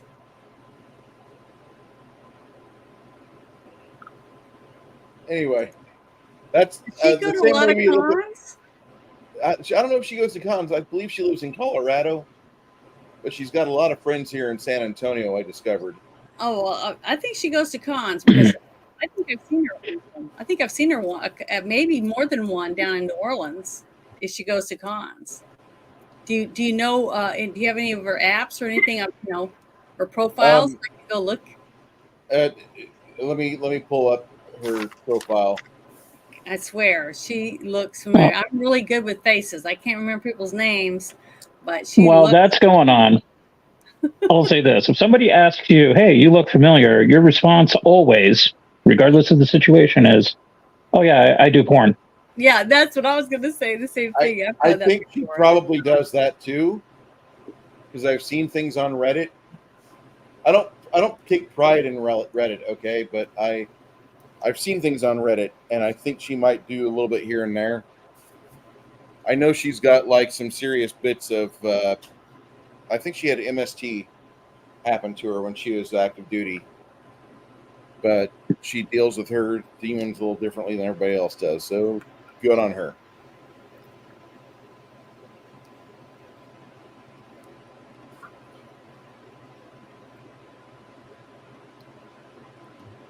Speaking of people with trauma, if you haven't seen it already, if you were wanting to know when the time to pull the trigger is on Pepperbox now would be the time to pull the trigger on Pepperbox, because what is that? It's the GunTuber YouTube. I don't know what you're meaning. I don't understand what you're saying. I'm sorry.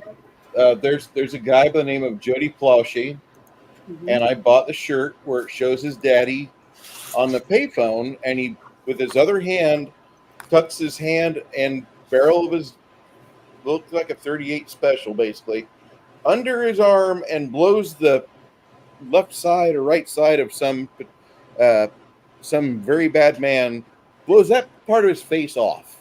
And it happened on live TV on like June 22nd, 1984.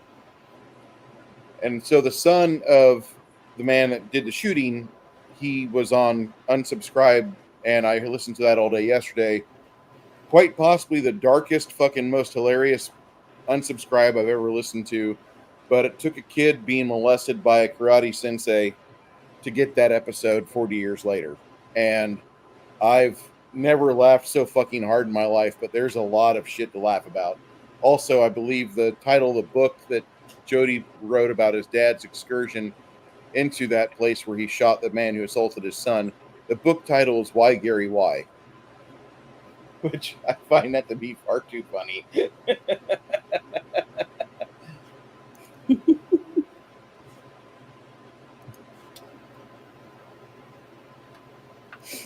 They will give you a 2-week freebie on Pepperbox, but then you have to pay after that if you decide to keep going with it. Oh my God.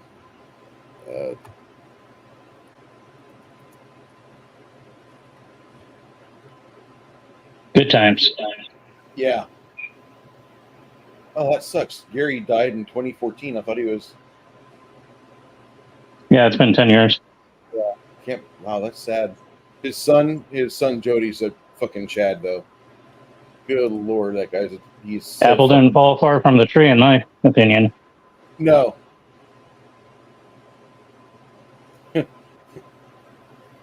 In March, Gary was quoted as, or Jody was quoted as saying, "My life is great 40 years after my dad killed my rapist on live television." So he's a badass. That's all I'm going to say.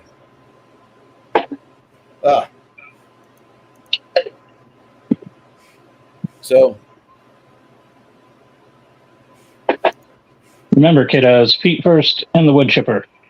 yes, always feet first. Can I find that? Let me see if I find that. Jody.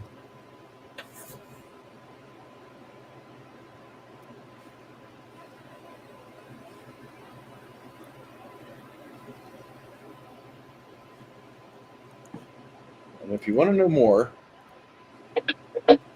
here's a link to the Google Books, because let me give Google some money. There you go. All right. So, with that stated, these dwarves are busy piling up the dead. The unfortunate victim that was going to be cooked as the meal for the Dark Cloak is given last rites and sent to the halls of Dorfader. The rest of the time that you're there, the dwarves ask you, if you really want to continue on this, we'll go with you, but we'd rather not. We'd rather come back down here. This is a search party. We came down here hoping we would find you. We were successful. We really don't have the armament to take on any devils, nor do we have the possible manpower. We have numbers, but that would be a dwarven wick of death if the devil's using fire or some other large area of effect. We would die, and we would do A war of attrition is not the way to go. Now let's go back up top. Let's go discuss things with the people of the town. There's a lot of things in motion, but it's our duty to make sure you get back to town safe. You don't deserve to have to do this. The town has rested upon your abilities and talents for the past 7 weeks. We've had 7 weeks where we should have stood up for ourselves for the years before, and it took you to do it. Let us. Well, there is one thing I would like to do before we leave, which is I point at Lemmy here. Our friend here talked about a cave full of mushrooms. I believe it would be best to have a sample or two of some of this fungus, since it is infecting giant ants.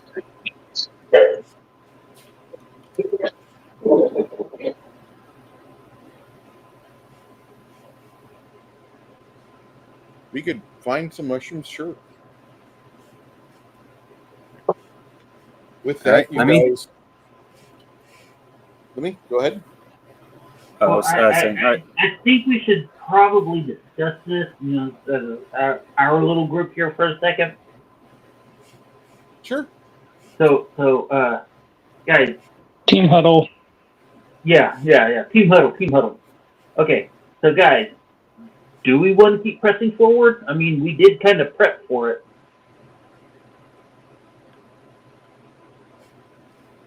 We can keep pressing on, because here's what we can do.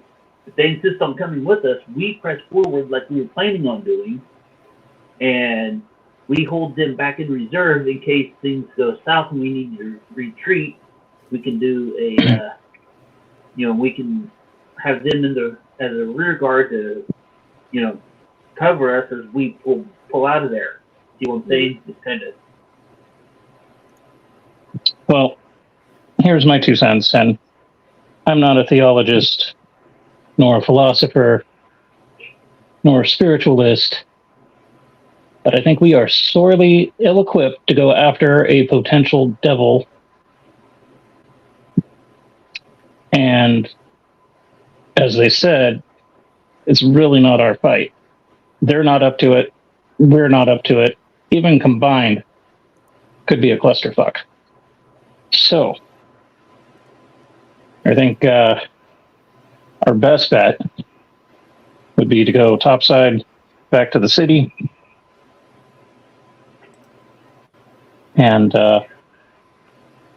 formulate another plan. If we want to assist them later on, cool. But right now it sounds like there's some drama happening at home base, and we're not up to the task, in my humble opinion.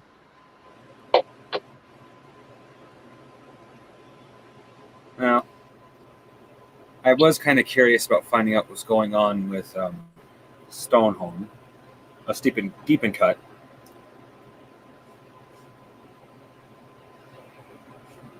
But as you say, I'm not entirely sure. Problem is, we tried to come equipped. We have a lot of holy water. Mm-hmm. But if it is a literal devil, we're SOL.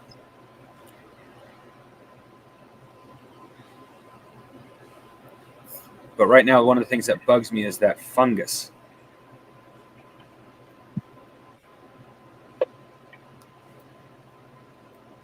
If the fungus Have a good day, LOM. Take it easy.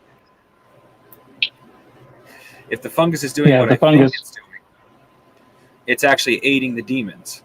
We hope you enjoyed If we get samples of it, Look forward to seeing you soon. We get samples of it and bring it back and find ways to kill it. It'll aid them, and potentially us, depending on what happens in the future. Well, only ensures that we have better mobility with trade and exploration in this area. Yes.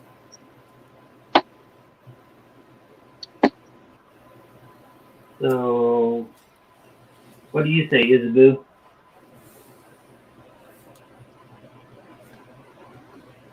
The ants were elsewhere, right? Yes. No, they're They were in further in the, the cave. Same area as the mushrooms.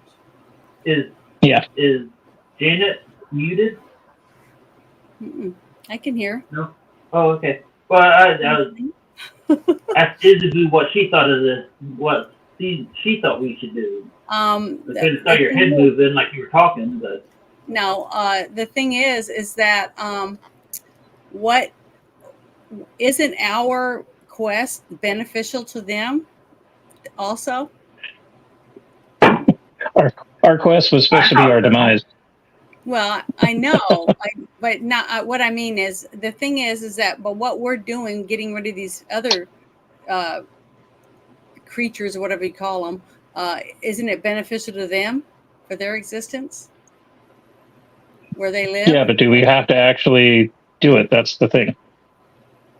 Well, if the circumstances are what we think it is, Janet, we could do it, but this one push wouldn't be enough. We'd have to do a Diablo 1 thing. Go out, kill everything we can, run back as quickly as we can to do basically have towns of teleport portal, and then go back and forth, back and forth, back and forth. It would take us, our characters, years to do this. See, I don't think we should do it. What I'm saying is, what I think we should do is tell these people, find out as much as we can about them, and go back to the city and tell them what we found and what we took out, and share the information.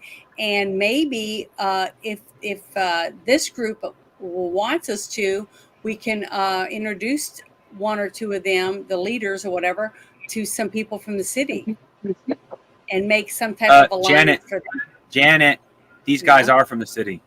No, I know. Are we sure they're from the city? Are we sure they're on our side? What I'm saying is, or maybe tell them that and see how they react, and see whether or not a few of them might want to come back with us. And if they say no, then we know that maybe they are who they say they are. Janet, they don't want us to go any further is the thing. I know. It's not the other way around. Why? Why do they not want to go any further? She has a point. We don't know if they're actually from the city. We don't know if they're not actually cultists trying to divert us from our objective.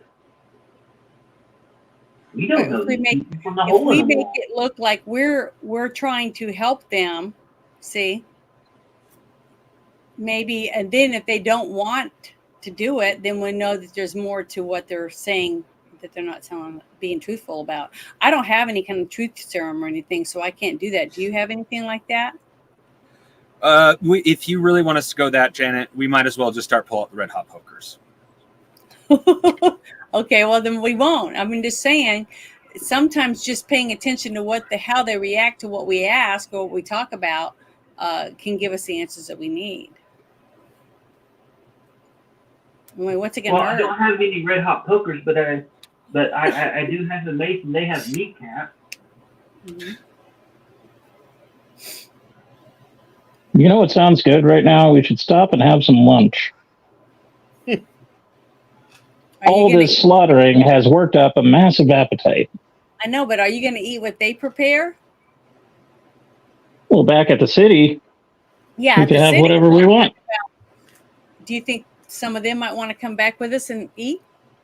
Think they might be hungry and want to socialize? No. Yeah. They're here to take us back to the city, right? Let's go back to the city. Going back to the city, yes. Assuming they take us back to the city. God bless you. You know, like I said, like they said, we don't know. We don't know if they actually they could be cultists trying to stop us from getting to. So do they have any pertinent information from someone, a specific person that we know, to prove that they are who they say they are? I mean, do we have anything? Is what I'm asking you guys. We got holy water, right? We could splash them with the holy water. If they burst into flames, we don't trust them. But somebody said earlier when I said we could use truth serum, also get the hot pokers out. So I'm trying to be as cordial as possible, but you know, I only trust you guys. I don't trust anyone else, even in the city. So I'm just thinking about us. That's all I'm thinking about. The sooner we clear this contract with the Traders Guild, the sooner we get to go up topside to the sun. So that's what we need to tell them. Fresh air. That we can't go back yet because we still have something we're not finished doing. I mean, we could tell them. We were sent by Stan to get killed. That thing is moot. We don't have to be down here now. Wait a minute. How do you know we were sitting down here to get killed? You guys want to die down here? Go for it. I'm going to go head back to the city. What makes you think that's the only reason they sent us down here? Amelia, the Paladiness, says, I can cast Zone of Truth right now, and I can make Do it. I think you should. This doubting ourselves shit is slowing down the game. I'm not doubting ourselves. I'm doubting them. There's a huge difference. She says, I'm going to cast if they wanted to take us out right now, they could do that. They don't have to be sneaky about it. Or maybe only a few of them want to take us out. You see what I mean? Look, he's going to cast a Zone of Truth, okay? That's it. He casts Zone of Truth. We ask, what's going on? If they tell us the same story, well, okay, they're telling the truth. If they tell us something else that's like they're cultists sitting here to lead us into a trap or something, well, you know, then we kill them. Either way, we can't go further in because there's potential that we are outclassed by a magnitude. Okay. Look. That potential is always here, no matter what. When we came back down here, every time we come down here, that potential is always there. That we come across something that can smash us to bits. Okay, no matter what. So that's not a factor. That's not a factor into what's going on here, because that's always a factor. That's just a moot point. So you want to head back to the original chamber next to where the fungus is. That's an entirely different matter. Want to check that shit out? We can do that. But as far as going further in,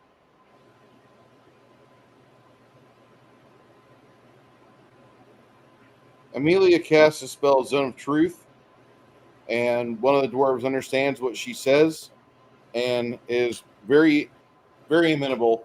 He says, "We are under orders from the watch captain that's on shift right now to bring you back alive because we feel that you're going into a den of evil and you're going to be slaughtered."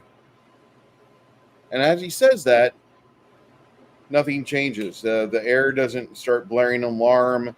The Zone of Truth spell doesn't start belching out vocalities that you are in grave danger. This is man is a liar. None of that happens. Amelia says, "I believe we are within the possibility that this is the truth. I think we are definitely in a circumstances that we Okay. are stumbling into an area that could be very detrimental to our existence." Okay. All right. I'm willing to go along with that. Now, let's go check out this fungus room and see if we can't defungify it.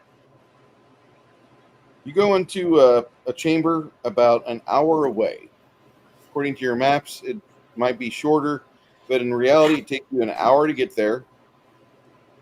And you see a couple of those strange ants moving around. And you have all these dwarves here with their heavy crossbows, and you have your two archers. It's not even a challenge. They put the ants down, and then after that, you get access to these underground mushrooms, of which you can grab 8 full samples of them. 8 full samples means that you need more donkeys. You have all the weight you can carry, and you have these strange version of these mushrooms, which you've never seen the likes of before in your life. And now you have that. That takes you about an hour. But as you're wrapping things up, you notice that some of the mushrooms have a unusual stickiness to them. Once you get done sampling them, you bring into existence some water and soap with the cleanse spell and clean your body up. You feel that you're safe, you feel that you're good, and your natural resistances should protect you against any other infection or exposure to this strange fungus. You feel completely normal. Over the course of the next 6 hours, as you guys hike upward towards the surface into the city of Stoneholm, I need a fortitude save for your second consecutive positive save, Mongoose.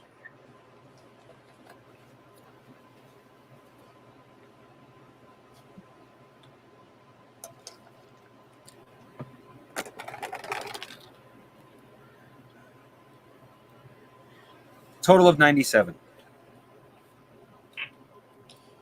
You don't have any problems. The fungus is inert against whatever is in your body.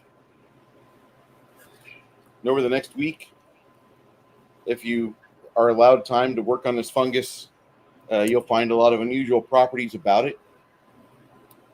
But when you arrive back in the city, you hear from damn near every guardsman that's out there that, like, hey, we found what's really going on with Stawn, and one of our agents got into his house and found all the things about Dwarfader that's been hinted at for decades. Can we say we're sorry? You mean this better? Despotter, yeah. We found all these things about Despotter that reference the city's founding, the original lineage of the cultists, Staun's cousins, which are deceased, but they were high-level operatives within the cult. We found maps to potential other sites that are of some unholy significance, but there's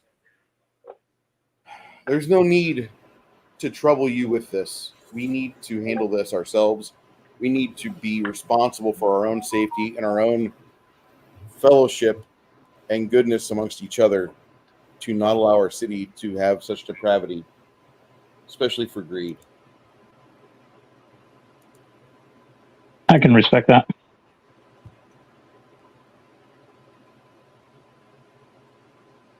All right. So, what does this mean for us? Are we clear of this contract? What? We're going to consider this contract fulfilled. You have turned over a lot of evidence that made us look really lackadaisical towards the policing of ourselves. And we had given authority to people that had done harm to our city, hurt many of our citizens. Families, some families can't even be given the justice that they deserve because of the time that's been allowed to foster. The city was founded upon true tenets of evil, and we need to put our faith in this Spader to help rectify and consecrate this place for good. Yes. There's going to be an overwhelming request amongst every dwarven city if they can spare inquisitors and purifiers to send them our way. The idea of uprooting and leaving here sounds foreign to most of us, except for the 4 that are with your party now, traitors. Most dwarves don't ever return from home. They always grow up in the same spot where they were born. They never leave 50 miles from where they first stood. That's just the dwarven way. We are not normal to think that we're going to go travel the world and find the rocks that we want to call home. No, we were called to home when we were born. That's the majority of dwarven thinking. And for us to think that we would get run out of this place as we go about our new crusade to purify the very ground upon which our town is based upon, and then from there we'll go out and eradicate the occasional evil that has been allowed to foster and to develop.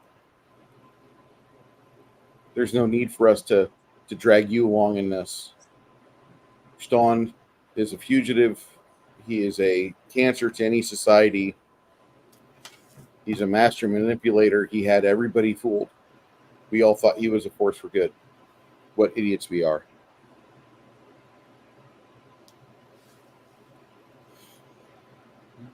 It happens to the best of us. This is a turning of a new leaf. And speaking of darker things, back at our, I guess, castle, the headquarters of the guild here, we have a couple of despotter things that needs to be turned over. When we first found the scrolls, I didn't recognize the symbol, so I didn't know I should have given them over. But we also found a tomb that we've been purposely hiding because it's what was it about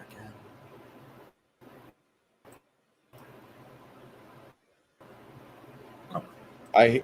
One of the dwarves says to the others something in their dialect, and he says to you, "We will make it our solemn vow from this day forward to always put forth our best intentions along with morality of choice to where we're doing things within the right, and we're forging a path of brotherhood and trying to ensure that our brothers and sisters can grow and flourish no matter what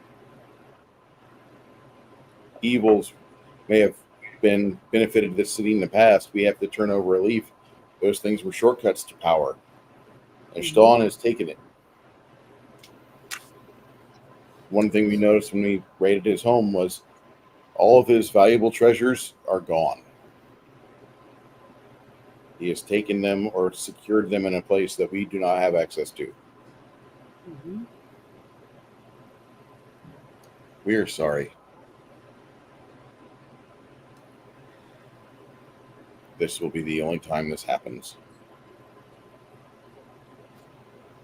I believe you. But do the dwarves have people among them that are working for the bad people or not? I mean, do they That's know? why we put a call out to our inquisitors and the brotherhood.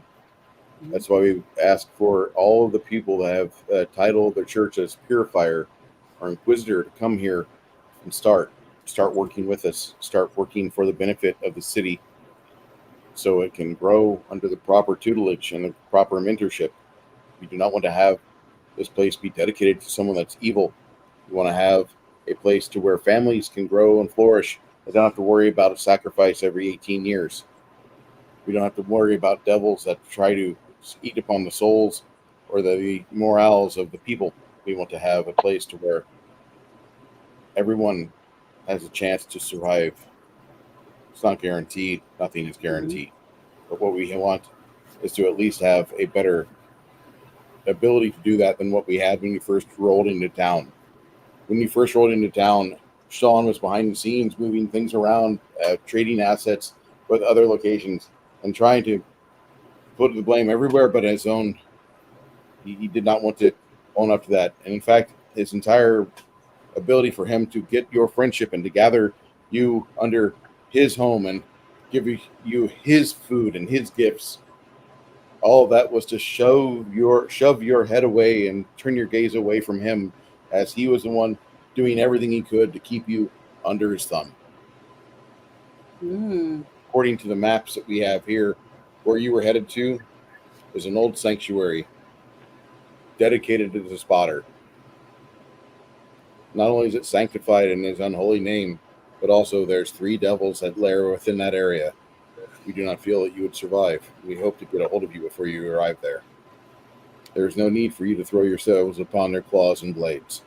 You need to stay alive. You have families up topside that want to see you again, that love you. It would not be good on our conscience if you would have continued.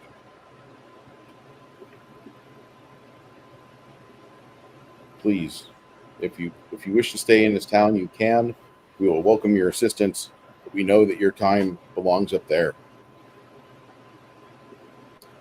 And that is my Max Boyven impersonation.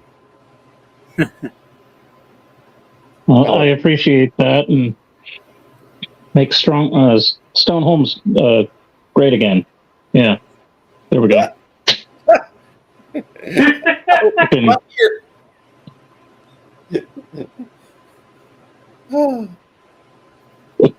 I'd like to thank the deep state for not causing a major fucking political event during my fucking game. I swear, I've not forgiven you. I get a chance to take out Soros. Either of them, all of them, I'm taking it. In Minecraft. Wink, wink. Nudge, nudge. No, I'm not even. I'm not even trying to like. Oh, but I'm just being sarcastic. Only in Quake. No. I would, real life, be happy to mount their heads to the gate outside the city. You cannot make the killdozer if you announce what you're doing ahead of time. Everybody knew what he was doing. It sounded like maybe I was reading from the guy that was just being a publicist for his own books and movies and shit, but Killdozer didn't sound like a guy that was keeping things quiet. Like, how do you hide all that goings on, what you're doing? You fitted concrete reinforcement on the fucking caterpillar. I'm working on the HOA allowing concrete planter boxes in front of my windows. They haven't agreed to it yet, but eventually I'm wearing them down. The good thing is, it's been seven years. As much as the Rothschilds have made their ritual sacrifices, they will eventually go away. All causes fail. True that. Okay. Bruce, are Scrolls of Shield divine or arcane? They are arcane. Okay.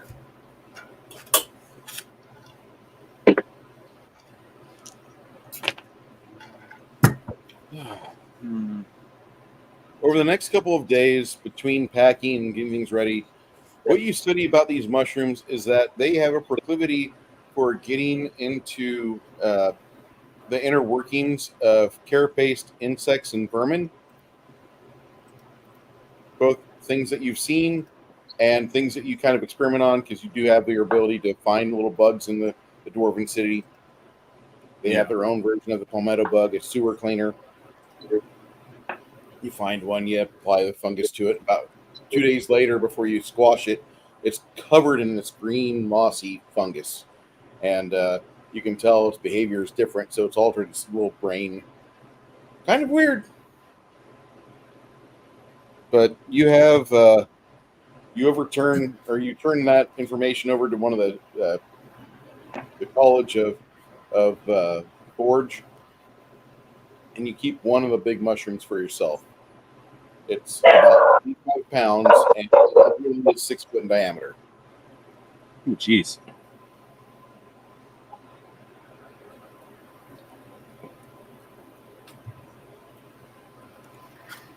The real question is once I start making potions, what can I do with it?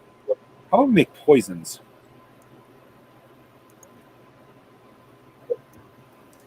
Yeah, that's one thing I don't think I can do. I don't think I can make poisons. Well, I could have sworn you got in potion crafting during your last level, but No, if I you can didn't, make potions, I'm but going to. I don't think it's in my realm to be able to make potions that I know are going to kill people.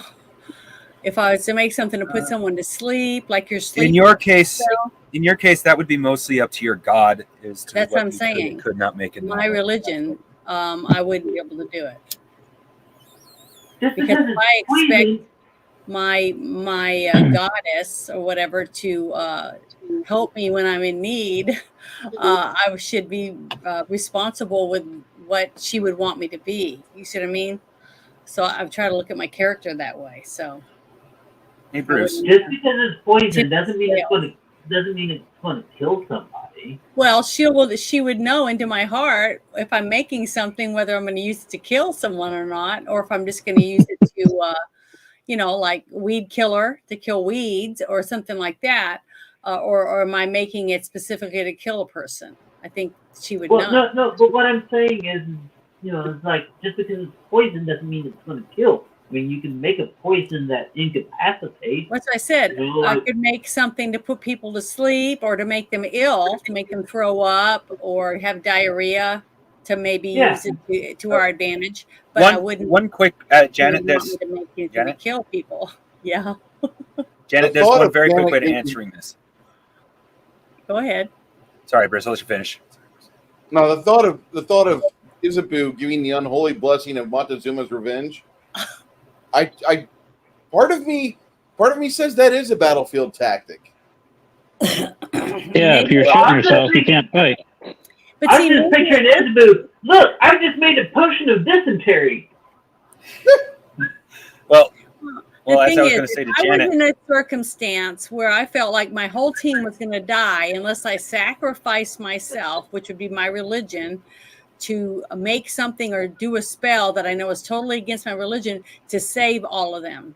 You know what I'm saying? Right, Mac? I think at that moment I could do that. Okay. Well, Janet, but I know I would burn in hell for it, but I'm still going to do it because I'm going to do what I think's right for my team. I mean, I don't Janet, know there's a quick way to answer the whole poisons thing. Yeah. What does I've already forgot her god's name? Mara?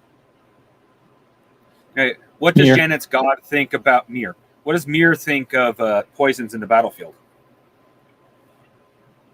Mir is not favorable to anything other than an honorable conflict. A paladin of Mir that goes from that goes under Mir's banner, they never offer. They never try to gain any sort of subterfuge or stealth. They go in with their shoulders back and their head up, ready for an honest fight.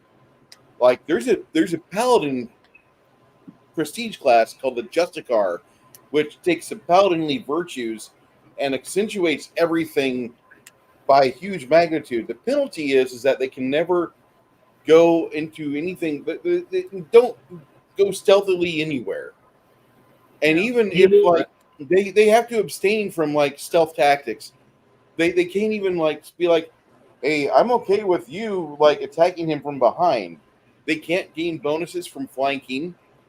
They when there's a rogue involved, like it's funny, but at the same time, it's like, ooh. But that's just Okay, well, mirror is if like that be the stand-up- case, Yeah, sorry. go ahead. Well, if that be the case, Janet, it's quite simple. Don't even bother using sleeping potions unless your direct goal from the very beginning of the battle is to not kill the person. But like there's a little bit of a paradox there where Mir wouldn't be too happy, but if it's like the only way to not kill the person is to use a sleeping potion, then the Mir might let you get away with it. Well, see, I fight in a battle with a sword, so I know that I'm most likely going to kill them. But at that moment, I'm able to do it because I'm fighting to stay alive, to keep doing and worshiping my goddess, right? And that to me, I'm fighting for her when I do that because I'm fighting to spread her word to others and to save lives in her name. See, I don't know if that makes any sense to you guys at all, but Think of it. that's how I look at it. It makes sense to your belief, yes. No, well, all I was saying is that the only time you might be able to get away with using a sleeping potion is if you weren't intending to kill the person and you believe it's the only way to keep from killing them. Yeah, now see, But to me, I would use the potion. Let's say that we were traveling along and we remember that I don't know if it was in this game or not, but one of the games I was in, we met this woman and what we knew that she wasn't really a woman, she was really a dragon, pretend to be a woman. Okay, and she wanted us to get an orb. That's from the other game, right, Bruce? Yeah, correct. Okay, so if I was in that situation and I met her again and I knew who she was, but it was some way I wanted to trap her so that we could encage her or whatever, so we could get more information from her, but I knew it wouldn't kill her. I could knock her out just to, make it so I could capture her, then yes, I would have no problem using that spell because I knew that I wasn't going to slice her head off or something after I got. Well, in that instance, Janet, you would lose your religion. Why? Because I'm not hurting her. I'm just going to capture her to No. information. That is literally when I said a paradox, I meant that literally. Capturing a dragon or beating it down. Well, first off, casting sleep on is next to impossible. Well, it's a dragon. Yeah, but see, the thing is, at the time, I didn't know she was a dragon. I just knew that she had information that we needed, and I was trying to get my team to help me capture her so we could figure out who she was to find out why she was wanting us to find this orb. See, I didn't know she was a dragon at the time. So if I was in that situation with you guys in the team, to me, I wouldn't see as it being wrong to put something in her food or her drink if she's sitting with us. If I didn't, that's dishonorable, Janet. Your God would literally consider that dishonorable. But see, I wouldn't, because she would know that I'm doing it to try to help us. That doesn't matter. Janet, I can help with this. Okay. You've seen The Princess Bride, right? The what? The Princess Bride. The movie The Princess Bride. What? Yeah, some of it. I didn't see the whole thing. Did you see the fight between Wesley and Fezzik? No. Oh, sorry. No. Janet, your God is very, very, very honor based, and gods are petty children. The moment you do anything that's remotely dishonorable, such as putting a sleeping draft in someone's food, I'm going to step about 10 feet away from Mongoose right now. Just like I said a while ago, I've never done anything like that I know of so far. No, but I'm just saying don't do that. If I felt like that was the only way I could save my team, I would do it. I would break my own rules. Well, hold on a second. Now, but your God was frowned upon that. There's a difference, Janet, between you poisoning someone's food, which you just suggested a moment ago, and, oh God, if I don't go against my own tenets, I will lose myself and my team. Under those circumstances, you at least have the ability to potentially regain your power. Like the gods, okay, all right, you did that because you literally had no choice. You will have to do penance for it, but I won't take all your power. There are subtle differences when it comes to certain things. I would say the perfect example, remember that video that we all saw a while back of the guy that stole the cell phone from the old man and then he took off running around the corner on the opposite block. Like, that was a bad thing. Uh-huh. But then he got hit by a bus. Now, that could be coincidence. Yeah, I remember that video now. Or that could be God executing his vengeance is mine policy. And we all just trust God to do his thing. Because eventually everything's right. So what would baby Jesus do? Well, so far, everything that I've done is I've done what I felt like I need to do at the moment to protect myself and to protect you guys, to try to keep you as healthy as possible. And that's the only thing. I haven't thought past that. See what I mean? That's as far as I've gone. And so far, I since I'm young, and that's just how I look at life. It's because tomorrow I might not even be here. So I have not tried to do anything that I thought my deity would think was wrong. Yeah. You're a cleric, right? If I felt like this would be, I had to become something I'm not, to save everyone else and sacrifice myself, even if it meant like what happened to Constantine. Okay. He was doing good things, even though he knew he was never going to go to heaven. He was trying to save souls, even though. And I feel like I would do the same thing. I'd be willing to lose my soul. You really don't have to worry too bad about being nerfed if you piss off your god. As bad as a paladin would. The paladin has to be set to a higher standard, has more strict guidelines and whatnot to follow. So Bruce just said her god is like a paladin. So no, she's got some pretty strict rules to follow too. Well, yeah, but she's not going to get axed like a freaking paladin. That's why nobody ever plays paladins. Clerics can get away with it. They're like the Friar Tuck, getting a little sauced after prayer or what have you. And okay, don't do it in public. Bad. Wag the finger. Say a couple of Hail Marys. Call it good. Don't forget Six Nations. He goes about his business. Don't forget Six Nations. Bruce has already changed this class a little bit. I try not to assume too much about Bruce's game. And no offense, you get just a little assumptuous that Bruce copy and pasted the cleric.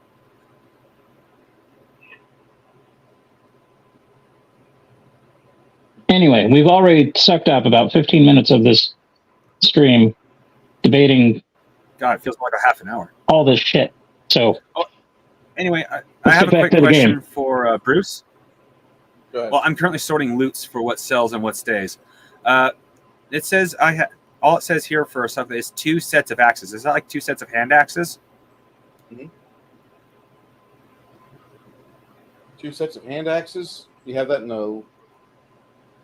Well, what it says is 2 sets of axes.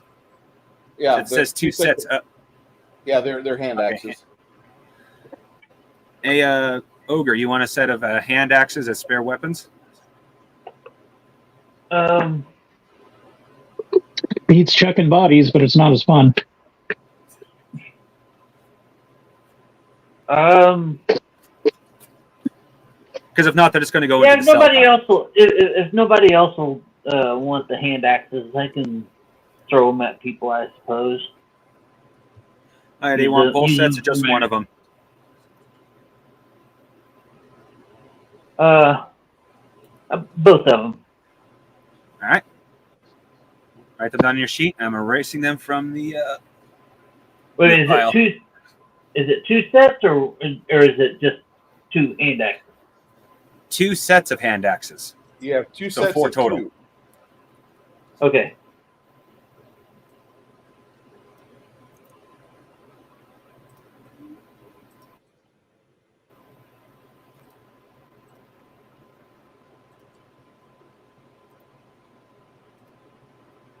All right. What would be the to hit modifier for that? What's your for these basic little hand axes? There's really not much of a modifier to them. They offer you die 6 for damage plus your strength modifier for it being 17. Your first attack would be like your right-handed weapon attack would be a +3, and then your left-handed attack would be a +7, or excuse me, a +1. Excuse me. So like you'd be +3 with this hand, +1 with this hand. If you're trying to do 2-weapon fighting, that's how that works. Being the low levels that you guys are, 2-weapon fighting is rarely used because people usually wait to get higher level. Even in 3.5 D&D, there wasn't a lot of 2-weapon fighters unless they had like light weapons because they had to add in their dexterity and their strength and But your modifiers for these hand axes, like you don't get the same bonuses to hit you would do with a war axe. A war axe is your baby. Yeah. Like you're almost at the point where like if you choose when you turn 5th level, once you get some time off, you'll train with your war axe and get significantly better with it. And what I mean by that is like more bonuses. Yeah. And more damage. Like level 5 for non-fighter characters. Level 5 is like that happy spot where they first get their first taste of what weapon masteries are. And like fighters get it earlier, but barbarians, paladins, rangers, they all do that shit at level 5 and beyond. And you'll never get as cool as weapon with a weapon as you would be if you were a fighter, a straight fighter. But you can still be pretty fucking impressive. Even a wizard can climb up that ladder. Nice. Anyway. Well, my intention for the hand axes for him was basically the same exact purpose as the dwarven dagger is for me. Emergencies. Okay. Emergencies, yes. This is my war axe. There are many like it, but this one is mine. Yes. Matt, don't know who you are, but no. This is a game and an established campaign. Appreciate your interest. Watch, talk to us. We'll talk to you. We'll chat with you. We're playing a game, though. When you get back to the city of Stoneholm, you get more of the same from the dwarves. They tell you, like, we want you to be healthy, to be alive. You're young kids. You were sent here kind of as a test, I guess. But when you got here, the game, and this entire game was rigged against you because the person that was in charge of dealing with you was the person that was one of the ringleaders of whatever evil cult this is. That you don't deserve that. And over the course of the last 7 weeks, you've been here eroding their power base and taking away the things they had. You've destroyed a lot of assets in their network. You've made them really good for their network because now they're the only real surviving member that has any levels. But for crying out loud, like, you don't understand, this isn't something that you need to be part of anymore because what you have in front of you is a mess, and it's not your mess. If you wish to be part of the cleanup, that's great. Thanks. We will definitely take it. You've been an asset to us, but you don't deserve that. You deserve to go back to your homes and enjoy the sunshine and live your lives. We'll be in good contact with each other. You have a physical address we can ship things to, and we can take part if we ever have trade caravans above the surface. Some of our kids will see you. We guarantee it, and your kids. But we don't. This is our problem. Is that fair? It's fair. Makes sense. Seems fair to me. Poke the Clintons, you get the horns.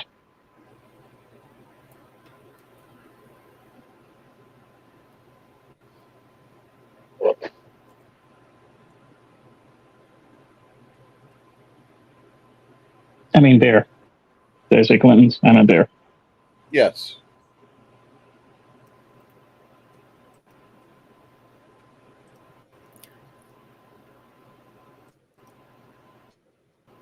So, the next couple days, you guys spend time with each other. You do a lot of things preparing for your trip to the surface. Mhm. And then it begins. You wake up. You don't even know what day it is. You just begin your ascent upward through the caverns with Bill, your trusty donkey, and with others in your caravan, along with the 4 new friend dwarves, which are part of your party. And they're your first hirelings, Delorsac, Termoid, Cutdrock, and Urist. And you guys have this crew of people.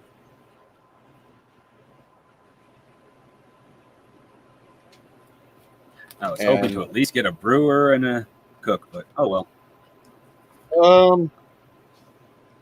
Tell you what, we have diplomacy as a skill in our game. I don't really want to rely on diplomacy because I would rather rely on the player's ability to talk and to negotiate. Talk to the dwarfs. You got time? While you're doing that, I'll pick up some sunglasses in Coppertown because I think we're going to need it.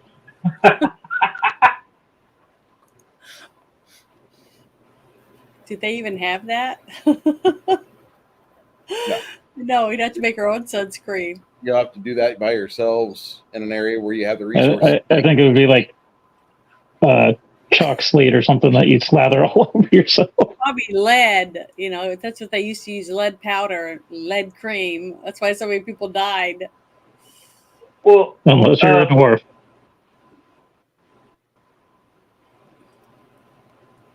Since we're spending a few days getting packed up to go, within that time, I'm going to go back and have Naomi walk on my back one last time. All right.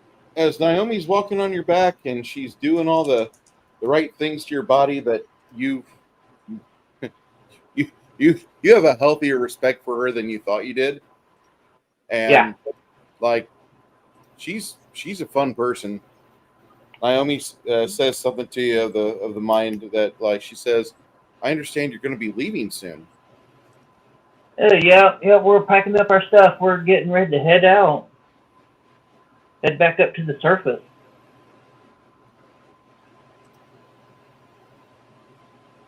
She says, I don't know you that well, but can you draw me a map of where I would have to go once I decide that maybe I've spent enough time here?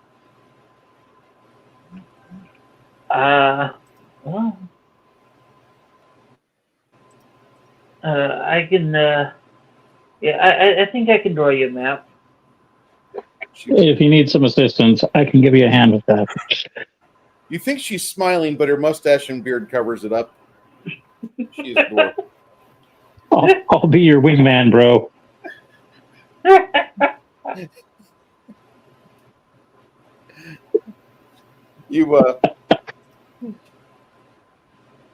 She starts working on the small of your back, and you can feel her stubby fingers going to work like magic. And for the next hour, she just talks happily about how it is that, you live life in this clustered area, and people have passed on. People your age, they just mysteriously disappear, and then these strangers appear one day, and for the next month and a half, they're there wrecking the establishment, just completely putting things in check and turning the local area around the city into a potential hospitable zone. The city doesn't really have that. It's a city that's always been basically under siege. Too many dark folk, too many goblin variants out there. And you have this group of people, and by the time she's done massaging your back, 46 minutes later, after she's done walked up and down your lats and your spine, she lays down next to you, bawling her eyes out, saying how much she is so thankful for you. And she wants to know, Ogre, this can't be your real name. Give me an actual name. I'm going to name my firstborn after you. Holy cow. Abort! So- Abort! She's a cute little thing. She has this little bitty beard, but you get after a weekend off. Bruce, I sent you a picture of little bitty beard. I sent you a picture of one of the dwarven females that I found earlier. Oh, that'd be perfect. She looks all sweet and innocent. There we go. Here's Naomi.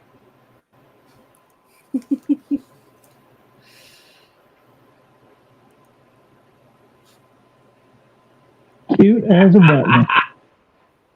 Oh, that's good. At least she's clean. She cleans up nicely. Oh yeah, I mean she's a massage specialist, Janet. So of course she's gonna...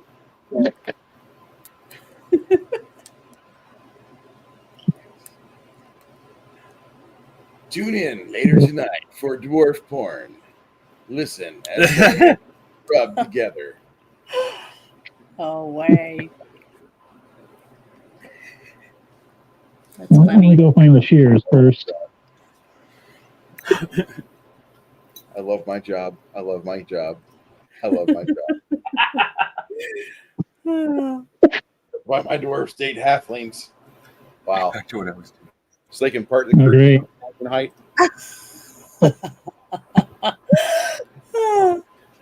They all Little need fur burger dog. and fur toes. All right, Bruce. I just put a Google Doc. The halflings would need I bush just put a hogs. Google Doc in alpha test loot. That is the list of things we are selling. Okay. You're selling all that here before you leave? I got a few things that I think might be more valuable topside, but I think with dwarves, our best option is to sell the stuff that fits them down here, which is most of what we got.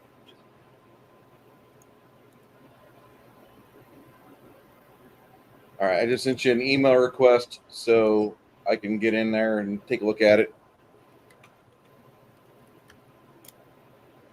Oh, I have to give you a request? Yeah, I have to have authorization. Oh.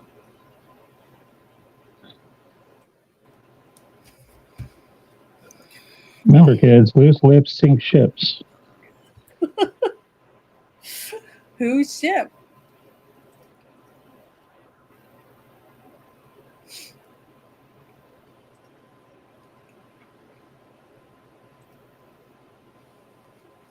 So, Nerdy, you What's could up? just say, I appreciate the sentiment, but you have to be this tall to ride this ride.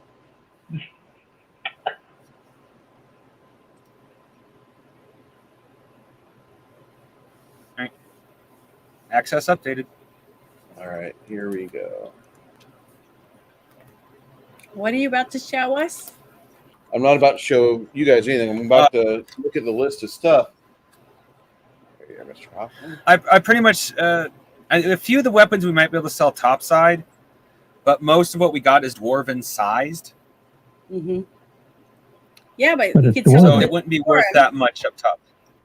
You could sell it to the I'm sorry, what? dwarves, right? Or Yeah. give it to donate it to the dwarves.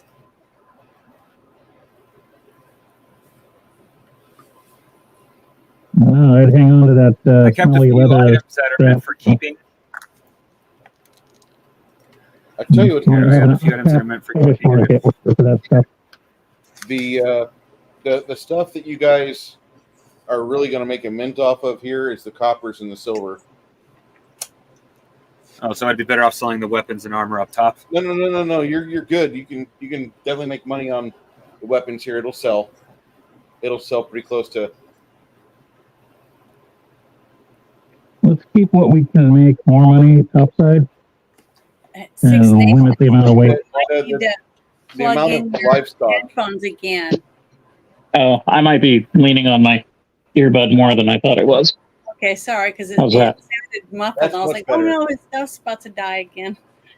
I was gonna Yeah, Yeah, well, my pillow adjusted. as Bruce can attest, almost everything on that list is weaponry or metal in nature. Mhm. Yeah. Which didn't leave us much to keep the tail topside. Now, if we had more human-sized weapons and armor, then yeah, I know I could sell that topside real easily. But most of it is either small or dwarven size to begin with. Mhm. So I didn't know what exactly among that list I should and should not keep. Well, for selling the topside versus side. Is there anything that we might want to keep for ourselves? Well, you already got the Masterwork shield. Nerdy got the okay. That's right. I forgot. Axes. I got something from there. Yeah. You also got some potions. I got some potions. There's some scrolls I need to learn to. I need to read off. Is there anyone on our team that we don't really have for that might want one of the items? Now that you said that, Lady, if you're in the chat, send us a message. Oh, oh, you kidding me? I already saved something for Flitty. I saved the compound bow for him. Oh, cool. Bruce, don't you have Lady's number? I do. Have you been able to send him messages and let him know that we're thinking about him at least? Let me do that. Yeah, tell him we're thinking about it. We miss him. Wellness check, Brosivus. Where are you? Yeah. That goes for Garrett too. You're in the anywhere on the interwebs. Actually, I don't think if I have. I don't think I have his number. I think I have him only on Discord.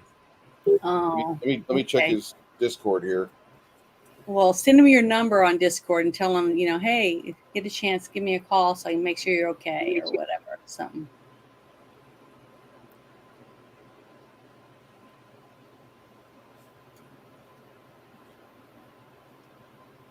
Don't make me drunk spam you with "I love you, bro,"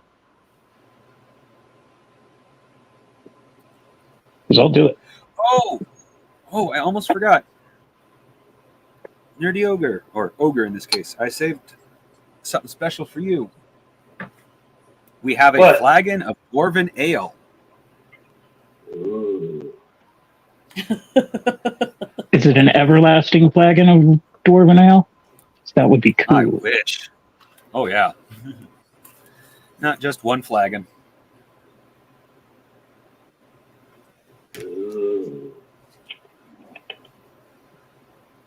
Beer, the cause and solution to all of life's problems. Did you remember to write down those 3 silver bracelets, 2 silver earrings, and 24 silver pieces you found a couple of games ago, Nerdy? Because they're here in the list. Yeah, I've never contacted Plady off of phone. Okay. I don't know if it's. No, I did not copy that down. Okay. Is it 2 silver earrings? 2 silver earrings, 3 silver bracelets, and 24 silver pieces.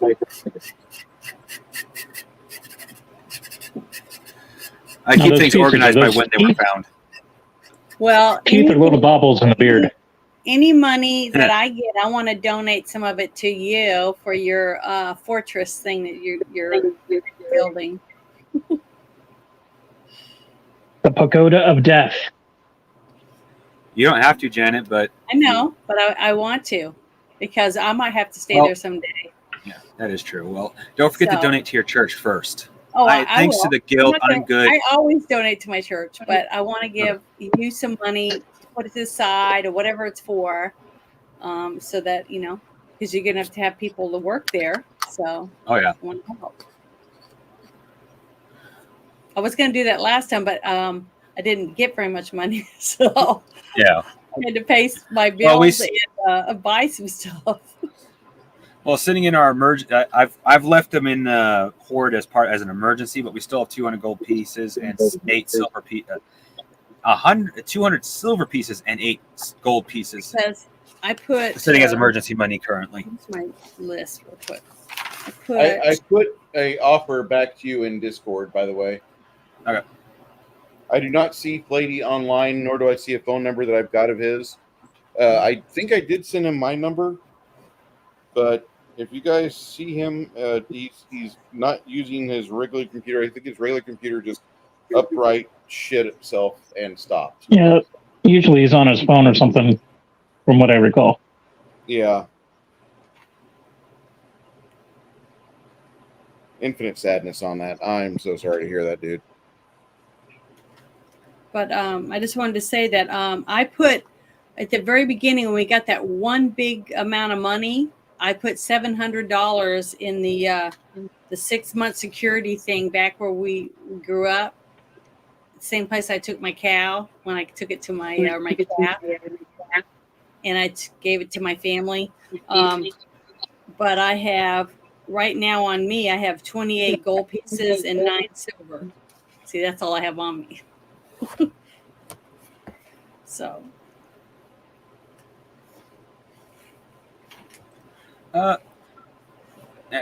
We are literally 4 silver pieces from getting exactly 3,000. It's more than I was actually expecting for that. So, how's that sound to you guys? Sounds good to me. I mean, I don't know. I got no complaints. Stuff's worth. So. Well, neither do I, but I was actually expecting especially where the dwarves need to make money, I was expecting less. So.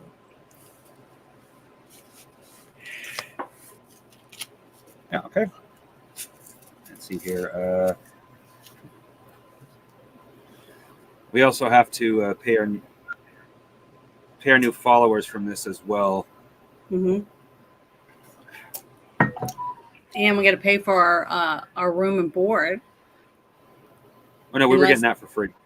Okay, unless they're gonna let us stay there. Thank goodness, because I'm not rich.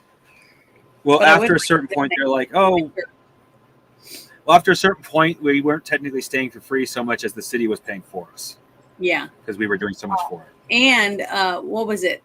I don't remember if it was this town or the town before this one. They didn't even have a church for me. So. Bruce? Sir. I don't mean to sound too greedy, but do the archers count in the percentage splitting of money? So I know how many ways to split this. Yeah, the archers and Quinn do count, yes. Okay.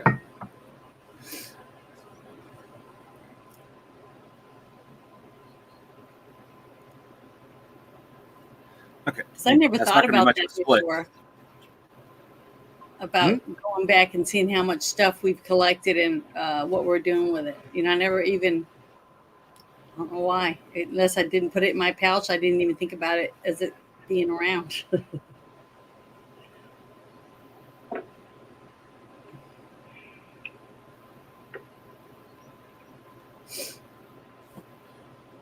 What time is it? Man, I'm getting stuffed up. No wonder it's almost 7. Ooh, I was like, my eyes are still itchy. We've got her completely like, okay. All right, Janet's timer goes off at 1900.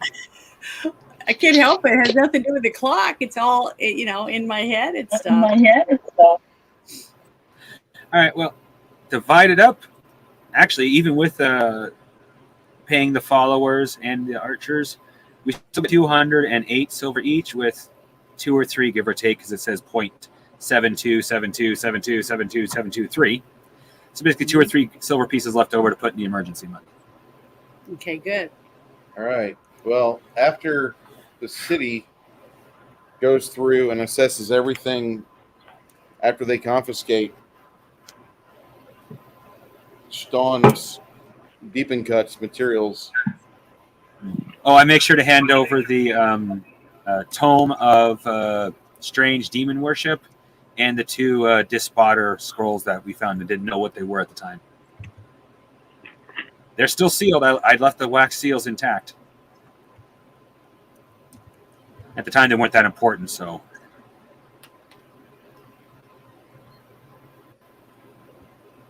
And the city awards you 1,250 silvers for the work you've done over the past 6 weeks.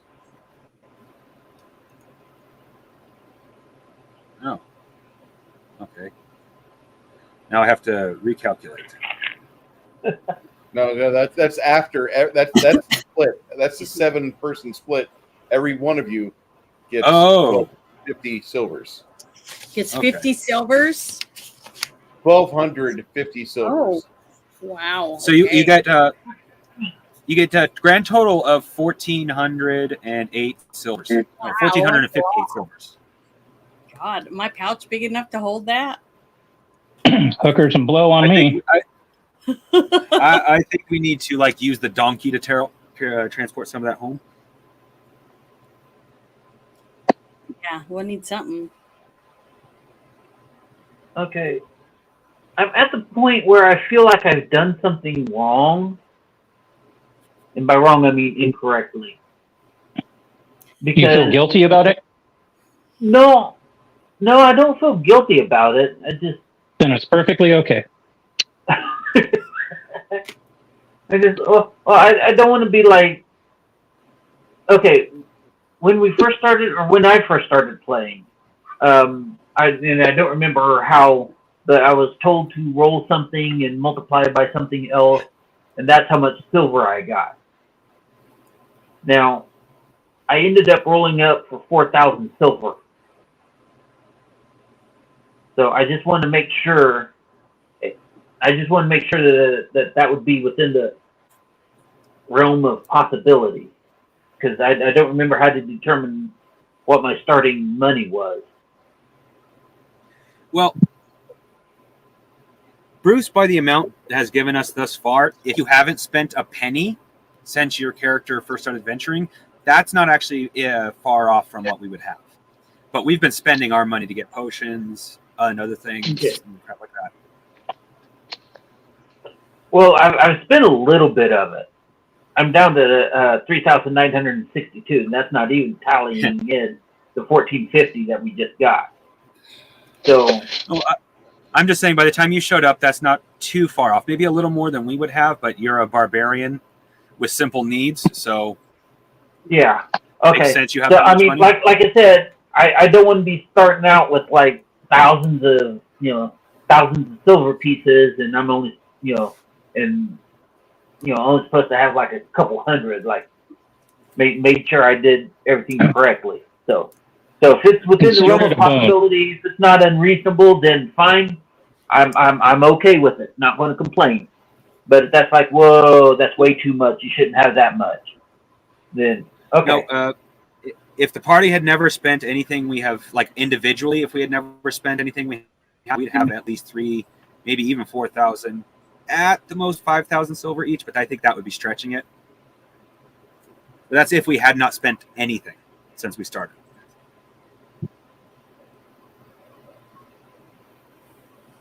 So no, 4,000 is right on the money, I'd say. You just barbarian life, don't need anything. Yeah. Okay. All right. Living off grid.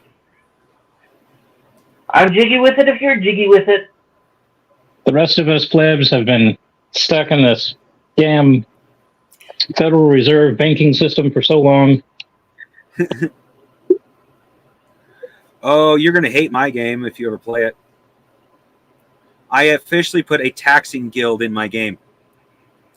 And you have a chance. You have a chance of being drafted by the taxing guild as well. Though I literally use the word Shanghaied in the book because that's more along the lines of what happens. Go after the frickin' IRS in your game, and they're like, you know what? I want some of this money too. Where do I sign up? How do I make this mine?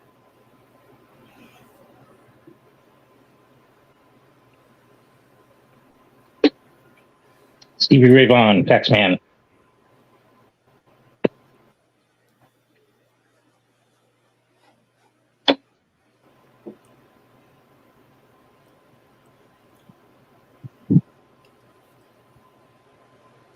Yeah, I'd love to have kept some of those weapons to use for something Kai suggested, which is give stuff to the farmers around you and the landowners around you, like weapons, tools, and things like that.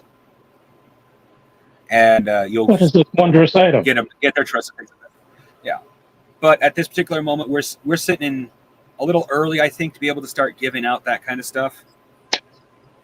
Yeah, we haven't even discovered gunpowder yet. So how are they going to get AR-15s?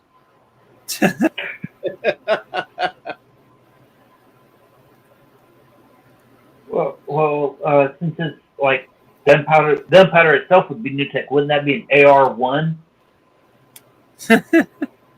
Then build up from there. Literal boomsticks. I don't know if Bruce has them in his game, but the magic system that he showed me actually references 2 firearms. We have firearms in this campaign world. It doesn't matter if I have it in my system or not. Firearms are in the world. They're not going away. That's what I'm reading a series. Freedom tingles from hearing that.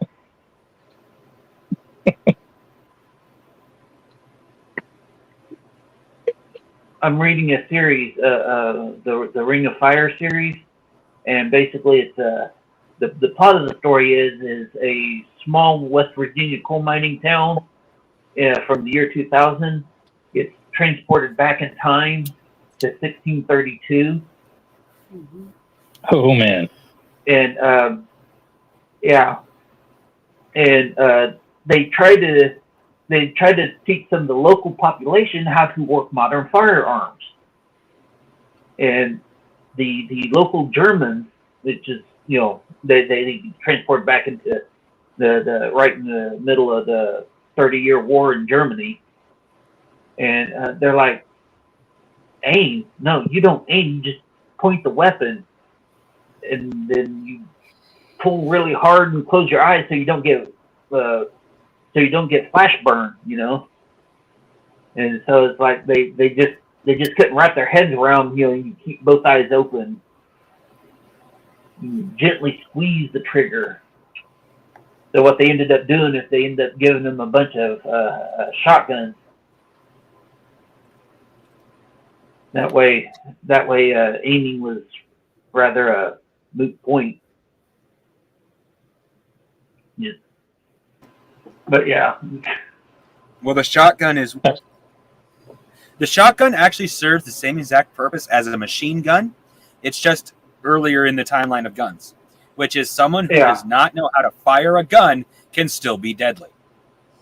Right, and that was what they did. It was really funny. That would be a massive advancement.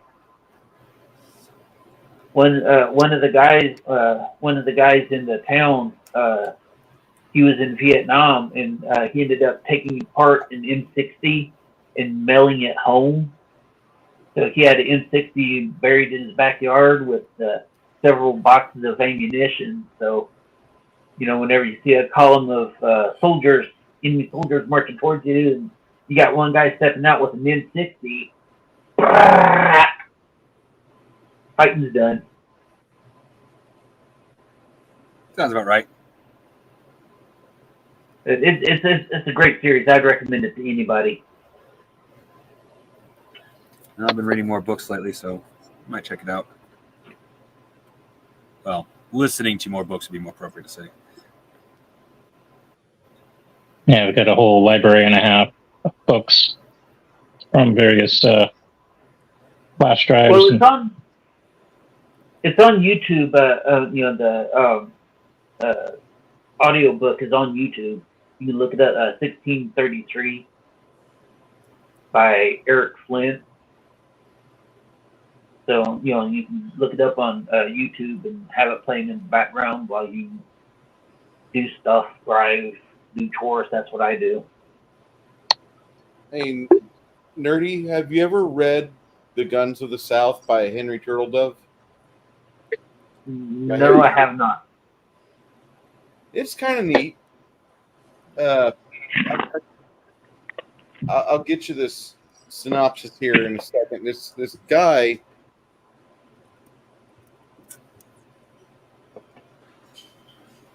this alternate history novel is set in the American Civil War by Harry Turtledove.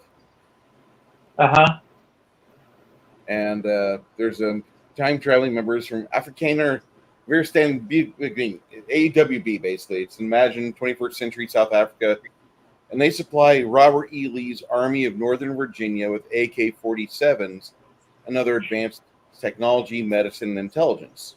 So there's Confederate victory in the war. But then the AWB members discover their ideas for the Confederate states, and Lee's aren't the only ones, and the same as they believed, the general and the men of the South have a violent falling out with the white supremacists from the future. Pretty interesting sci-fi. If you like alternate history sci-fi, I do recommend. It is a very interesting book. And Harry Turtledove rocks. Harry Turtledove? Harry Turtledove. The Guns of the South.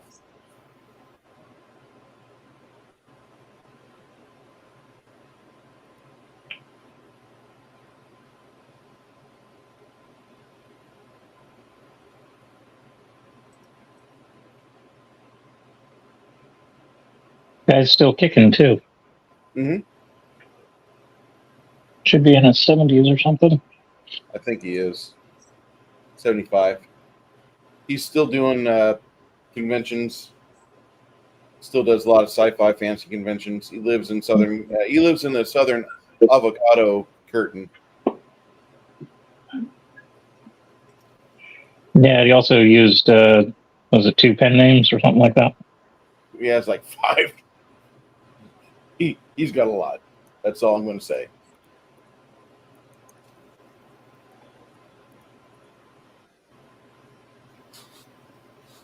Not certain why Matt, people do that nowadays. But oh, go ahead.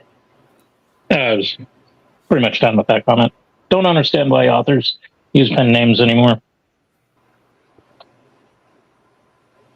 Everything's on the interwebs. I use a pen name.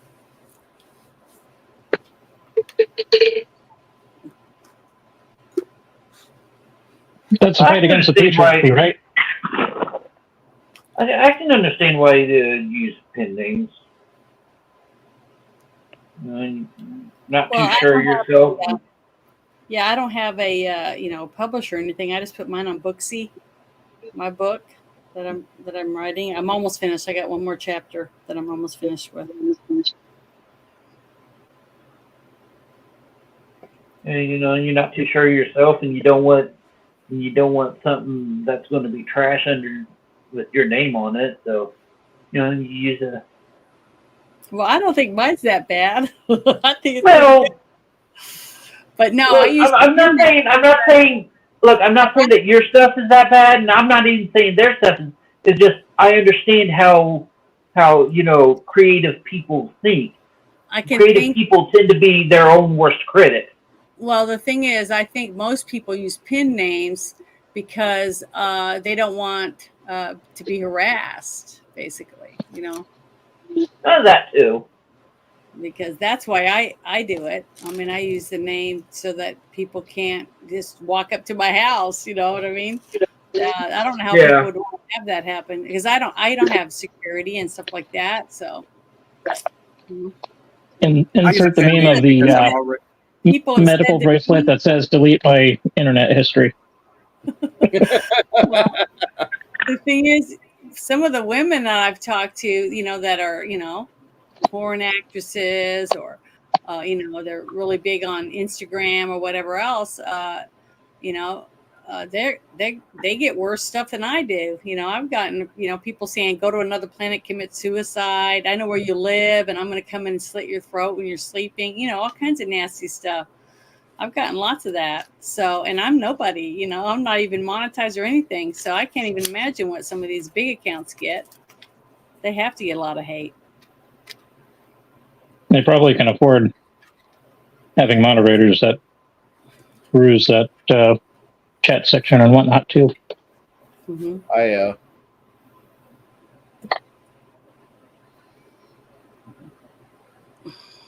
put my real name in my first book. I screwed up. I put my name. I hope you can do that. Maybe I should use that name.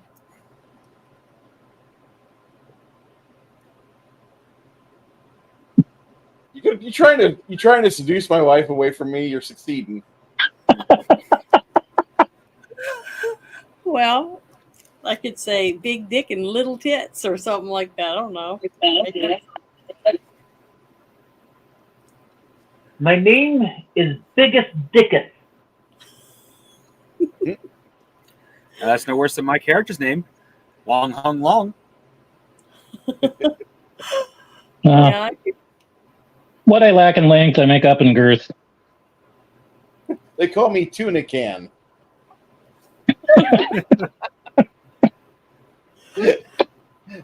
Okay, so it's okay. We watched Futurama for like 4 seasons straight. I'll go back to it and finish it on the original run. I'm not going to watch the new stuff. I got to get the new stuff. I'm not like going to 10 watch years. the new stuff either. The I old gotta stuff watch- is gold. Anything new, I got to give it 10 years for it to like get pickled by people that actually watch it and try to put a good, like, it's like any new movie that came out. Like, nobody's talking about movies except for one movie right now, and that's Deadpool versus Wolverine. And I'm happy about that, but at the same time, I'm still tepid about going to see it. I'm just saying that. I gave Guardians Maybe of you the shouldn't Galaxy go see it because I liked it, and I also like the Dungeons and Dragons movies. So maybe you shouldn't go watch it. The D&D movie was a movie written by committee, so it was marginally okay by me. There was a lot of parts of it I would have trimmed, or I would have put different events in. I would not have put the original 6 adventurers getting killed in the arena. I didn't like that. That kind of pissed me off. I thought that we could have skipped over that. If it's going to be quote unquote a 5e movie, make it a 5e movie. There's no 5e in original Dungeons and Dragons. It's fine. But there was parts of it that were really interesting, and there were other parts of it that were like, really? Like I wanted. I loved it. The fat dragon. Just so many little details in there. That I just thought they did a really good job. For somebody that's new to Dungeons and Dragons like me, and people who have never seen it but heard me talk about it, they all of them liked it. So Nerdy. I would be inclined to see the Dungeons and Dragons movie if at about halfway through the movie one of the main characters died and they brought in another character played by the same actor. They did that in the game. That movie Bruce got me to review with him. Darkness Rising. Didn't they do it in that? Yeah, that's the fat dragon right there. Oh, it's great. Why couldn't a dragon be fat? I would feel that, like dragon-wise, that would depend on the species of dragon. Most dragons, I personally would feel, have better self-control. / they have, especially like a fire dragon, have a high metabolism. But as for a fat dragon, as for a fat dragon in the way of what is species, I could see that, like the sumo dragon. Or whatever. I don't remember what species it was. But the thing is that it was so big. It was so had such a big head, basically. What would that dragon's breath weapon be? Bacon grease? I don't know, but it breathed a lot of fire. But it was fat. It could barely keep up with everybody. I thought it was funny and adorable. If that dragon was a hatchling in this household, it would definitely be fat. Yeah, I don't get it. This is my, with the exception of Harley, all the pets are fat here. Yeah. This was my first year anniversary gift to my wife, which my wife says when she sees this, she thinks of me, and I worry about that. Like, I'm not that hefty, am I? Well, you gave it to her, so why wouldn't she think about you? Nerdy yogurt. A fully I know you said you'll take it okay, but like to fully put your mind at ease at how much money you should have. Bruce, I don't know if he intended to or not, but at the very beginning of the game, gave each of us 1,400 gold, not silver. Now everyone ended up, I forgot why, but everyone ended up losing theirs. Jen and I saved half of our gold in a bank. Mhm. Yeah. And Bruce has never said, well, I'm correcting that mistake. Now he's like, okay, mistake or not, that's just the way it is. So Yeah, Jen and I that's the way it is. both have 7,000 silver stopped away, or 700 gold in our bank accounts back home. Mhm. So you're Okay. Okay. I just, like, I'm still This is used not to. Dungeons and checkbooks, damn it. Well, I'm in most, most games that I've played, the starting gold, silver, whatever currencies being used, is like roll 1, maybe 2d6, and multiply by 10, and boom, that's what you got. Well, Bruce's prices also reflect how much money we get. Like, I wouldn't say anything in this world is super expensive, but it's not also cheap either. Mhm.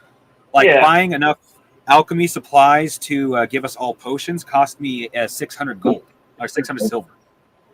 And that was making it ourselves, not buying them pre-made. So that's still a pretty good-sized chunk of change. Yeah, Mhm. it reflects the realism he's going for.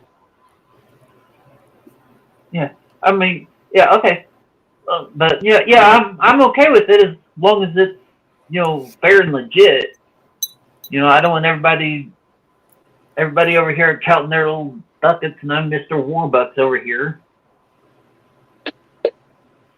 Well, I now there's- that there's- Money. I just have to go get it out of the bank. I'm just not carrying it around with me. You know what I mean? I do have money. the terms and conditions for what we just adventured through to set up a trade with a foreign city, Mhm. like now that obligation is done and I'm no longer bound to be on my best behavior, I plan on exercising my roguish abilities a little bit more. And I want to rectify the problem of me not having enough money right now. Because one day I want to be Scrooge McDuck and, high dive into a pile of coins. That's my dream. You'll need hardened body, It's otherwise gonna you're going to break hurt. your neck. Yeah, that's gonna hurt. Is what I was gonna say. Unless you have like some jewels and crowns and some other shit, all just spread it around and make it look not near as dangerous, and maybe you'll be All able to dive into it. So Matthew Gardner, I've just got you 24-hour removal from here, and no offense, but you're not really a friend of the channel. You just want to come in and post porn and be a nuisance. Go somewhere else. Go fuck yourself. Well, it's been a while, so there's that. Yeah. And then Mac has been playing Pitbull in the chats. Appreciate it. Appreciate that, Mac. I Both his mouse. Now I feel bad. he's still alive. He could be back in 24. I just don't want somebody that's not affiliated with us to like, I can saunter on Missed in. them damn spam bots, huh?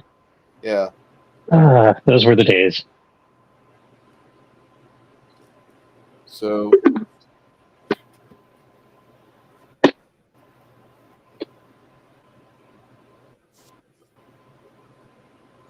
what we have is the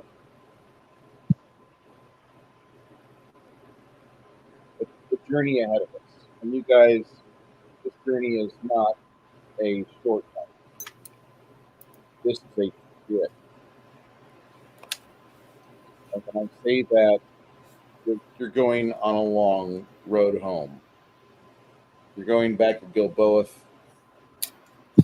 and then about 150 miles from there, that's where.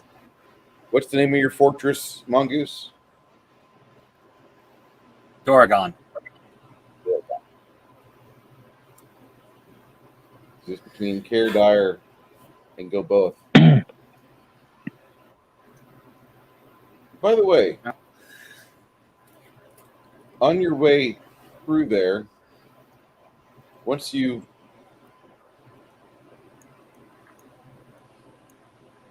get back, actually, yeah, you had to stop through Bear's Aft first. No, wait, you went to Bear's Bruce, Aft you were first. going to let You me try.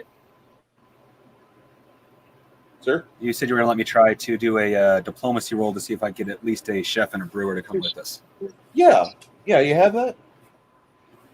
Yeah, I have diplomacy +2, so I presume that is +2 ranks. Diplomacy plus, yeah, you have 2 ranks, so that's actually 10. What's your charisma modifier? Charisma? I don't know if I actually have one, but my charisma is 11. You don't have a modifier. You're like the common everyman. Go ahead, give me a roll +10. Well, Percentage roll.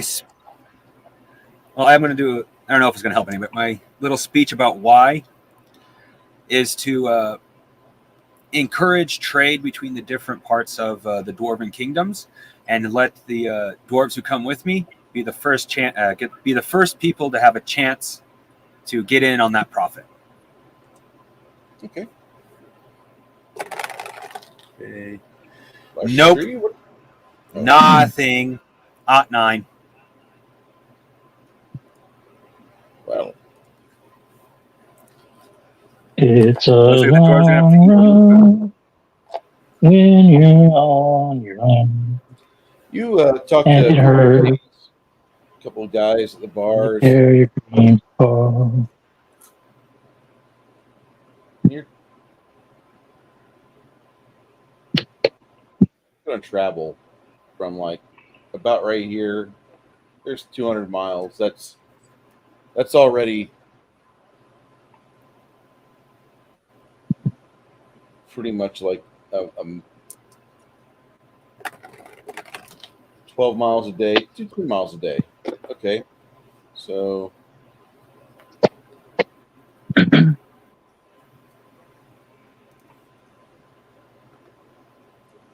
$16 days to here. The roads, and that.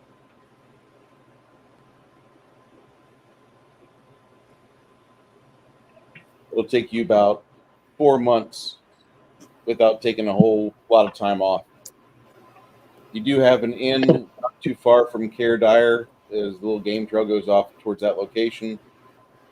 You have another stopover point in Dunhavenwood, which has a notable inn.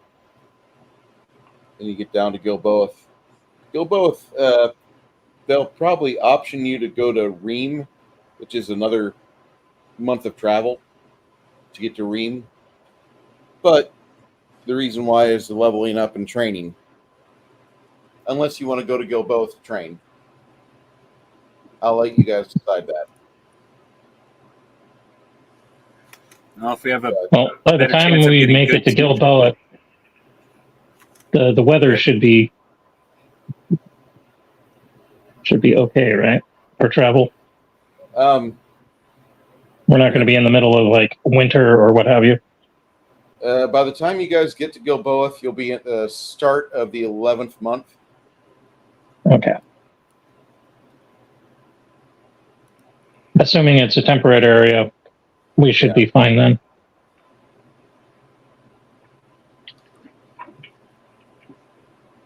Yeah, I see no reason we can't go to the big city where we have a better chance of getting really good teachers. So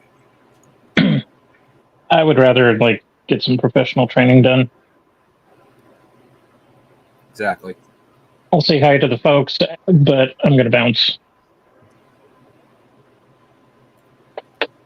I'm my own man, and I do what I want.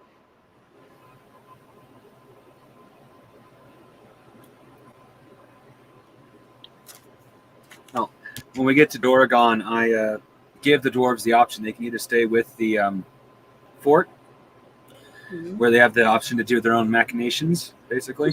Do this, do that, and earn money around the area.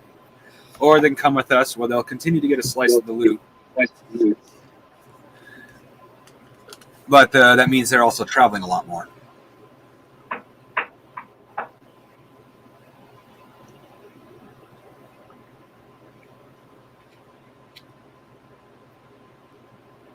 Says I didn't get. Could you imagine if we were all murder hobos?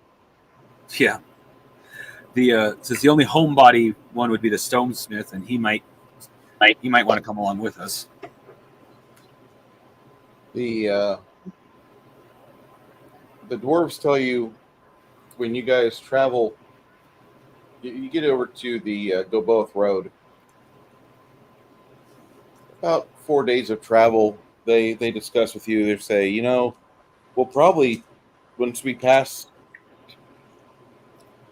Donegan, we're probably going to stop there and set up camp, get to know your other employees, the other guards. We understand you have others that are already there. We want to make sure we're on good terms, and we want to put our best foot forward. Well, at this moment in time, the Coasters and Traders Guild is paying for the maintenance and maintaining of my fort. In exchange, they get to use it as a rest stop and, if needed, a fortifiable defense. Words. I had no problem with that, but I also understand trade is like water. 100 years from now, it could be on a totally different road.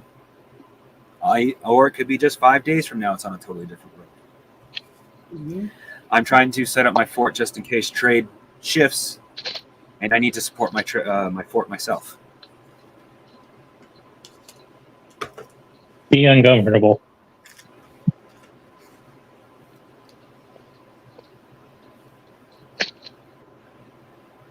These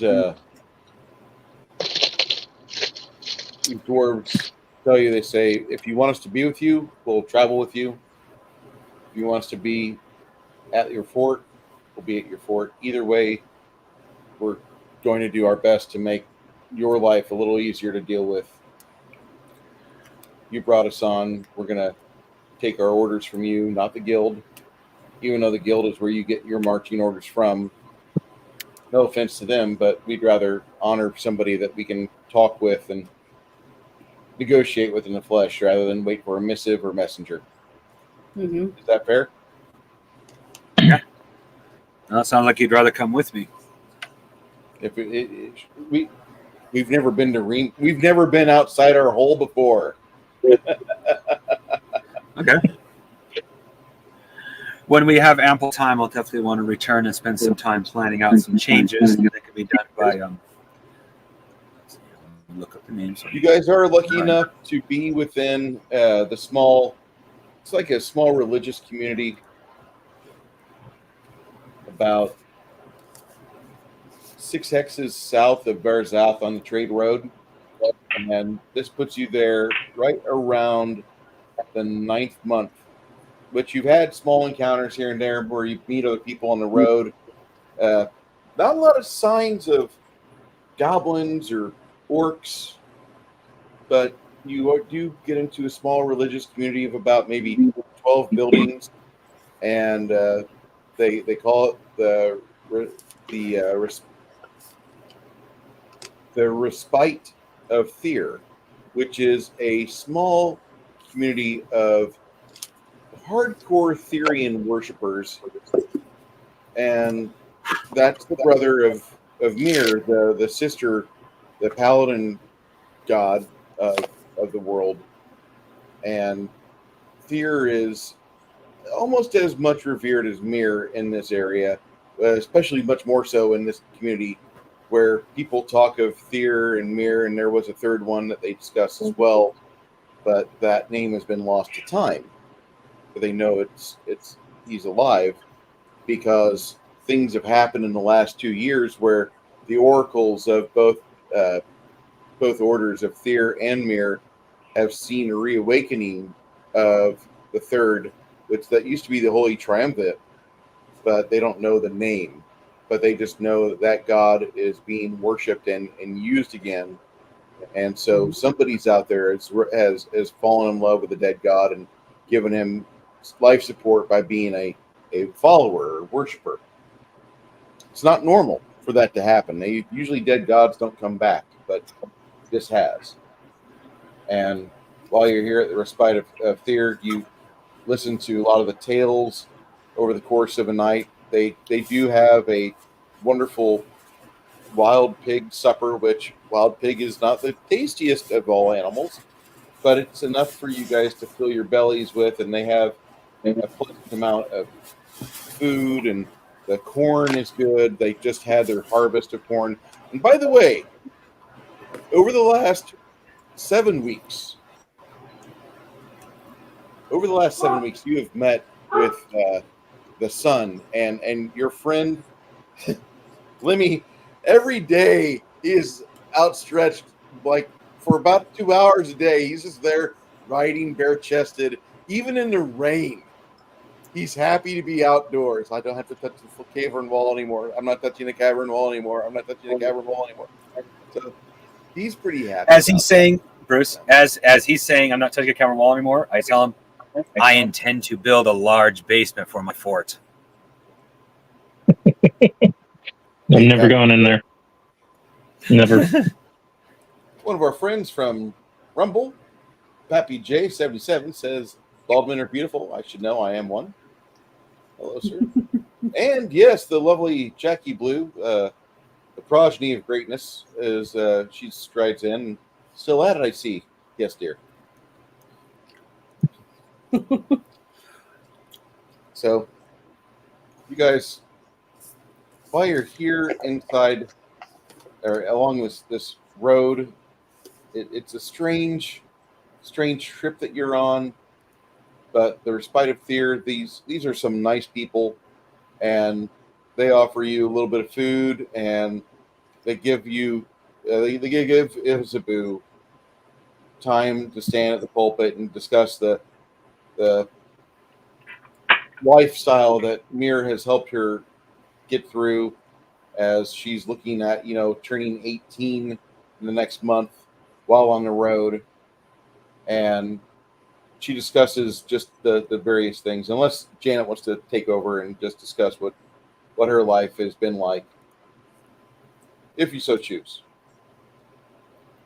If not, No pressure. I'm going to be rooting from the back of the pews. Go Isabu. Well, I don't really have much to say. Okay. I'm simple, and I don't want to live a lavish lifestyle. I just want to fight for what I believe is right, and try to get rid of as much evil in the world as I can while I'm alive. It's a hell of a way to go about it. Mm-hmm. You all right. You're and living near the city, or living near the Green Mountains. They call them the Green Mountains because of all the orcs and goblins that used to be there. But lately, a lot of orcs and goblins there's not been a real big attack for Bruce, about 20 months. What's up? as soon as I realized this was a religious community, I made sure to hide my necromancy tools. That's okay.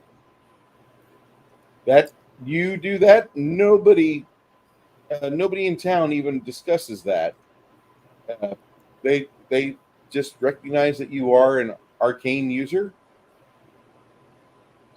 Well, most gods of combat or holy gods have a very deep dishatred for the undead.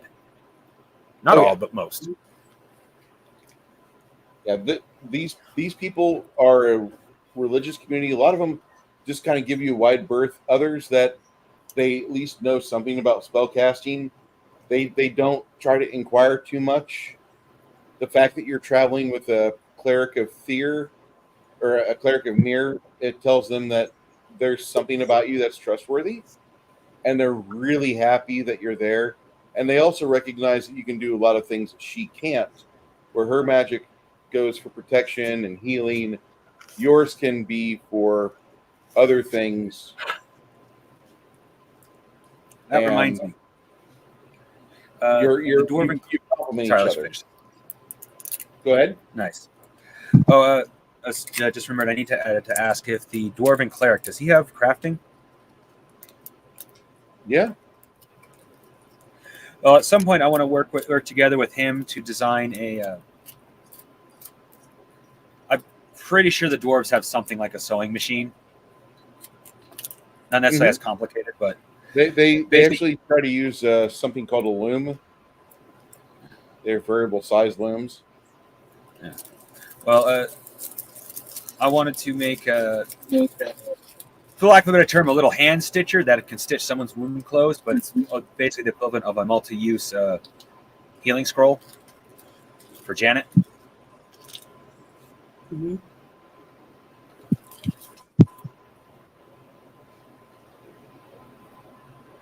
I mean, mechanically, it's meant to work just like a scroll, but just multiple uses instead of only one. Stitching time saves lives. You'd be better. You'd be better served to put the silvers towards like a magic wand, because a multiple use scroll would mean like you'd have parchment or you'd have spells on it, but it would like when the spell's read off a scroll, it just burns off, be it divine or arcane. A magic wand is a lot easier to make and craft. Okay. Magic wands, like the crafting in my world, is featless. You don't need a feat to be able to create something magical in nature. You have to have a spellcaster to cast the right spell for it, but you don't need to have the feat craft magic arms and armor, or craft magic wand, or craft wondrous item. There's none of that. You just have to have like the right number of skills. So, like for create magic wand, you just need 3 ranks in craft, in crafting for whatever it is, and have a spellcaster. Not even yourself. You don't have to do it. If as long as the spellcaster's on site to make it while you're crafting said item. What's it made out of? Is it craft? Because craft metalwork, craft leather, craft things like that. And if you're doing gem craft, your craft gems or gem item, that would be basically you have to have 3 ranks in that for a magic weapon, for a magic wand. Okay. Well, I'm not used to stuff like wands. I come from Palladium, where magic items are extremely rare, and usually, if you want one, you kind of have to make it yourself. I get that, and I kind of appreciate that aspect of it. But I will say in 3.0, 3.5, and Pathfinder, magic wands are kind of a normal thing. Okay. And it's I hate to say common magic items, but a magic wand can hold any spell that's like 5th level or lower for our campaign. And so it never weighs more than like a full ounce. Some are made of wood, or some are bone or metal or crystal. But they have a spell trigger activation method. So whenever you craft a magic wand, you have to have a spell trigger for it. And spell trigger is like just a spell completion, but it's simpler than that. You don't do gestures, so don't spell finishing. It's just a knowledge of a spell casting that an appropriate person would know. And a single word is all that has to be spoken while the wand is held. So anybody can use it whose class can cast a corresponding spell. And if they can't cast that spell, then they have to use magic device check to lie to the item to get it to trigger the spell off. But you have to determine what the spell is stored in the item before you can activate it, and knowing the spell trigger is important as well. Otherwise, you're casting inquiry spells to try to figure out what exactly is it, what triggers it, etc. And so you have to hold it, you have to hit the spell trigger, which is a magic word or whatever word it is, and that'll release a spell. But it's funny because magic wands, when you create them, they have trying to find how many uses. They've got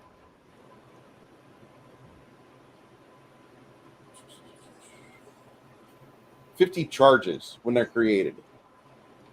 And that allows one use of the spell one time. Or that allows the spell use to be used. That's stored in the wand. So that's really not bad. So if like you were to use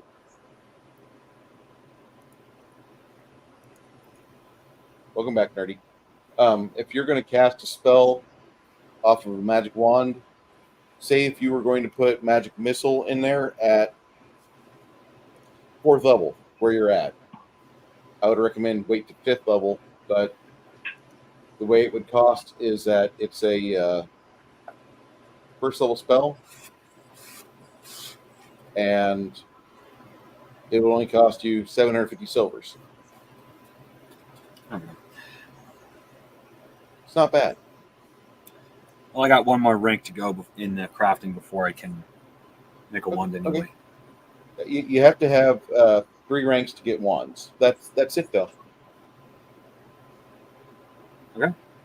Just if The there's first thing I'm doing is make. Sorry. Okay. Wands are great because, like I said, 50 charges on a 1st level spell at 750 gold. Even if, like, the cool thing is that, like, if you hand it over to if you created a wand with mage armor in it, 50 charges, and you and Lemmy can swap back and forth, hand off to each other between combats or during combat, hand it to Lemmy, and now bitch, I got magic armor. Whew.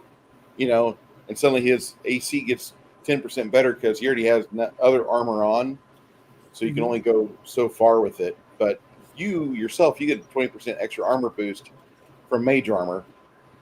You can hand it off to somebody who's naked, and they get an extra 20% AC once they trigger it off. That's 50 charges for 750 silvers. That's priceless. That's a deal and a half, man. Everybody should have a shower wand in their home. Kept in the prison With wall. mage armor. And you were asking about like the 1d4 magic missile. All you need is like a 1st level evoker to get that, because that's basically like a 1st level spell. The magic missile is a 2nd level spell in this campaign. The force missile of D4 is like a 1st level spell, and it would cost very little. Like, you're looking at spending maybe 350 silvers or less, and it would have 3 charges a day. Plus, if the person wants to use more charges, they just sacrifice more mana. Well, what I like about the idea of that is it basically allows me to even though it's one of them will be way low power, 2 spells at once, which is primary use is I need to burn somebody in front of me, but I can see a mage spell getting ready to do another spell in the background.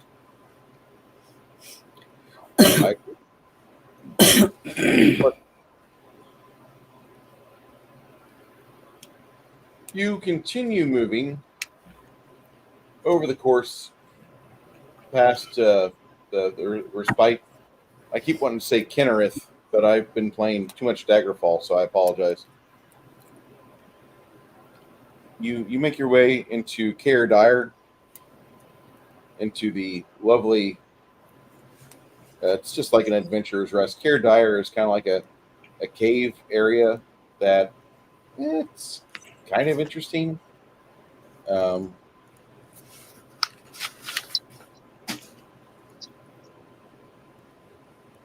Caer Dire to do? Trying to get Caer Dire to pop up. Not Dunhaven Wood.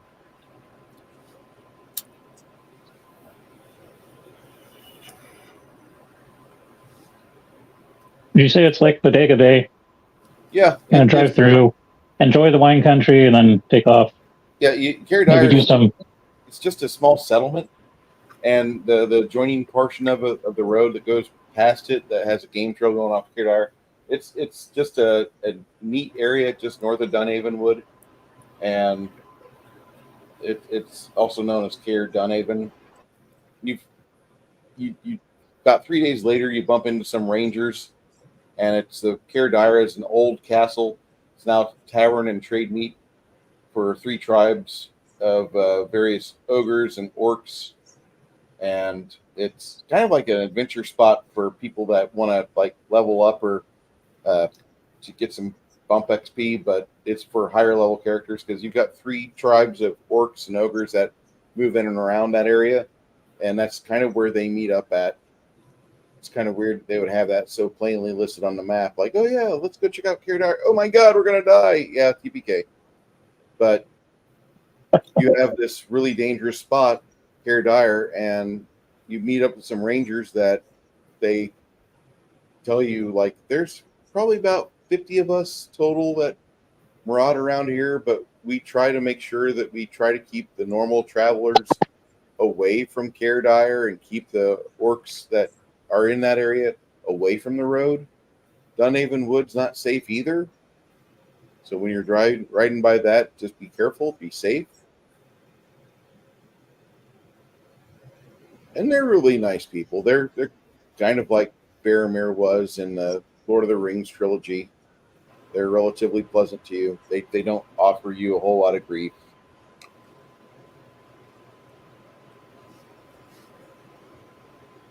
Month 3. Janet, you turn 18. Mm-hmm. Yeah. Isabu is already an adult in their world. You turn into an adult at the age 15. It's like a So quinceanera. now I'm gonna become an old spinster at 18. You don't have any kids yet. I'm You're over the hill. faulty. How dare you? Time to retire. Yeah. Almost time. This is almost mirroring Janet's real life experience where she was in a small town growing up. And she's like, I am not marrying any of these guys I went to school with. I know them. I don't want that. Yep. It happens. So, Care Dire is not a great place to be. Dunhaven Wood's not safe either. For a few days, you guys are really scared about situations because for a little while, you guys do see some movement out of Dunhaven Wood, but nothing really gets that close to you guys. The size of the caravan you've got, the number of horses, it just suggests strength. And it looks like these things are going to puss out, not fuck with you.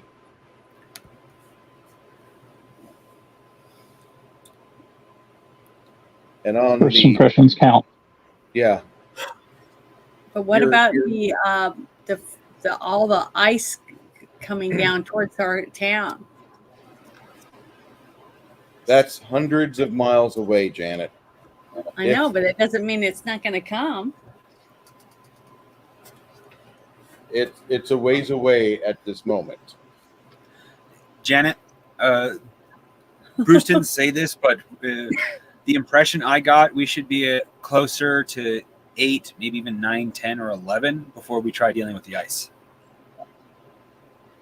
Oh, so higher, more powerful, you mean? It's what they call foreshadowing. Yep. Okay. All right. Yeah, you could afford to wait for a minute on that. Yeah, I'm just hoping that I don't have any relatives that lived, a few hundred miles away.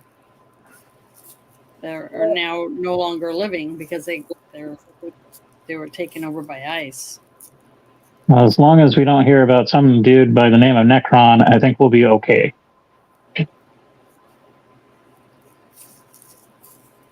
Is he like Moloch?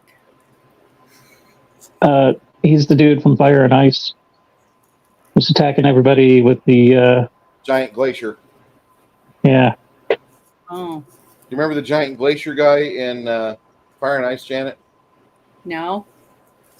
I Remember don't. the kid? He was the white-haired emo dude. Oh, yeah, the creepy son. Yes. Okay, that's how I looked at him. Yeah, he was disgusting. Yeah, that guy.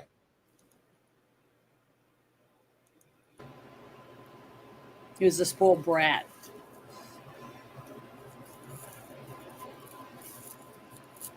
So.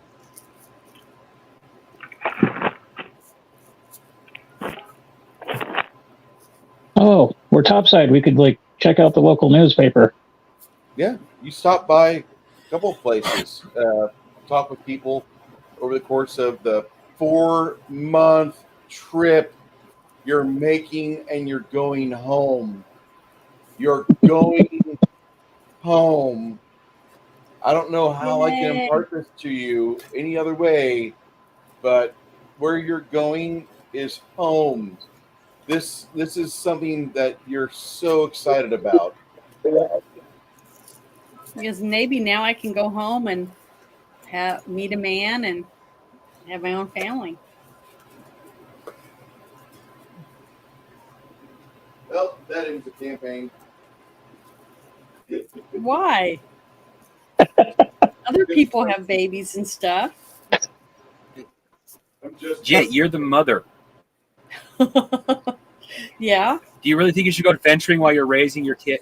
Well, I mean, that's what I'm saying. If we're going back home, and I'm 18, then who knows? Who knows? Oh, I can see it now. Her hair's pulled back in a ponytail. She's got a sword in one hand and a baby in the other, holding the baby on the hip, on the other hip. Yeah, women used to carry got a babies baby around. carrier with a Yeah. daughter holding like a buckler or something. So you want to take your child into places that are demon infested, orc No, infested? no. But if I got pregnant, well, what I'd have to take time off. If you Train got when pregnant, they're it's time to young. retire your character. I would not want. By the time I'd- you were done raising your kid, you'd be too old to adventure. Yeah, I'd have to get married if I did. That's why I don't sleep around. Yeah. So there you go. I might think about it, but I can't because I can't risk it. Yeah, not until you're ready for your character to go, okay, I'm done adventuring. Maybe Okay. when I get to be very powerful, I'll open a school and teach other people how to use the spells. Then I can have a family. Are you sure that that's how the social mores are? That if you get pregnant, you have to get married? Because not all societies are like that. That part I'm not saying anything about. I'm just saying it retires her character because she's going to be very busy for 18 years. Well, 15 years, but still. Well, statistically, if you have a two-parent home, children do better. Yes. Definitely. I think so. In reality, yes, I agree with that. Two-parent homes are definitely better for the child. However, that being said, in this particular case, this would be like the ending of in Three Men and a Baby, or at best the sequel to Three Men and a Baby. I mean, the kid's going to have a mom and three uncles right here. And rest assured, I would teach that kid. What? They don't want to Don't take care drag of me into your personal hell. What's wrong with being an uncle? Unless there is a contract in writing.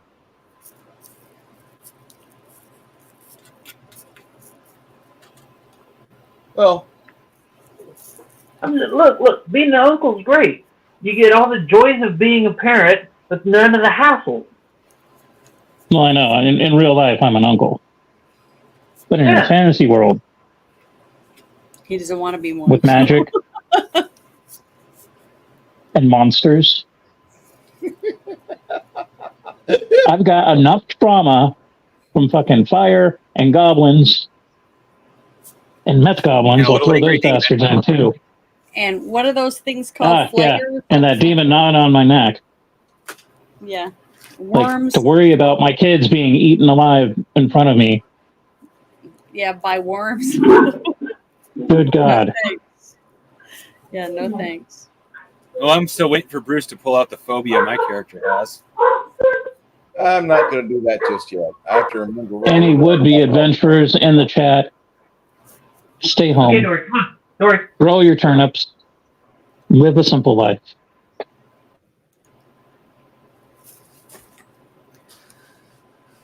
Oh, I gotta look something up real quick. Your injuries are not service related. Yeah.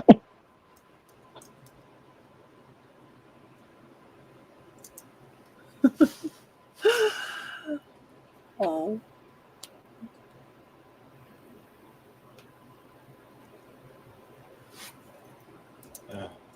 Well, as you get into your 4th month of being away from home, you start feeling a little happier because you're seeing the first flakes of snow hit the ground around you. This trip has gone on for a while. It's been a lot of the last 4 weeks have been stepping up the horses. You did buy a new horse for an extra 70 gold. One of your horses nagged completely out, just broke the shit out of it. You're pushing them too hard. So we went back to 10 miles a day, trying to just pace the horses, pace yourself. Few way stations you've been to. You think you had fleas for a while. After discovering that in the morning, everybody huddled around Isabu as she cast the get rid of vermin spell. Cleanse, cleanse, cleanse, cleanse, cleanse, cleanse, cleanse, cleanse, cleanse, cleanse, cleanse, cleanse, cleanse, cleanse. You guys know more about each other now than what you ever thought you did. Mm-hmm. And at the end of your hard trek, which takes you 2 weeks past the start of winter, you make your way into the small town of Gilboeth. And in the town of Gilboeth, you are reunited with people that you have missed and you've been away from for 4 months. And they're so happy and surprised to see you. So it's not something they were anticipating.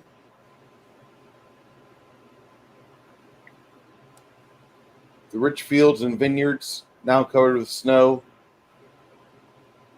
Farmers and vintners, some of them operating in and around the community. They see you, many of you, of you, like you've changed. A lot of you don't look like you're 17, 18 years old anymore. You've got lines of worry. You've aged. You look like adults. And this location, they sadly, like, on one hand, they're happy to see you. On the other, they're almost sad to see you because you've seen how the world is. You see how evil it can be when it's unrestrained.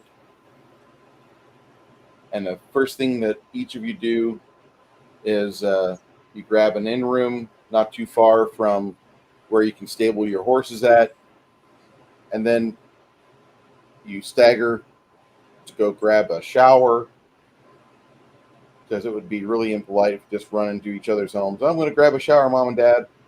But first thing you do is you grab that shower, and thank goodness for running water. 1, 2, the dwarves that you brought with you, they're welcomed by the hotel personally. By the way, Fleischmann's is the name of the inn. The inn in town. It's only one inn in town. It's it. Fleischmann's is just the name of it. It's a small town. Aaron Saperon is still the mayor. There's still about 2,300 people here. A lot of Lore Clan people start coming into town at the sunset and noticing that there's something going on at Fleischmann's as people have gathered around. The 4 dwarves that you brought with you are percussionists. They play drums. They play drums really, really well. And as they're given the equipment to beat on skins for a while, you notice that others start bringing their instruments in town into the main square areas. You're reintroduced to the majority of the townsfolk, and your families are summoned. As they bring you in, you notice that some people involved with the Coasters and Traders Guild have appeared, and they take your paperwork and they acknowledge the fact that you've made it back here. And apparently, from what the community of Stoneholm says, you've done them a great service. They couldn't be any happier. These 4 dwarves are a token of goodwill, and they're accompanying you. They're not even part of the Coasters Guild, but representatives from Coasters Guild still appreciate them like they try to appreciate you. And before you know it, there's about 300 people in the center of town playing musical instruments, dancing, reveling, and having an early midwinter festival, which that's not for another 7 weeks. Wine starts to spill. You guys are introduced back to your families, and that's when the celebration truly begins. Each of you, oh, except for Ogre. Ogre's not from here. Sorry, Ogre. That's all right. It's okay. You get to see somebody else have their welcome home. Your family is more lore clan. The lore clans are kind of like these roving hunter gatherer types that operate between between the civilized spaces, and they're nomadic. They're kind of warlike, but for the most part, they're at peace with most of the human settlers around this area. But they do their own version of policing amongst themselves and of the wilderness from incursions from bad humanoids or other items. Your clan typically operates north of town, north of Gilboa, but you've been to this town before, so you've been here not 6 years ago, and so you kind of recognize this place. It's not a bad town. It's a lot nicer when there's about 300 people beating on skins and using wind instruments and having a party. Uh, this is the first time you've seen this sort of thing happen, and then you realize that the people you've been adventuring with for a while are actually people of means. And that's when the city comes to a halt because they allow silence to take over the crowd. And then the member of the Coasters and Traders Guild announces to the community that you have just done your families a great service and honor for the guild. You've brought commerce to an area that was not receiving any, that was standing on its own and failing miserably. And now you've established a trade route, and you've also done a great moral justice to the people of that community by helping right some wrongs that were at serious fault before. They want to see you back in 4 years over in the community of Stoneholm. But you've got time between now and then, and a lot of things could happen. The dwarves of that community love you, and they want you to be able to enjoy yourselves and enjoy your youth as much as possible. It's at this point that most of the action for tonight's game is going to end. There's still some things that I want to get started on. So we're going to have a span of time. There's the winter, you guys are staying in town with your families. Now, you're not going to be with your families every second of the day. Like, there will be a period where all of you will have the opportunity to get better with your chosen weapon of choice. They're also going to have something introduced into this game system called edges. Edges are something that is kind of a step above feats in terms of mechanical power, and it allows you a little bit more variance on things. This game is not a fair rule system at all. This game can get OP. It's not my desire, but it could.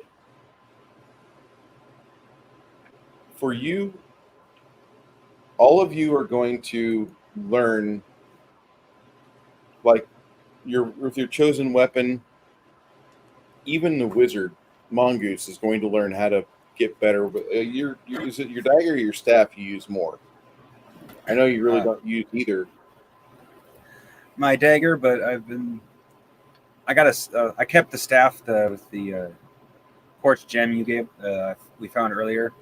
Not entirely sure should I continue using the dagger since I have the apprentice hand of the apprentice, or maybe a staff since I have a little more blocking ability with that, or not blocking, but reach. I'm used to being able to parry. Yeah. If you're looking for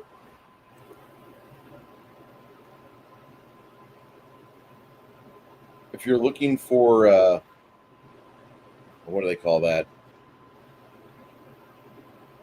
Let me see if I can find that information for you. Ah, here it is.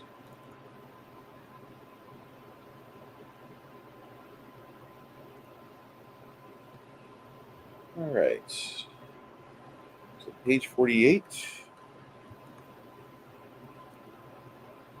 Nope.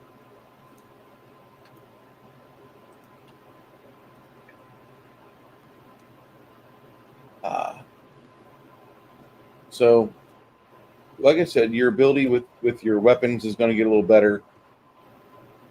Everybody, even if you're not a fighter, you're going to get cool. Okay. With and you're going to see my head twist a little bit here.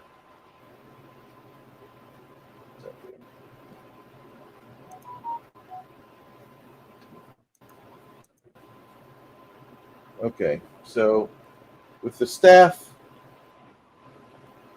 if you want to get good with the quarterstaff, you can.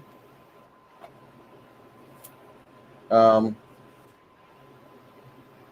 now, everybody's at basic with their weapons, except for the archers. They've been skilled this whole time, but over the course of like 4 months of winter, you guys are going to have time to practice this stuff because the weapon mastery is it's just something that requires time and a level. So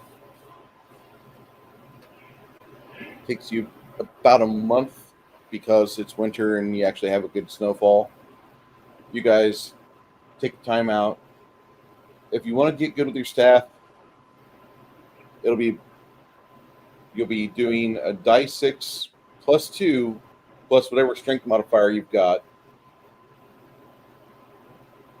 With the staff, your armored class improves by 5% if you choose the staff. Also, your speed factor drops by 1 with the staff if you choose the staff. I'm talking with my mic off. Sorry. If I want to learn to use the staff, will I still be able to use my sword? He's talking to me, Janet. No, if I want a staff too. Oh, sorry. Okay, that's what you're saying. Yeah, a staff is considered a basic weapon, Janet. Yeah, see, like if something happens and I get disarmed with my sword, and there's a stick or long stick or something laying around, and I could grab it and be able to have skill to use it, even if it's not expert enough for me to be able to get back to my sword or something. With the way Bruce is letting me vent things, I might be able to make a folding staff for you, something that you can just pull out. Like, you ever see the Andromeda sticks? That weapon would be sticks great where it just too, opens up to a staff. I was thinking about that one time when I couldn't get to my sword because I had no mana. I was almost completely out of mana. So if I'm stuck in that position, I'll be able to defend myself at least long enough to get to my sword again. You see what I mean? Or get someone else's sword. Oh, So I was thinking about that. So to me, if I didn't know if we were allowed to ask to use other weapons on top of the one we already have. You can use whatever weapon you want. You can seriously, or even daggers. Being proficient in it adds additional damage and whatnot. But you can theoretically use anything. The main thing is that most clerics in older editions were restricted, and in Pathfinder they said all basic weapons everybody knows, even you clerics. And so clerics could pick up crossbows for the first time in the 30 years of the game. Well, now what I'm doing is I'm basically saying that like clerics are still restricted to basic weapons. Basic weapons require like no special training, so daggers, staffs, darts, and blowguns or crossbows require very little training to get good with. Well, see, I was thinking about a dagger, but the thing is, I would have to be proficient at throwing daggers because I don't want to get that close if I can help it, to where I have to stab them. You know what I mean? Well, staff, at least it'd be farther away from right on me. You know what I mean? Yeah. Staff is good. Sling is good too, because like all that is a length of leather or some sort of textile and a rock. And I can have that on my belt at any time and use it. Mm-hmm. And if the guards pat you down, it just feels like a part of your clothing. Yeah, I want to think about that because that's another really good weapon in case of an emergency if I didn't have a weapon or mana. You see what I mean? So yeah, I'm gonna write that down too, sling. So I was writing down the other one, but yeah, I think it's good. Until Yeah, we I come think to that magical land where they got a 357 Magnum, then like I would totally go for the 357 Wow, I Magnum. haven't done that yet, but okay, I'm sorry. Go ahead and finish with Crafting, if you want to get good with your dagger, if you want to get skilled with your dagger instead, it does a D6 damage plus your strength modifier, and that's handheld use. Your armor class with that also goes up by 5%. If you get good with dagger. If you want to pick staff instead, you can get staff. The main difference between like mechanically between staff and dagger is basically like as a grandmaster, which like I'm going to be honest, the best you'll get is expert because you're just not a fighter. Fighters get 2 extra levels, but as an expert with staff, your AC gets better by 10%, and as a expert with a dagger, you're throwing range increments. You actually get 5 feet added to your range increment for throwing a dagger. Because I'm not going to make any difference between a stabby dagger and a throwing dagger. To me, I'm trying to kind of reduce the amount of weapons out there because I just don't want to have a whole hardcover book dedicated to weapons for my game. I'm kind of a chintzy bastard that way. So you're going to have better throwing, better range on your dagger as you get to be an expert. Does that make sense? Yeah. Okay.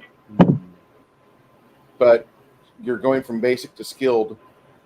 If you choose dagger, it goes up to D6 plus your modifiers. If you pick staff, it goes up to D6 plus 2. It was a D6 as a staff wielder. It's your choice. I'm not going to tell you which. Both of them give you a plus 5% to your AC. What other questions do you have about that?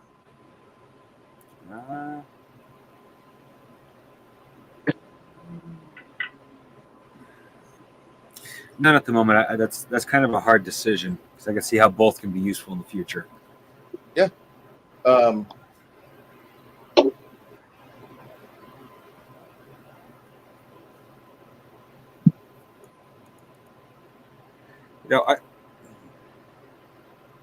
A staff at expert level, it does a D8 plus 2 damage. Whereas a dagger at expert level, expert proficiency, you're doing 2d4 damage. If you ask Bruce, what would you pick, Bruce? Bruce would go with the expert dagger use because go towards dagger because you're rolling 2d4 and that's just 25% chance every throw to get an explosive die. Yeah. Plus, I also have spells to augment my defenses, so yeah, I think I'll go with dagger. Okay, you don't have to choose it right now. Next campaign session, we'll do that. Oh. Also, with either one you choose, your speed factor goes down by 1 for that weapon. Speed factors are reduced at skilled level and at grandmaster level, so a fighter would have that happen twice, and everybody else just kind of like, no, I'm not a fighter, damn it. Well, you're not supposed to be front lines all the time. You've got other cool things to do. Going from basic to skilled, by the way, there's a training time, and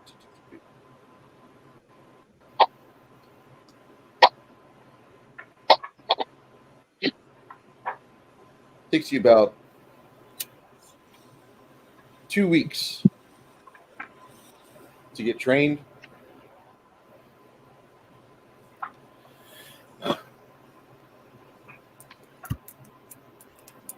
That's not bad.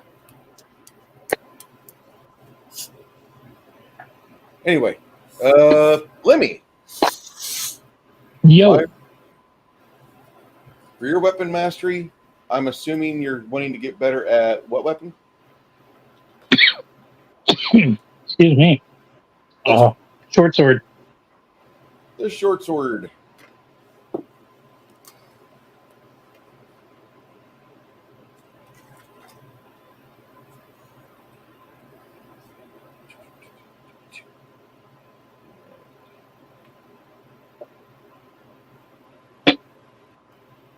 A short sword.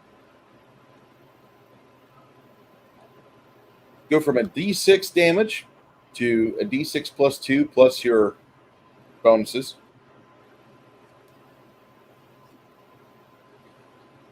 A short sword also gives you a better armor class by 5%.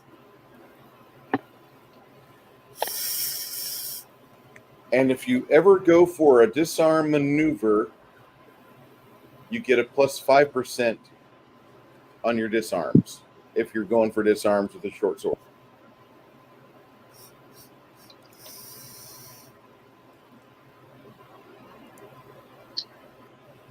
Your speed factor goes down by 1.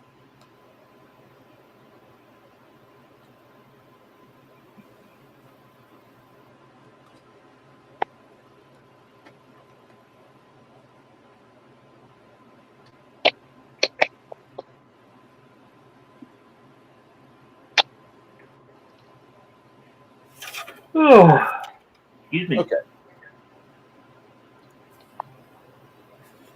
Nerdy, Yes. you're going to really appreciate this.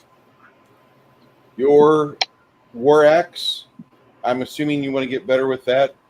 Yes. Your speed factor drops to 11 from Okay. 12.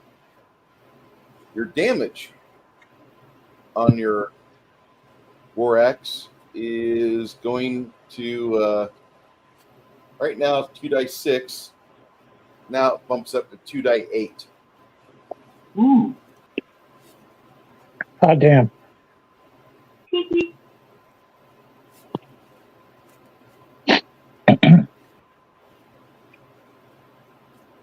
It's a chunky weapon. Hell of a weapon, though. All right. That's basically everything about that weapon. That's a badass. That's what that is. Shit. Okay. Right now we're doing the weapons mastery portion of it. All right. That I'm cool with completes it. everything for the 2 weeks of training you do. That'll help your damage up, and that also, I mean, fuck. No wonder that shit. Sorry, was just thinking about something else there for a second. Fuck. Okay, Janet, with your longsword, Yes. Mm-hmm. you graduate from a die 8 to a die 12 on your damage, plus Die whatever 8, bonuses you die get. 12. Okay. Your armor class improves by 10% when you hold the normal sword, hold your sword. Mm-hmm. You also, if you go for a disarm, you get a plus 5% to any attempt you make on a disarm against your foe.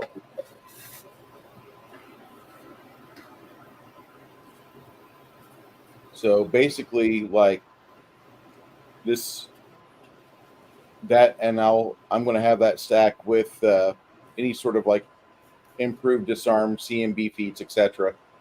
Mm-hmm. But that's something we can discuss later, and we probably will, because 5th level is kind of a different animal than what you've dealt with in leveling up before. Your Okay. speed factor goes from an 8 to a 7 on your attacks. Okay.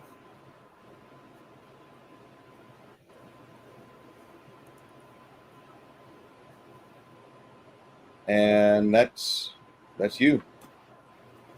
Okay, I got it written down. So Yeah, I can talk to you about it next time. it's okay. And just for you guys that are wondering, I'm kind of taking the guts out of the weapon mastery table from the original rules cyclopedia for D&D and applying it to my game.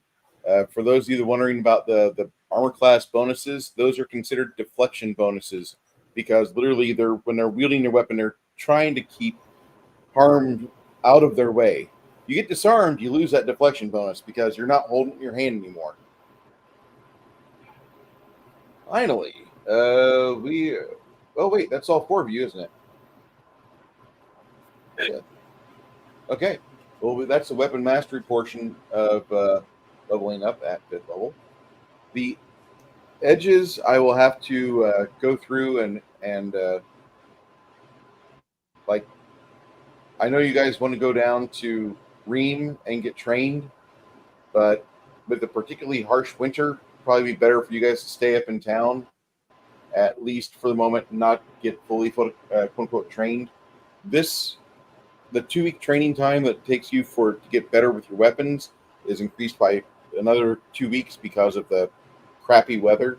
And this is stuff that just people in town can help you out with. While you're doing this, the guild is there kind of overseeing, babysitting you. Your dwarven allies that you have with you, those 4, they make themselves pretty popular at the bar because Quinn has adopted them as his percussion buddies. And yeah, he's putting them fuckers to work. Like, we got nothing to do but sit in a snowbound bar and drink and fucking play drums all day. Oh, hell yeah. This is why I became an adult, motherfuckers. And that's exactly the attitude they've got. This is exactly what they've been wanting to do.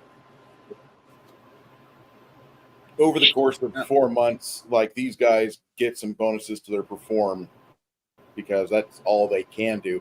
And it makes a really interesting stop in Gilboa for those people that brave the snowbound trails to and from Varzanth. You only see like maybe 10 or 12 of those people over the course of like 16 weeks. People are going northbound. Oh, we got to run by Dunhaven. Fuck. We got to go run by the Green Mountain threat, the possible orcs and ogres over there. But you guys, you have 4 months of seeing your family and getting to know your family again. Interesting to note. Well, I need to see if my fiance is pregnant, given our escapades before I left.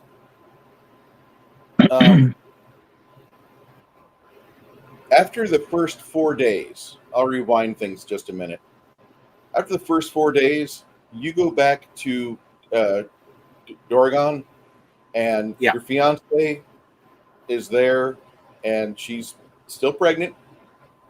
She looks like she's a cute pregnant. She's one of those like little Texas things that she's got like the pregnant boobs, but then she has the basketball under the dress.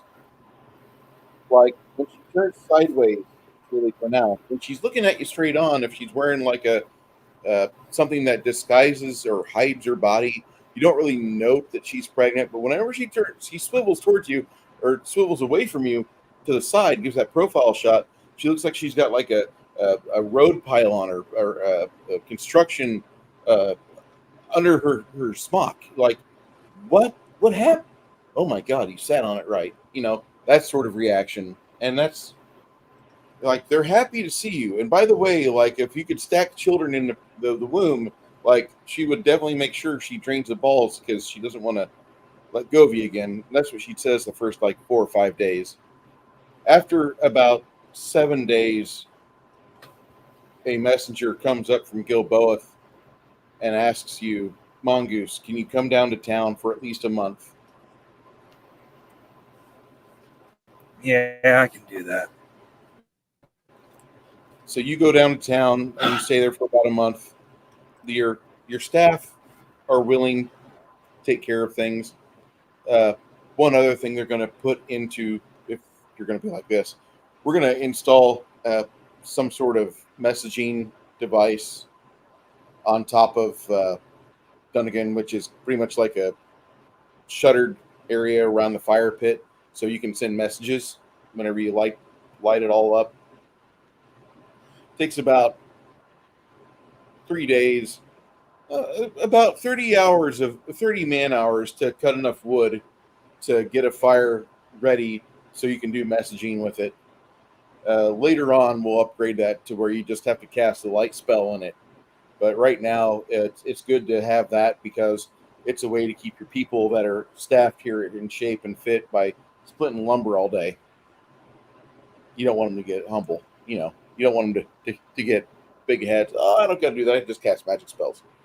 But you have a month where you go down to Gilboath, and for the 4 months of winter, the 1 month you spend in Gilboath learning things and doing training and waiting for spring to rear its head is kind of joyous. And at this point, go ahead. Out of the cattle that since I got everybody but Janet's cattle, since everyone's like, we don't really want cattle. Janet's not sharing her Did cows. Did I get any males?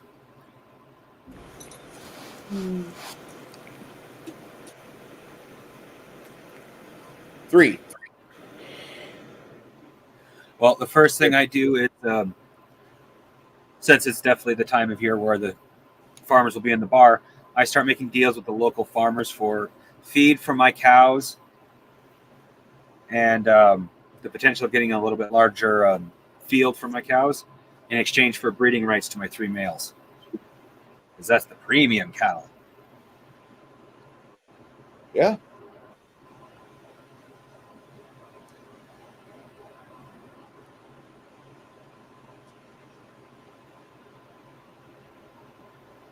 I felt lucky just to get 1, but 3? Hell yeah.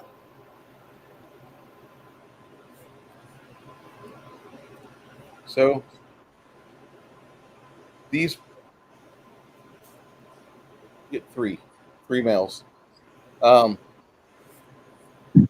long after you return back during midwinter celebration, you return back to Dorgon, and you note that it's kind of an odd situation, but you arrive the same night that a traveler is making his way, and looks like they're taking a dozen cows south into the city, but this is really weird because it's midwinter and there's a foot of snow or more on certain parts of the pass. As you're looking at the cows and you allow them within the gated area, some of your staff are standing by waiting for like an ambush or attack or something. This is not normal. And the bedraggled wranglers look at you and they look exhausted and beat. One of them has frostbite all over his hands, and they make a plea to you. They say, "We were going to the community of Gilboath or maybe Ream, but going down south is going to tax us more. If we could just stay in one of your nice warm rooms, that'd be great. If you have some healers here, that'd be wonderful. That'd be absolutely just destined for greatness. We'll give you 75 silvers if you can get his hands restored. Otherwise, I fear he may lose his fingers and use of his hands. But we have an offer for the dozen females we have. If you so choose, we'd like to sell you these for 750 gold, or 750 silver, excuse me.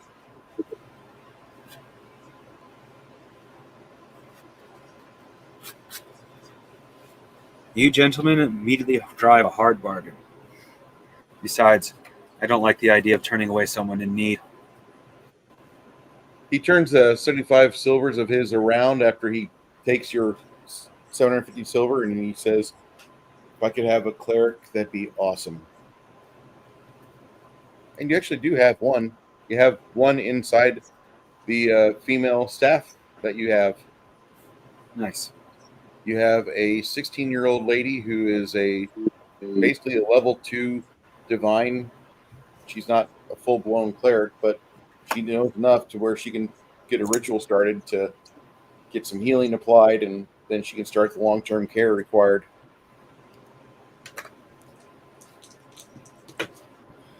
When I say long-term care, I mean she's going to need about 5 days with this guy, and she's got everything ready. She can go to town on him. I just rolled a 95 plus her bonus. Before they leave at the end of the week, he does have use of his hands, and gives it all in thanks to Mir, which it's no surprise that somebody that would be so close to Gilboa would worship Mir, right? It's like, I'm from Salt Lake City. Guess what I do? I bicycle everywhere. I wear a white shirt and a black tie. Would you like to know more about our Lord and Savior? Sorry. Orgasmo.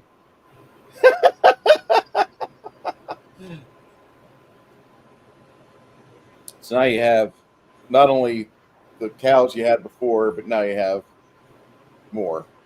Good luck with that, because your feed bill just went up. You'll be fine.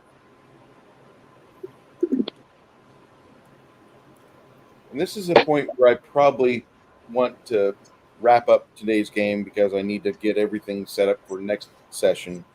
I'll be putting information into the Discord in our alpha game or alpha test portion for the edges that will be utilized. For those people that want to know more about that, our players are doing It's pretty simple. Just Google edging, and it'll tell you everything you need to know. Everything you need to know.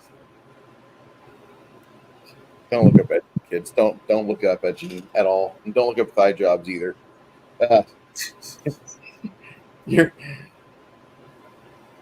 Does anybody have any questions or any comments about their character so far? Because what you can do, you can maximize your skills up to 5 ranks. Every rank you have is 5%. And that's just based on the rank. That's not the ability score bonus. You can do your skills in the interim between now and next session. Next session is August.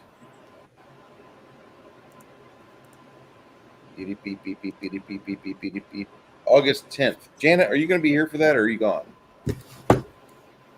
Hold on, I'm gonna look at my calendar and make sure. I think I'll be here, so hold on. Okay.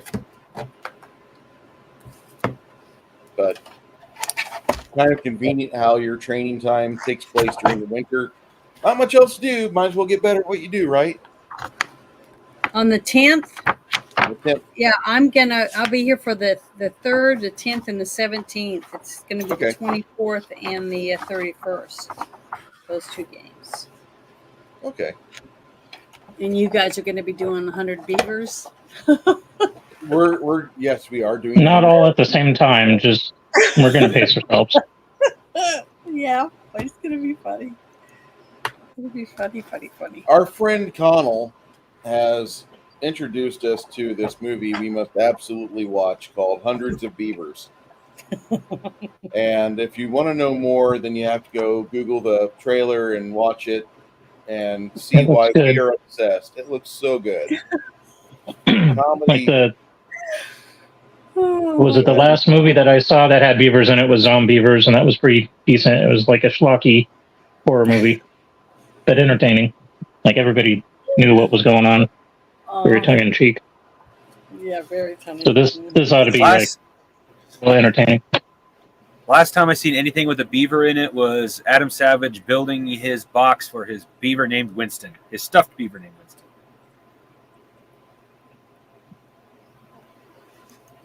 So the plot of this movie is successful 19th century Applejack salesman Gene Kayak has his farm destroyed when a beaver eats a support beam of a giant keg, which rolls into his fireplace and explodes.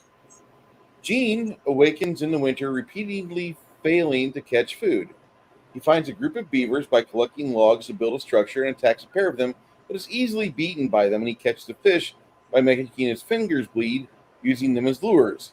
When he sells them to a local merchant, he notices a fur trapper turning them into profit. So this movie is just like one thing after another, and it just sounds like the type of unpredictable festival of laughs.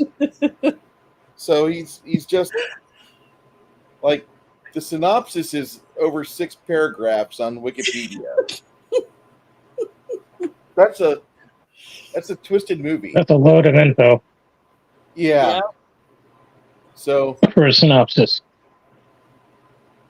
and reading the synopsis is quite funny. I don't recommend you see it unless you're in the mood to watch a funny movie. But this movie's got a 96% audience score on Rotten Tomatoes.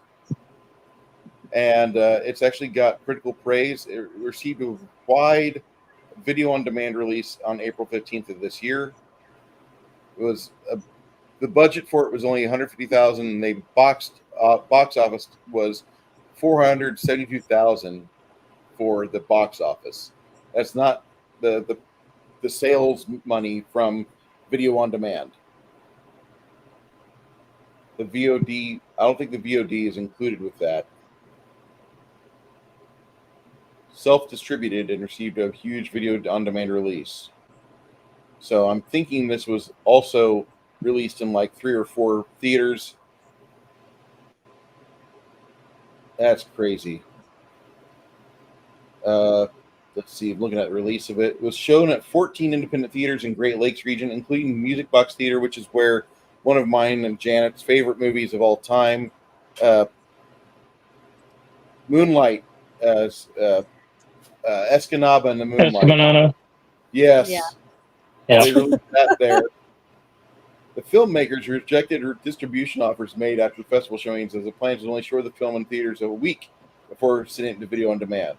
So they had more control over it. But Hundreds of Beavers looks like a fantastic movie. My parents are wanting to see this film, and my dad doesn't watch new movies. The last new movie my dad watched was Guardians of the Galaxy 11 years ago. It's like, it was good, but it wasn't that good. I'm like, that's probably the best Marvel film we're ever going to see, Dad. Okay. My name is Bruce. This is my crew of friends and family that I've got that are share with me this wild journey of creating a game off the bones of a game which we did like most of it before. A lot of it, like 80% of the extra rules don't need to be used for Pathfinder. Sorry. All those hardcovers you bought, probably you never practiced much. With that being stated, you kids all be well. We're going to be back. If Chimerian wants, we're going to do a stream tonight. Last week we were going to talk about stuff, but we had a fucking political upheaval stream. We had a political upheaval event happen, and the deep state has earned my ire. So I don't want them to make any stupid ideas into fruition.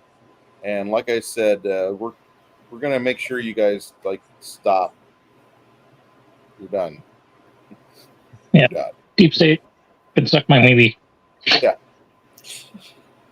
We're done. We're done with garbage. Like you're done. All right. May all your hits be crits.